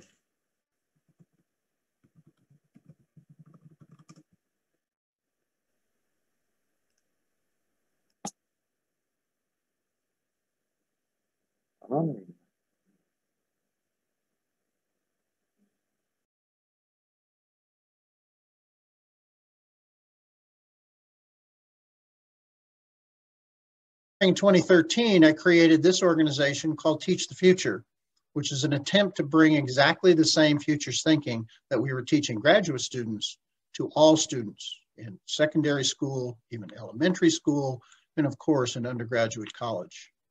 I'd like to talk to you about future studies, its role in education, and its role in history, and how we are developing a new way of thinking about the future that World Future today is celebrating. Old World Futures was, as we know from history, people knew about the future, people knew about change, and they knew the daily cycle of day and night. They knew the seasonal cycle of spring and summer and autumn.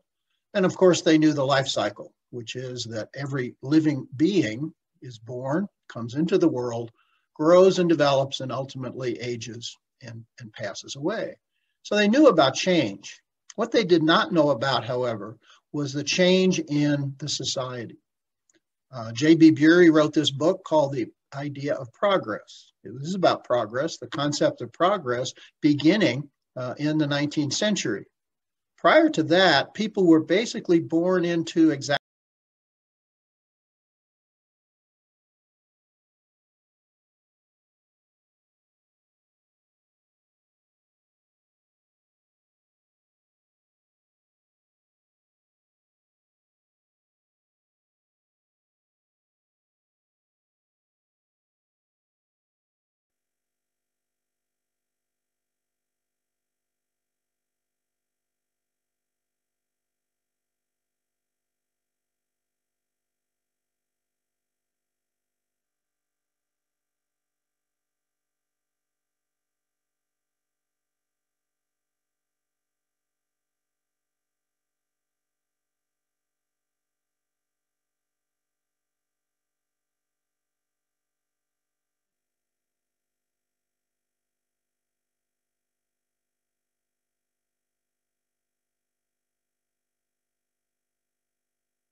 descriptions of the future with graphs and charts and mathematics, of course, econometrics and trend Tabii ki extrapolation, the basics of that particular bu forecasting profession.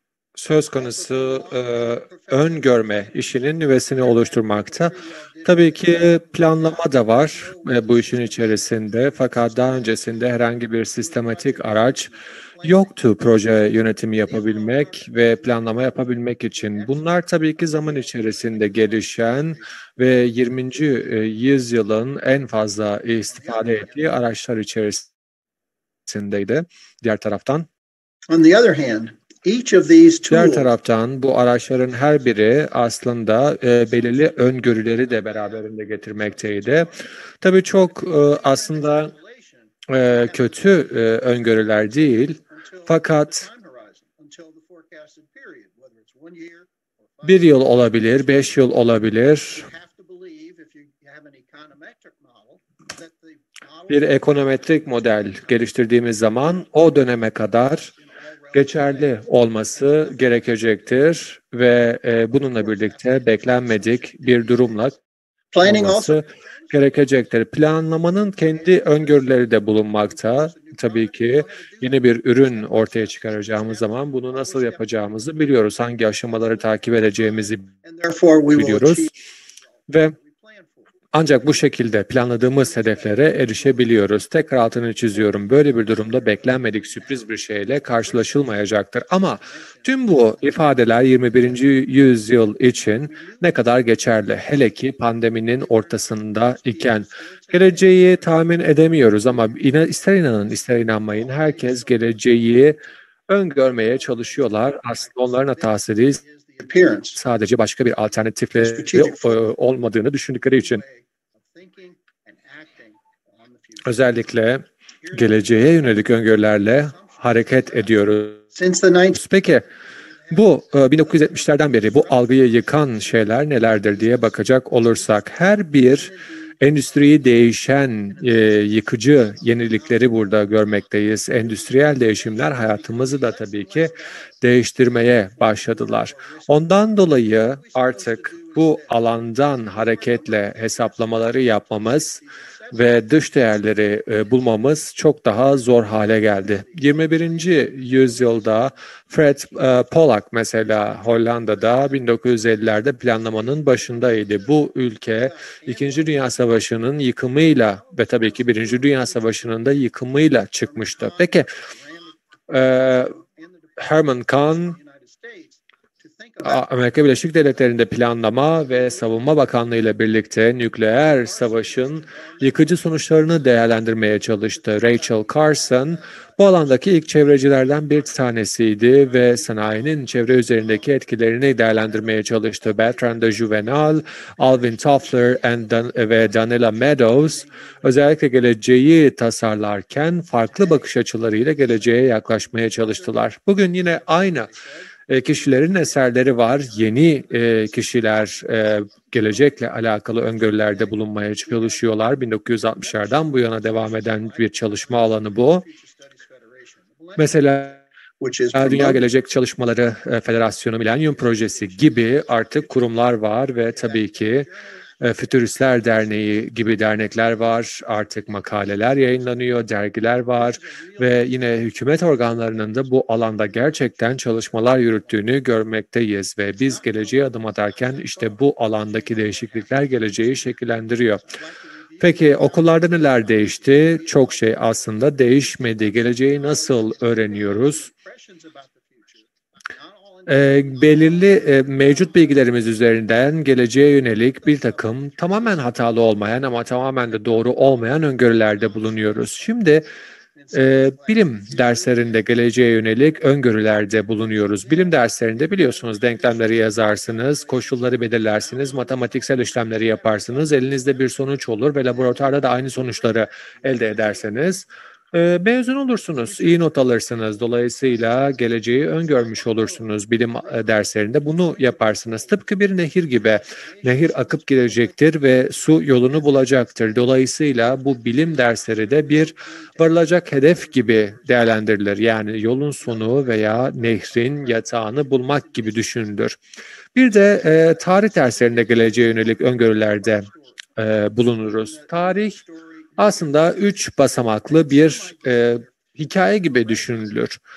Geçmişten alınacak derslerle şimdi değerlendirilir ama gelecek erişilemez bir alandır tarihte.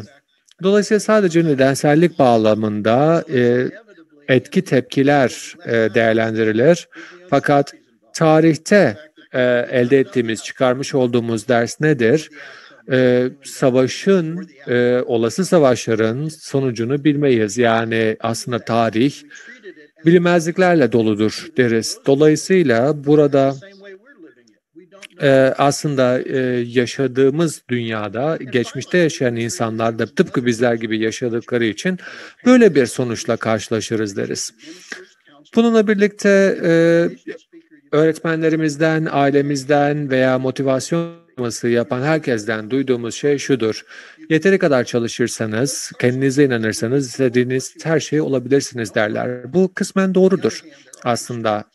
Fakat ne kadar çalışırsanız çalışın bazı kısıtlarla karşılaşacaksınız demektir bu. Fakat şunu unutmamak gerekir ki kafamız, bizlerin kafası, öğretmenlerin kafası tamamen karışmış durumda. Neden derslerde gelecek anlatılmaz? Çünkü gelecekte ne olacağını bilmedikleri için öğretmenler bunları anlatmazlar. Aslında neler olduğunu bildikleri geçmişi anlatırlar. Bilim anlatırlar. Yani bunu yaparsınız, bu olacak derler ama geleceği gerçekten konuşmazlar. Hiç dile getirilmez. Ve tam da bundan dolayı eğitim dediğimiz şey, eğitimin temelleri aslında elimizdeki bilgiyi ve bir önceki neslin deneyimlerini yeni nesle aktarmaktan ibarettir. Dolayısıyla bu bağlamda eğitim gerçekten çok eski moda bir şeydir. Çünkü geçmişten aldığı araçlarla geleceği düşünmeden hareket etmektedir.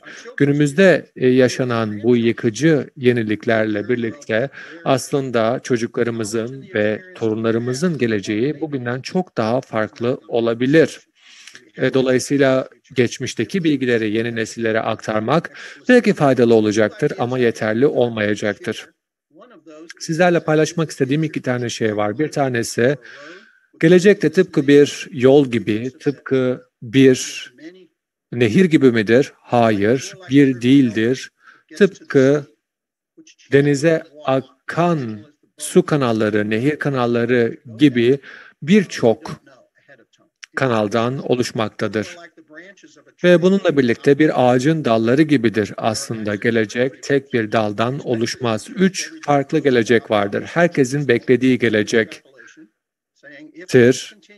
Eğer bu şekilde işler devam ederse o zaman gelecekte şöyle bir şey göreceğimiz dediğimiz gelecektir. Fakat tek bir gelecekten bahsedemeyiz. Bazen alternatif gelecekler vardır. Bazen bunu alternatif gelecekten ziyade senaryolar diye tanımlarız.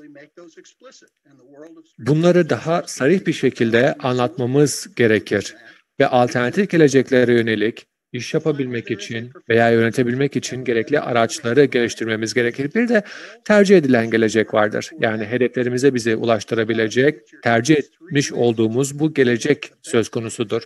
Geleceği ancak bu 3 farklı şekilde ele alırsak daha iyi yolumuza devam edebilir, çocuklarımıza daha iyi bir şekilde geleceği öğretebiliriz. Peki bu ne gerektirir? Düşünce biçimimizde bir devrime ihtiyacımız var. Geleceği düşünme şeklimizi değiştirmemiz gerekir. Pek çok uzmanın çok dar bir bakışı var gelecekle alakalı. Gerek ekonomistler, gerek teknologlar, gerek iş adamları. Tüm bu kişilerin ufka bakarken, geleceğe bakarken daha geniş bir bakış açısına sahip olmaları gerekmektedir.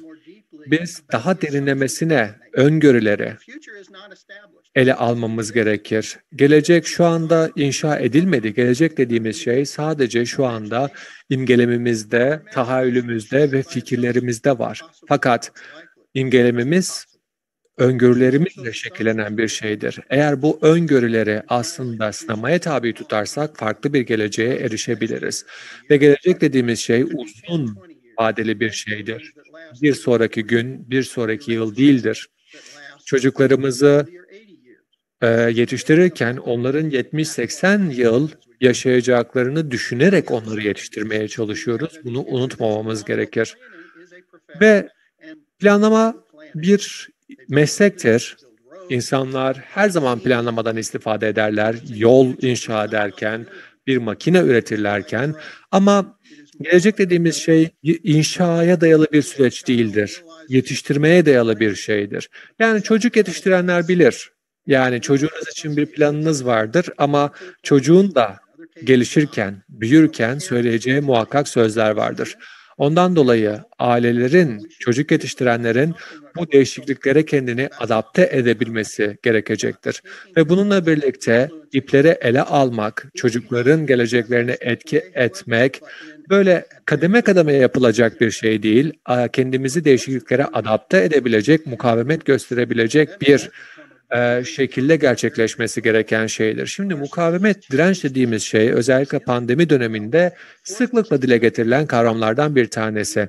Artık çocuklarımız, öğrenciler evlerinden eğitimlerine devam etmek zorundalar ve bilgi bilişim teknolojilerini çok daha yoğun bir şekilde aslında kullanıyorlar. Hani böyle bir durumda ne yapacağım fakat farklı bir durum söz konusu olsa ne yaparım gibi tek bir doğrunun ve yanlışın olmadığı zamanlardan geçtiğimiz ve işbirliğine daha fazla ihtiyaç duyduğumuz bir dönemde olduğumuzu söylemem gerekir.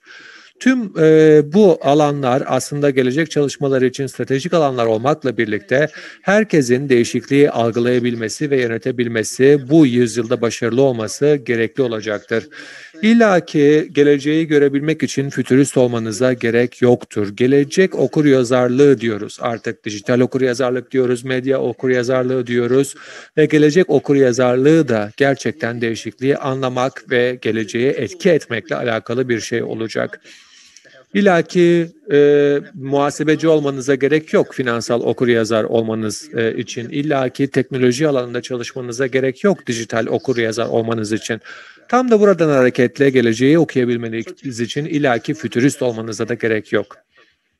Teach the Future aslında tam da bu amacı hayata geçirmek üzere geliştirilen bir platform olarak ele alınabilir ve biz kurum olarak tercih edilen geleceği tasarlamaya çalışıyoruz. Ben bu amacın gerçekleştirildiğini büyük ihtimalle göremeyeceğim ama amacımız, misyonumuz öğrencilerimizi geleceği tahayyül etmek, geleceği tasarlama noktasında gerekli becerileri onlara öğretmek ve böylelikle gelecekte etki yaratmalarını sağlayabilmek ve tercih ettikleri geleceği kendileri, aileleri, toplumları, ulusları ve dünya için inşa edebilmelerini sağlamak.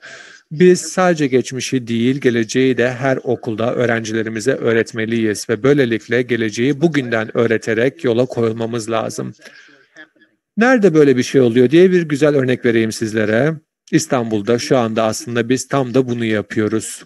Sevinç Ersen, kendisi Gen Koleji'nin geleceği düşünmeyi sağlayan Sayın Sevinç Ersen'i sahneye davet edeceğim. Kendisi Gen Koleji'ndeki yaptıklarını bizlerle paylaşıyor olacak. Tamam.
Sizin konuşmanıza geçmeden önce biz videosu bitmiş olan Profesör Peter Bishop'a bir daha teşekkür etmek istiyoruz. Aydınlatıcı, içi dolu bir sunum oldu. Kendisinin de bu şekilde sunması için iyi bir fırsat oldu. It was a great opportunity to listen him. And we will pass to your topic from here. Welcome again. Hoş bulduk, merhaba. Merhabalar. Hello. Size konuşmayı bırakmadan önce Before leaving the floor to you, I have a few words to speak, to say about you. kurumları başarılı kılan What makes the institutions successful is a vision. önemli bir cümle. And this is a very important statement. Ama However, when you look, your institution name this really shows that you are taking the significant steps for the future generations. School actually is your general motto and vision, and far-fetching and far projecting. This is a very important step and innovative, visionary, entrepreneur, and also supporting these startups as an angel investor. It is clearly explaining how you are supporting that vision. As a result, when we look what you are going to speak about as a project, which is the Future Team project, is an embodied version of that. Everything is included in the content. It's a very positive, very good project, and we know the pilot studies. We would like to listen the rest from you. The floor is yours. Thank you very much, Kazım Bey. Yes, as you have mentioned, again, Future Generations Schools is the name of our school. And this is bringing our threshold to a higher level. Mission and vision. How you can become a future teen at Gen College? First of all, let me briefly introduce you our college. Thank you, Kazım Bey made a brief introduction. In the field of publication and education, Gen College has got a 35-year-old experience in following the latest trends globally and rapidly adapting those changes. A visionary education expert founders and the primary preschool, primary school, and secondary school and high school are the fields of their activities in Istanbul. Diyarbakır and Bakırköy, we do have 1,300 students. In total, in the 21st century, again, Future Generations College has got a humanistic approach, and also with the contemporary education program, really bringing forth technology and the future teens. And within the scope of the future technology, evolutionary type of changes, and creating awareness about those changes, and a future teen model, OECD 2030, within the framework of future education programs and trends, has been taken into account when we were designing our program. In order to become the successful individuals, the schools go, critical thinking, cooperation, communication, and creativity composes of 4 important pillars. The Futurists Association and Gen College have come together within the 6 months of our foundation. Futurist people are looking for optimistic, futuristic, and also innovative visions, projecting the future, not only the weaver, but also the activator and the traditional feature and the design. A very positive feature. It really combines with the Gen College happy and also very important, say innovative future generations by establishing a collaboration between the education and also association. The present education program restructured and the curriculum has been reshaped, and the future promising generations have tried to be acknowledged and educated within the framework of a futuristic association's approach. And of course, Greta Thunberg has been our inspiring sources. And Greta, in 2019, at the age of 16, came to UN and also attended the climate summit and delivered a speech and created a huge surprise among us. And also we have also had a great admiration for her and started to question ourselves in that.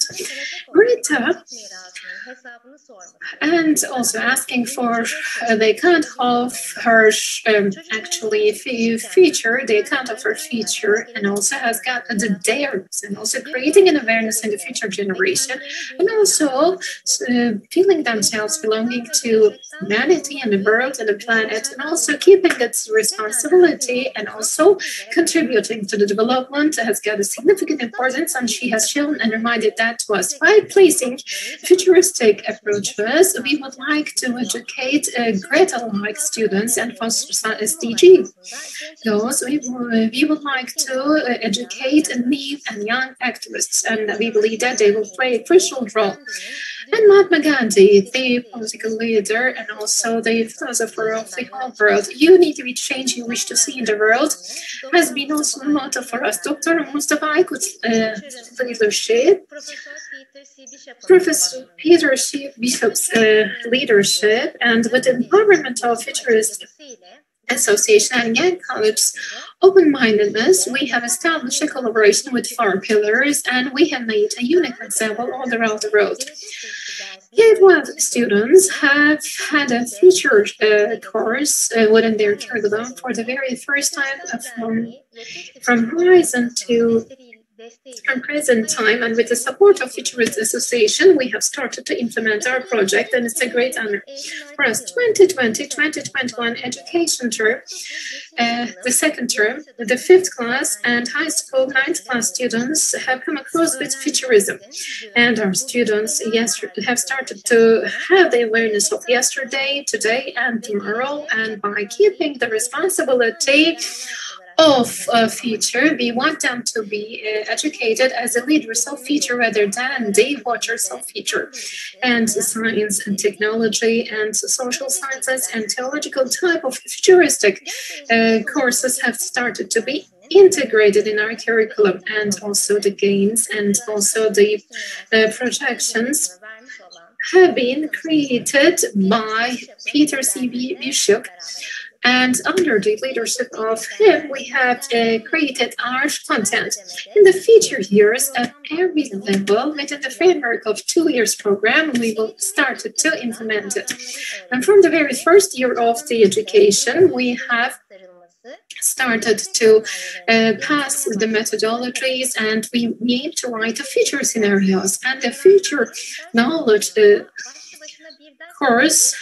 All along has been a course in our curriculum, and for each of our students who are having this education in Young College will be fully equipped with the values and also the tools of futuristic approaches. And future knowledge for the 5th and 9th class students have been presented, and for 2021 and 2022, in the secondary class is the school, we will give it to 5th and 6th class students, and in the high school, we will give it to our 9th and 10th class students. And future knowledge will simultaneously given with geography and history and future studies will be the main basis of those courses. And in the preschool time and primary school time, we will also give this future information courses. Future Thinking Playbook has been prepared by Kazım Seher as the executive member of the Futurist Association, and Gelecek Bilgisi Oyun Kitabı has been translated, and also as the Future Thinkers of English book. And all of the students who are taking this course, both in Turkish and English, have had the both versions in their course book, as their course book. Other than the theoretical knowledge, it is aimed to make students to experience, to play, some certain projects and future scenarios and futuristic also content will be given to students. And additional to that course, as we start a face-to-face education inside and outside the school, we will establish future labs, and in these future labs they will carry on some researches and they will create future scenarios. Some universities, academicians will also collaborate with us, and in future labs we will be having some certain workshops. And all of the preparations are still in progress. Very soon, the 5th class and the 9th class students will be having science fiction narrations, and they will start to write their own stories. What we name as Future Clubs, Futurism Club Studies, the students will be attending international events and tournaments. And after having the normal conditions in vacations, they will go on abroad and will spend their time with their peers, and they will enjoy and they will learn. And by the help of these studies, at the age of 10, they will be having an experience about futurism and expertise, and they will be having the future teen identity. This identity has got a high prestigious, and the owners of this identity will be, of course, providing an opportunity to be in connection and communication with the global futurists. Our neighbor Greece has got a team of futurist students, and so it will be an opportunity to have a communication and collaboration with our near neighbor. And also, with the contribution of Futurist Association and with the contribution of Professor Peter Siebenschow, we have organized our in-house seminars, and all of our teachers and administrators have had orientations. Basic level, we have presented some futurism trainings. In the month of October, we have come together with our parents and we have launched our feature knowledge course in content and distributed the month. The month of November and also December, January and February, we have had future teacher trainings, and we have established it in collaboration with Futurist Association. All of the highly skilled teachers are giving their courses in the 5th classes and the 9th classes. In addition to that, by the help of the support, both their personal development and also their occupational development have had a great contribution. And in the beginning of the 2nd semester, Mustafa Bey have delivered an online seminar. We will be the feature altogether, have been carried out with our 10th and 11th class students. UNESCO is organizing the Literacy Summit between the 8th and 12th of December 2020, and again and again, Future Generation School in Istanbul has been presented by Peter Bishop, and they have also presented Peter Bishop's video during this summit. And future literacy is a competency, and in order to understand future better, you need to own these skills. And in order to be future literate person, you need to enrich your actually vision, and you need to have invention capability and skills. And when I'm concluding my speech, I would like to mention that I hope that Future Think project will be successful in our schools, both in our country and all around the world. Hopefully will be a good example. By the help of this, in a short period of time, maybe it can be included inside the Ministry of Education's curriculum, and it can be disseminated the whole nation and teams.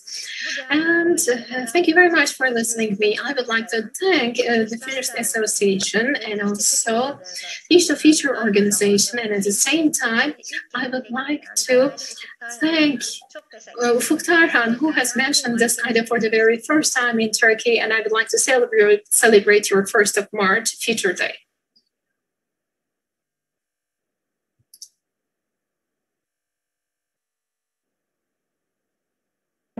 Açtım. Selam. Evet, selam. Nasıl durum Sevinç Hanım? İyiyiz. Siz nasılsınız? Çok güzel. Yayındayız. Devam ediyoruz hala. We still continue. We're alive. Okay, you have told a very super projection. You have explained it in detail.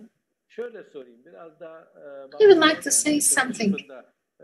You have also referred to Peter Bishop and Peter Bishop's video. The output of this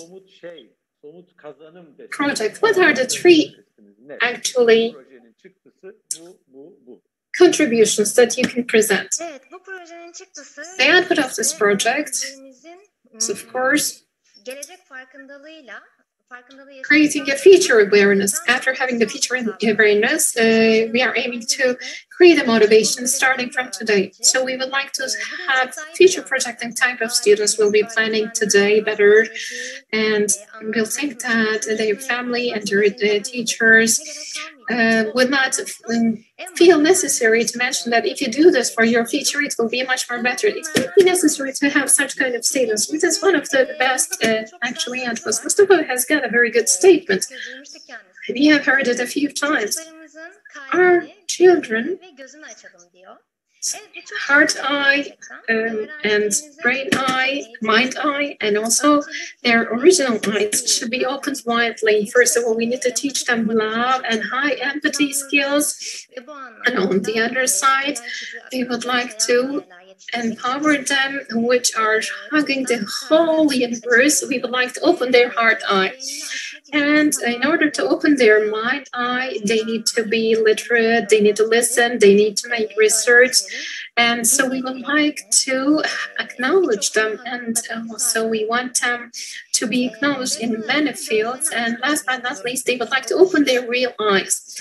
And we are sure that they will open their eyes fully. But in the past, in our present time, they need to be aware of what's going around the world, in our circle, in our environment. And if they follow those trends, what type of a future projection they may have, they will be able to see this. I think we have got two outputs. Thirdly, I need to think it for a while, because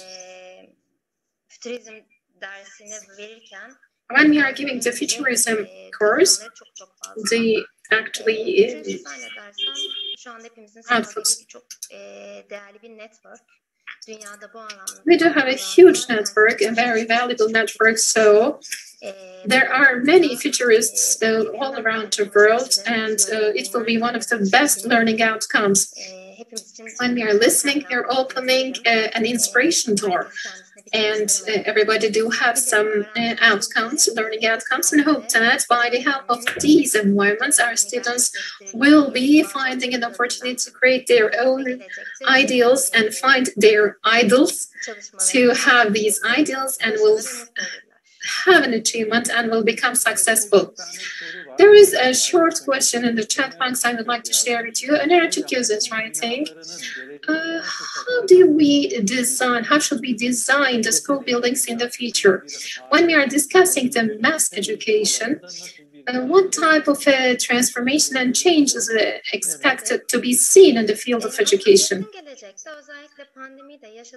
In the near future, after having the experience of pandemic, both in business spaces and in schools, the traditional models will be upside down. So there will be a shift of paradigm, as we all know it very well. Traditional methodology is always dictating a teacher as a teaching actually tool, and the learners are the students who are learning from the teacher. But this will change in the last 10 or 15 years. What is expected to be changed with the triggering force of COVID-19 has had a faster pace, and the schools will be redesigned, and the students will find an open space. Rather than listening from their teachers, they will experience. They will be experiencing it with their peers under the guidance of their teachers, and they will carry on group projects. And according to their personal skills and competencies, all of the school activities will be transformed into projects. And collaborations, creativity will be forthcoming, and also spatial designs will be more incentive creating type of environments. And Nüket Yılmaz have sent you a very good message congratulating and also appreciating your attempts. And she states that this collaboration hopefully will be bringing a better future knowing generation. So best wishes for the future. Hope that you will be successful and carry it on for the future generations. Thank you very much. And I would like to thank Futuristic Association and also the Future Organization. Thank you very much. Have a good day.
How are you today? Yeah, well, I'm fine. How are you? Oh, we're fine here in Washington, D.C., which is where I am. Right up. Washington'dayız şu anda. Zaten hemen penceremden de görebilirsiniz. Gayet keyfimiz yerinde. Öncelikle bu öğleden sonrasında bizlerle birlikte olduğunuz için teşekkür ederim. Bence çok ilginç bir sunum olacak. Çünkü konuşmanızda güvenli bir iklimi yeniden tesis etmekten bahsediyor olacaksınız. Çok fazla insan bu konuşmayı yapmıyor ve diyorsunuz ki güvenli bir iklimi geri getirmek mümkün, yapılabilir ve nasıl yapılacağını anlatacaksınız. Şimdi Herb Simmons diyorlar ki bu alanda yolu açan arkadaşlardan bir tanesi. Yani ben bu kadar iddialı konuşmam kendimle alakalı. Yani nötrüm, karşı çıkmıyorum en azından beni bu şekilde tanımlamalarına. Ve kariyerinizde de Atlantic, New Jersey'deki en genç meclis üyelerinden bir tanesi misiniz? 28 yaşında, bayağı genç. Muazzam bir kariyeriniz var. Muazzam işlerle çalışmışsınız. Pennsylvania Üniversitesi'nden ve Princeton'dan mezunsunuz. Ve London School of Economics'te yine yüksek lisans yapmışsınız. Harika. Diyorsunuz ki iklim değişikliği hayatımızın her bir yanını, her insanı etkileyen fenomenlerden bir tanesi. Bu konuda hemfikiriz. Kitabınızda bazı ilginç noktalara değiniyorsunuz. Şimdi spoiler vermeyeyim ama özellikle karbon suçlularının ardında yatan gerçeği bizlerle paylaşıyor olacaksınız ve bununla birlikte de yine dondurulmuş tavuk satanların aslında planlarını bizlerle paylaşıyor olacaksınız. Buyurun, söz sizin. Çok teşekkürler gerçekten. Bu toplantıda gerçekten böylesine imtiyazlı bir grubun önünde konuşabilmek gerçekten çok güzel benim için. Yani ilk kısmı kaçırdım. 3'te falan kalkmam gerekiyordu ama daha sonra kayıtlardan dinliyor olacağım. Tabii ki çok kısa bir zaman içerisinde şu konuyu sizlerle paylaşıyor olacağım. Biz güvenli bir iklim sadece yaratmakla kalmayıp 50-100 yıl öncesindeki temiz iklimi tesis edebileceğimizi dile getiriyor olacağım. Tabii kolay olmadığının da altını çizerek. Her şeyden evvel gerçekten harekete geçmemiz gereken çok kısa bir dönem var. Sayın David King İngiltere Başbakanına danışmanlık yapmış olan kişi diyor ki önümüzdeki 10 yılda yapmış olduğumuz şeyler aslında önümüzdeki 10.000 yılın geleceğini insanlık için belirliyor olacak diyor. Dolayısıyla çok ciddi bir sınamayla karşı karşıyayız ama gerçekten çok kısa süre içerisinde yapabileceğimiz de muazzam şeyler olduğunu görüyoruz. Şimdi bir dakika, şimdi iklim değişikliği dediğimiz zaman ne kadar aslında problemli bir durumla karşı karşıya kaldığımızı bir kez daha görüyoruz. Ağaçlar mesela karbondioksit artık çekemez hale gelecekler 20 yıl içerisinde ve atmosfere karbondioksit verecekler. Yine bununla birlikte metan gazlarının ortaya çıkmasıyla birlikte artık bir permafrost dediğimiz mesele ortaya çıkacak ve ormanlar yanmaya devam edecek.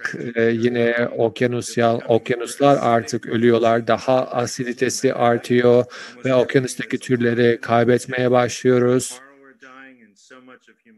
Yine özellikle mercanlar, balık türleri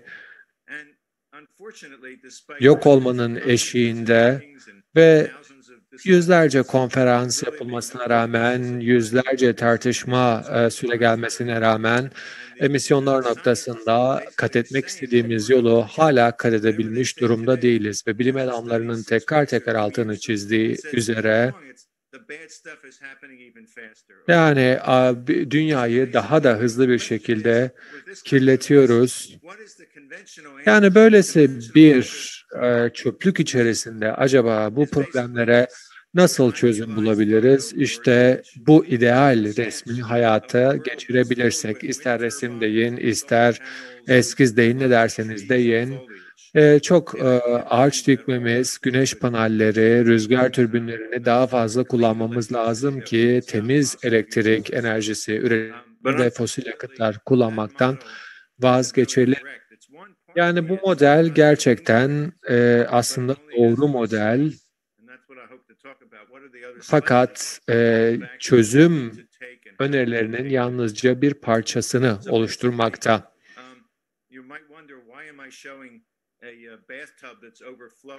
Yani artık taşmış bir küvet ile karşı karşıyayız. Neden bu analojiyi kullanıyorum diye soracak olursanız, buradaki küvetin giderine bakacak olursanız, o gider tıkandığı zaman nasıl küvet taşıyorsa atmosferde de aynı şey söz konusu. Her gün otobüse bindiğimiz zaman veya evimizdeki sobayı yaktığımız zaman nasıl emisyonlar çevreye yayılıyorsa ve su nasıl taşıyorsa dünyada da aynı şey olacak. Yani tüm bu sera gazlarının, metanların, karbondioksitin de dolup taştığını atmosferde düşünün. Bu odada gerçekleşen zarar sadece giderdeki suyun taşmasıyla birlikte değil, geçmişten bu yana dolup taşan küvetin odaya yarattığı zarar gibi atmosferde biriktirdiğimiz son 200 yıldır karbondioksit de tüm evreni yok etmeye devam ediyor olacak. Dolayısıyla burada küvetin içinde ne olduğunu ve giderden nelerin taştığına dikkat etmemiz gerekiyor. Peki şu an ne yapabiliriz? Yani elimizi kolumuzu bağlayıp veya başımızı avucumuzun içine aslında alıp kahrolacağız mı? Hayır. Güvenli bir iklimi tekrar tesis edebilmemiz için 100 yıl öncesindeki iklimi tesis edebilmemiz için yapmamız gereken birkaç şey var. Her şeyden evvel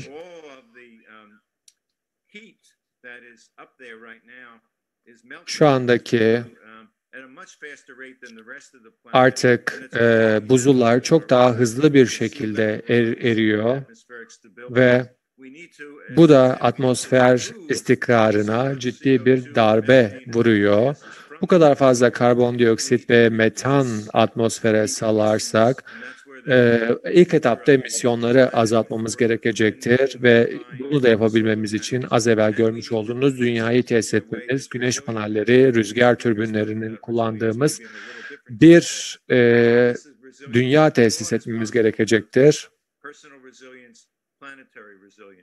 Ve böylelikle de bunu nasıl yapabiliriz? Özellikle bir iklim koalisyonu oluşturmamız gerekecektir. Ve açıkçası sadece dünyadaki tüm liderler aynı fikirde olursa bu problemi çözebiliriz diye düşünüyorum. Bir yandan kaç defa büyük ihtimalle duymuşsunuzdur. Birleşmiş Milletler raporlarında en kötüyü, yani iklim değişikliğinin daha da kötüye gitmesini engellemek için X, Y, Z'yi yapmamız gerekiyor diyorlar.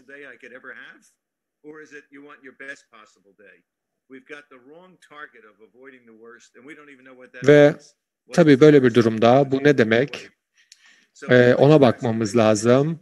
İklimin yeniden tesis edilmesi, elimizdekilerle en iyiyi başarmaya odaklanacak. Yani çok pahalı, çok karmaşık denilebiliyor.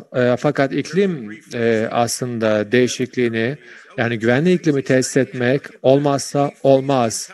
Yani tüm buzulları yeniden nasıl donduracaksınız diye soruyorlar.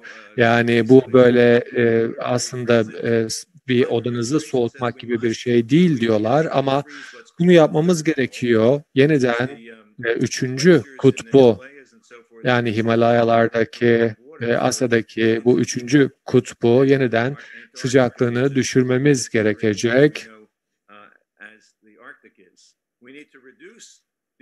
Ve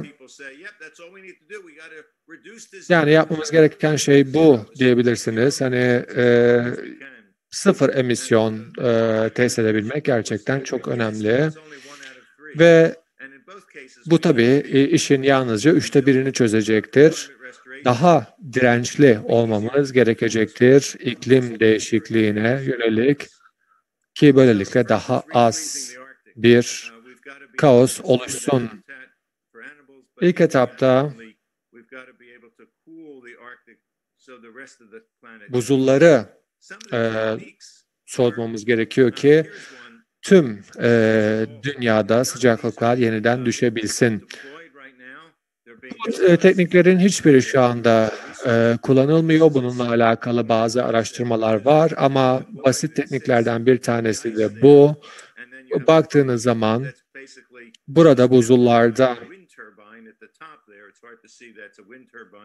bir rüzgar türbünü, üzerinde yüzdürülen bir şamandıra var ve yüzey altında buzullara giden ve daha fazla tabii ki buz oluştuğunu görüyorsunuz. Tabii bunları başarmak çok kolay değil ve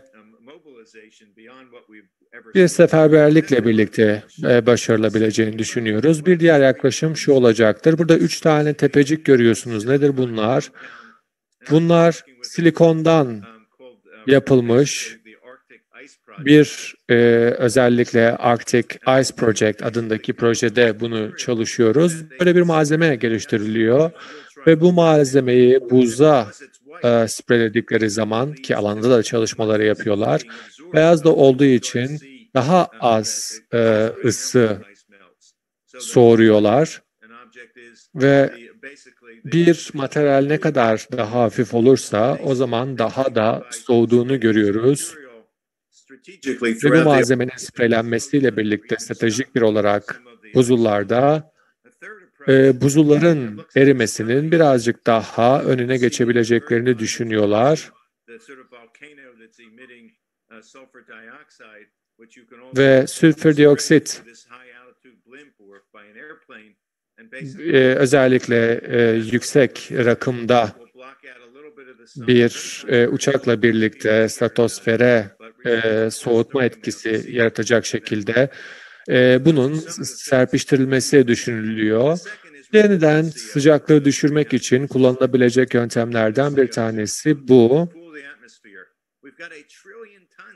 1 trilyon ton, yani yaklaşık kişi başına 142 tonluk bir aslında sera gazı salımının önüne geçilmesi gerekmekte. Tabii burada altını çizmek istediğim en önemli husus da şu: bu teknolojinin geliştirilebilmesi için to 1.5, which is almost impossible with the present approach. 1,5 derece düşürmemiz çok kolay değil. Sadece yani sıcaklığı 1,5 derece düşürdüğümüzde felaket senaryosunu aslında engellemiş oluyoruz. Dolayısıyla bu hedefe özellikle siyasi toplum olarak aynı sayfada buluşabilirsek o zaman araştırma için bir finansman kaynağı yaratılacak ve böylelikle de bu projenin ne kadar yapılabilir olduğunu görüyor olacağız ve %100 de bu projenin hayata geçirilip geçirilemeyeceğinden emin değiliz. Ama ben şuna inanıyorum, doğru hedefi belirleyebilirsek o zaman bunu başarabiliriz diye düşünüyorum. Özellikle okyanuslarda su yosunu tarımı yapılmakta. Mesela buradaki alüvyon özellikle kimyasal özelliği olarak deniz suyuyla karıştığı zaman muazzam miktarda karbondioksit tutacaktır. Bu bağlamda gerçekleştirilen projelerden bir tanesi tropik aslında özellikle plajların alüvyonla 1/3'ünü bile kaplayabilsek ki toksik bir malzeme değil, iklim değişikliğini ciddi bir şekilde iyileştirebileceğimizi dile getiriyorlar. Bunun mesela fotoğrafları görmüş olabilirsiniz. İsviçre'deki makinelerden bir tanesi. Özellikle Climeworks şirketinin doğrudan dioksiti tutabileceği, yakalayabileceği, bu fanlarda depolayabileceği makinelerden bir tanesi. Dünyada tabii bunlardan binlerce kurabilirsiniz ama bunları çalıştırabilecek enerjiyi nereden bulacaksınız sorusu meydana gelmekte. Dördüncü olarak kullanılabilecek yöntemlerden bir tanesi biyolojik kömür. Gerçekten karbondioksiti soğurabilecek, emebilecek güzel kaynaklardan bir tanesi ve binlerce şirket ve münferit girişimci biyolojik kömürü bugün çözmeye çalışmakta. Tabii karbondioksiti ve sera gazlarını azaltmak temel hedeflerden bir tanesi. Onların yerine rüzgar ve güneş enerjisi kullanmak istiyoruz. Buradaki ağacı görüyorsunuz, yani ya eğilecek ya da kırılacak. Bizim de aslında ağaç gibi olmamız lazım. Çünkü gerçek bir iradeyle bu koalisyonu kurabilirsek başarılı olabiliriz. Ama buradaki arkadaşların düşündüğü gibi düşünürsek başarılı olamayacağız.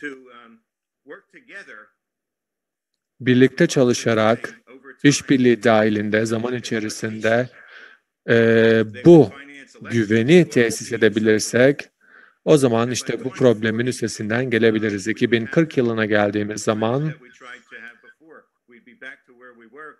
aslında daha temiz hava inşa etmiş olacağız demektir. Peki bunu neden yapmak istiyoruz? İşte bundan dolayı gelecek nesillere yaşanabilir, sağlıklı ve mutlu bir gelecek bırakabilmek için. Genel olarak konsept bu şekilde. Sadece hükümetlerle değil, belki de hiç düşünmediğimiz insanlarla işbirliği içerisinde hareket etmemiz gerekecek. Siyasi elitin belki vermek istemediğimiz siyasi elite yeniden güç tanıyarak bu iklim değişikliği problemine birlikte ele alıyor olacağız, birlikte mücadele ediyor olacağız. Böylelikle temiz bir çevre ve hepimiz için mükemmel bir gelecek inşa etmiş olacağız. Bu kadar efendim anlatacaklarım. Dinlediğiniz için sağ olunuz. Okay, Herb, thank you very much. And it was a good, çok teşekkürler. Gerçekten çok güzel bir sunum idi. Bir soru sormak isterim hemen.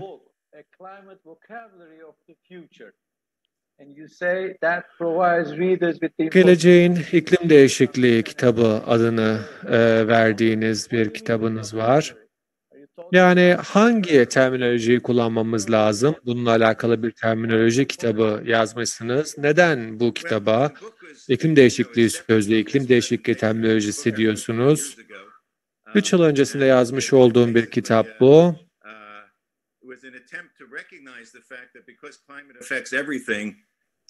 İklim her şeyi etkilemekte olduğu için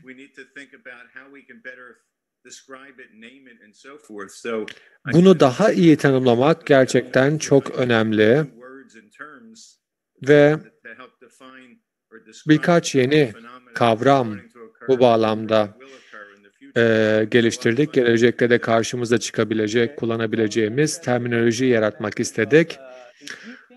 Şimdi acaba 2 tane bu sözlükten kavram dile getirebilir misiniz? Birkaç tane kelime söyleyeyim. En sevdiklerimden bir tanesi, Türkçe nasıl ifade ediliyor bilmiyorum ama kolonoskopi var mesela, biliyorsunuz. Kolonoskopi nedir biz de biliyoruz. Karbonoskopi diye bir kavram aslında ürettik. Yani karbonun nereden geldiğini incelemeye çalıştığımız bir karbonoskopi kavramını geliştirdik ve böylelikle de problemin nereden ortaya çıktığını karbonoskopi ile birlikte teşhis etmeye çalışıyoruz. Yine donmuş tavuk sendromu diye dile getirmiş olduğumuz kavram var. Yani böylesi büyük bir projede her şey o kadar sarpa sarabilir ki, yani tavukları mesela tüfekle uçakların mesela pencerelerine ateşleyebilirler ve bunların çatlayıp çatlamayacağını görebilirler gibi böyle bir çılgın proje. Ve tüm mesela pencerenin çatlaması noktasında biz bunu beklemiyorduk diyecek mühendisleri düşünün. Mesela nedir? Tavuğu örneğin çözülmesini, donmuş tavuğun çözülmesini unutmuşlar gibi bir donmuş tavuk sendromu geliştiriyoruz.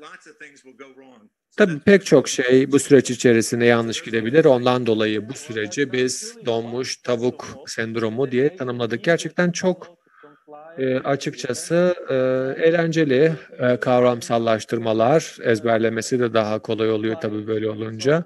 Slaytınızın sunumunuzun son slaytlarından bir tanesinde neden biz bu iklim değişikliğiyle mücadele ediyoruz diye sorduğunuz zaman çocuklarımız için dediğiniz gerçekten çok önemli bir nokta. Dolayısıyla aslında çocuklarımız bu gidişatın çok da farkındalar aslında. Kitabımı da yazarken mesela yine bu Sarı ailesinden bana yardımcı olanlar da oldu. Ben de tabii ailemden çok fazla destek alıyorum çalışmalarımda demek isterim. Pekala. Tekrar sunumunuza geri dönecek olursak, aslında bir iklim aktivisti, 13 yaşında Sayın Atlas bizlerle birlikte olacaktı. Fakat sabah sağlık problemleri dolayısıyla katılamadılar maalesef. Kendisinin bizlerle birlikte olmasından çok memnunuz. Çünkü bazı küresel tehditlerle uğraşıyoruz. Fakat iklim değişikliğiyle mücadelede sürekli başarısız oluyoruz. Sunumunuzda da dile getirdiğiniz üzere yapılacak pek çok şey var. Evet, önerileriniz var bu bağlamda ama nihayetinde ihtiyaç duyulan eyleme geçebilmek çok kolay olmuyor farklı sebeplerden dolayı. Ne düşünüyorsunuz bu konuyla alakalı? 200 devlet günümüzde hepsi kendi hedeflerini hayata geçirmeye çalışıyorlar. Fakat bu devletler içerisindeki insanlar aynı zaman çerçevesi içerisinde harekete geçemiyorlar maalesef. Her şeyden evvel tüm bu devletler yani yılda bir konferansta bir araya geliyorlar ve konferanstan bir sonuç çıkamıyor ve bir sonuçta çıkamadığı zaman yine de bunu başarı gibi lanse ediyorlar. Fakat kullandıkları yöntemler işe yaramıyor. O zaman yani alternatif bir çözüm bulmamız lazım. Bir hibrit geliştirmemiz lazım. Hibrit yöntem geliştirmemiz lazım. Yani hem kurumların hem devletlerin hem sivil toplumun aynı sayfada buluşması ve bu probleme bir çözüm bulması lazım. Yani tabii ki ulus devletlerin rolünü bu bağlamda inkar etmiyoruz ama tek otoritenin onların olmaması lazım. Yani küresel bağlamda neler oluyor görüyoruz zaten şu anda. Hepimiz bir araya gelerek koronavirüsle mücadele etmeye çalışıyoruz. Bu mesela %100 başarı getirmiyor. İnsanlar hayatlarını kaybediyorlar. Buna rağmen hala örneğin önlemlere uymuyoruz. Yani iklim değişikliği konusunda insanlar şöyle düşünüyorlar. Ha, ben zaten 50 yaşındayım. Zaten 70-80'de ölsem benden sonrakine ne olacak umurum bile değil diye düşünen, dile getiren pek çok insan var ki bence bu mentalite aslında iklim değişikliğiyle mücadelenin başarısız olmasının ardında yatan temel sebeplerden bir tanesi. Buyurunuz. Tamamen haklısınız. Gerçekten koronavirüsten öğreneceğimiz pek çok şey var. Neleri yanlış yapıyoruz, neleri doğru yapmamız lazım. Onu öğrenebiliriz. Yani bu koronavirüsten bir ders çıkartamazsak da bize yazıklar olsun. Gerçekten. Evet, bize yazıklar olsun. Çok güzel bir noktayla bitirdiniz. Çok teşekkürler Herb. Bizlerle birlikte olduğun zaman ayırdığın için. İrtibat halinde kalalım. Gerçekten sunumundan büyük keyif aldım. Bakalım ileride neler olacak hep beraber göreceğiz. Davet ettiğiniz için çok teşekkürler. Görüşmek üzere.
Bugün 1 Mart Gelecek Günü olarak kutladığımız ve etkinliğimizi gerçekleştirdiğimiz günün sonuna geldik. Yaklaşık 7 saattir sürmekte olan etkinliğimizde 13 yerli... Approximately 7 hours.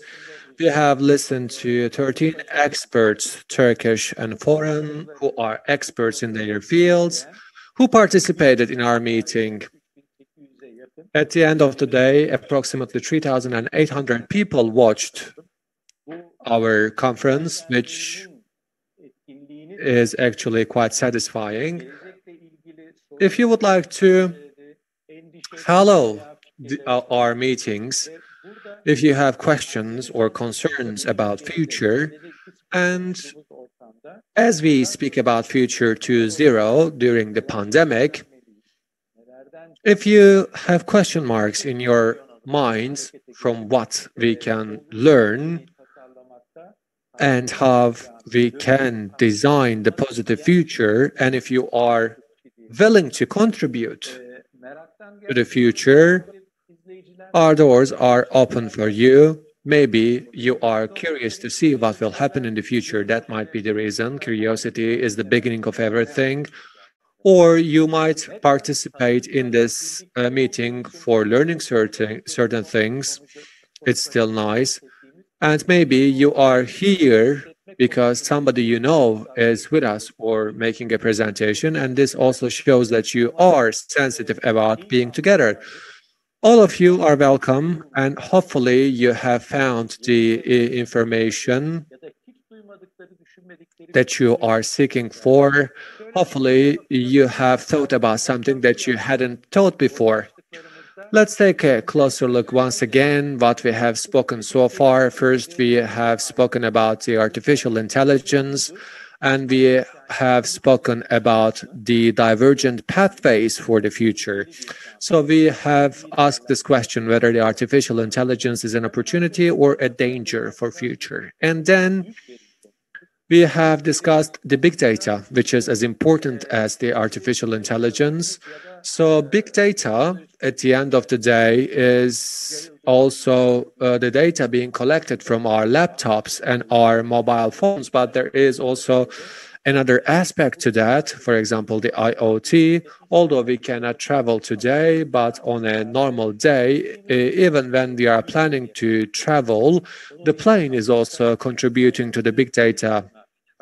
I mean, the information that is being shared by the airplane is also contributing to that, or a drilling machine which is working underground and feeding to the central system in the headquarters is also contributing to the big data. As our speaker also mentioned, we are a part of big data. After that,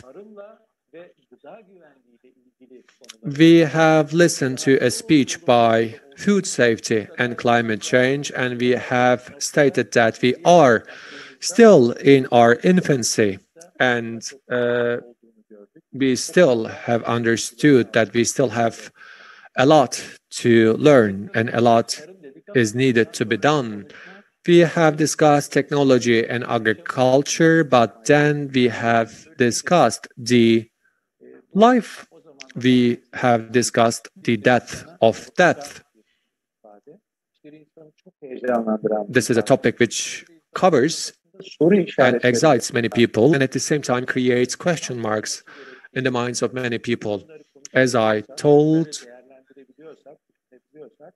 if we can think about those issues and discuss those issues, then we should be open-minded for such ideas, because our speaker have stated that by 2045, death will be an option for us, and the ones who don't want to die should take additional steps for the immortality. After that speech, we have spoken about the civilizational atlas of the planet, and our speaker tried to position Turkey within that civilizational atlas of the planet. And he stated that the necessary steps are being taken every day. And then we have spoken about the spiritual side of the issue, and we have discussed mindfulness. And for about 20 minutes, our speaker said here and now, hopefully within that 15 minutes of time, we were present at the moment. And then our next speaker, our architect, asked this question whether we are coming or not. Are we a part of the future or not? Or whether we can design future or not. And as the futurist, we stated that we will become a part of the future, or we must become a part of the future. Unfortunately, Atlas Sarafoğlu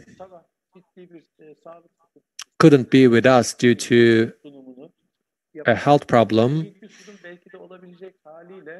I mean, the presentation will be about the future of spinach. Atlas is a wonderful climate activist and was going to deliver a presentation about the future of spinach. Atlas couldn't be with us, but I'm sure that, I mean, the feelings of Atlas was with us at least, and hopefully we will remember Atlas and see Atlas in the upcoming meetings. Why it is important to understand and learn about the previous pandemics. We have listened to that from a historian. So we should learn history and take lessons out of it so that we can come up with solutions to prevent similar situations in the future. So she underlined the importance of the history. Hopefully, we have taken our lessons from that. And then we traveled to the space after that speech. Our space architect has delivered a speech about the colonization going on Mars and producing the right material. And she has given us the visual examples of it. I am certain that many of our participants have had question marks in their heads after the presentation. And she stated that this space is not far away, the Mars is not far away, so that when the day comes, with the right colonization, the Mars will establish its own rules and own culture.